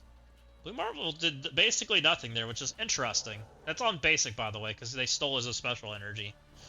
Again, basic. I'm not upset with that. I want to see how big that team was, because that went better than I expected it to go for him. Because he steals the Blue Marvel special energy, it puts Blue Marvel on basic, which does make him still that team pretty good against that. But that's mostly, that's my team. Where's his? Oh, his is big. That's a big team. He's got diamonds on Rachel. Everybody's G20. They're all big. I am not upset with that at all, by the way. That went precisely how we wanted to go. And I think it goes even worse for him if he leaves Super Scroll available. I think the Blue Marvel stun would have been wrong if he did it. And it's kind of bait, because Blue Marvel takes his turn, right? So technically he can stun Blue Marvel. But Super Scroll is probably the scarier character overall, if he gets to take his turn. Especially with them all already covered in debuffs. Because then Super Scroll goes in stealth, and Super Scroll then probably does bad things from that point on. This is interesting. Why did he do this? Because he used Blastar?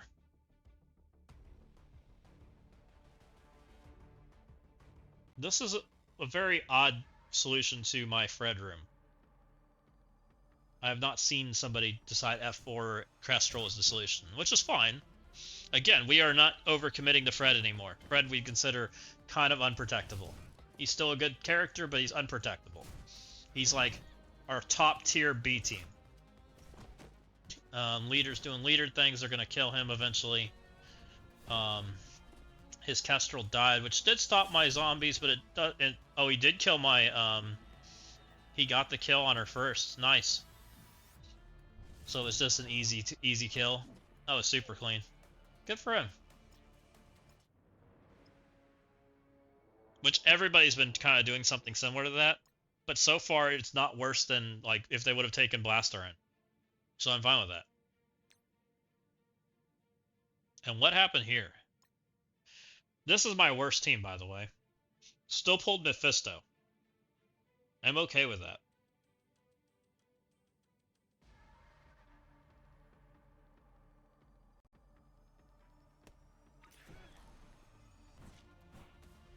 Okay. Yep. Okay.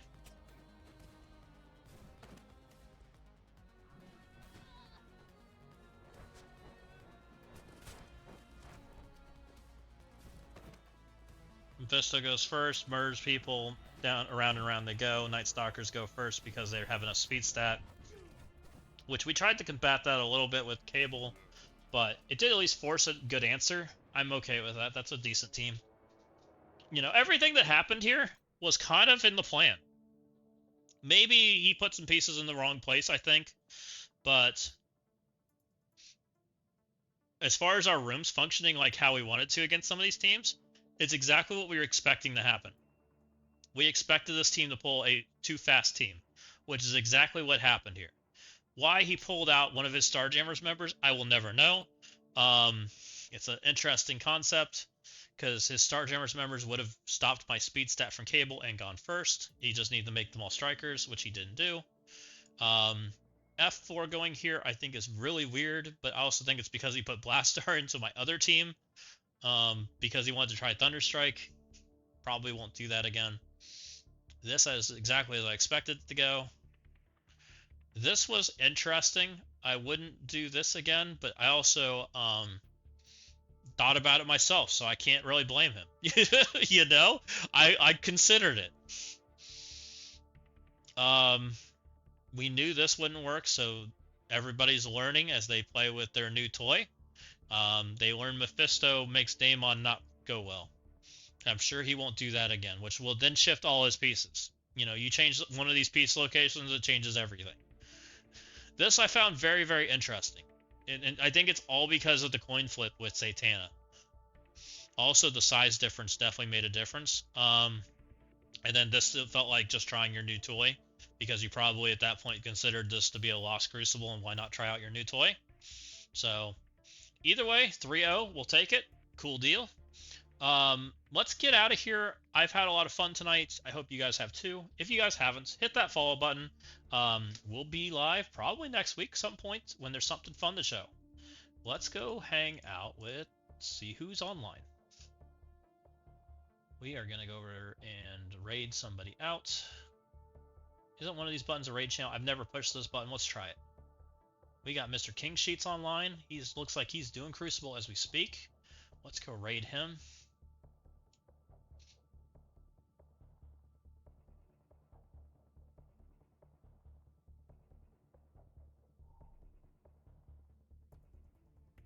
And thank you all for hanging out tonight. I'll see you guys later.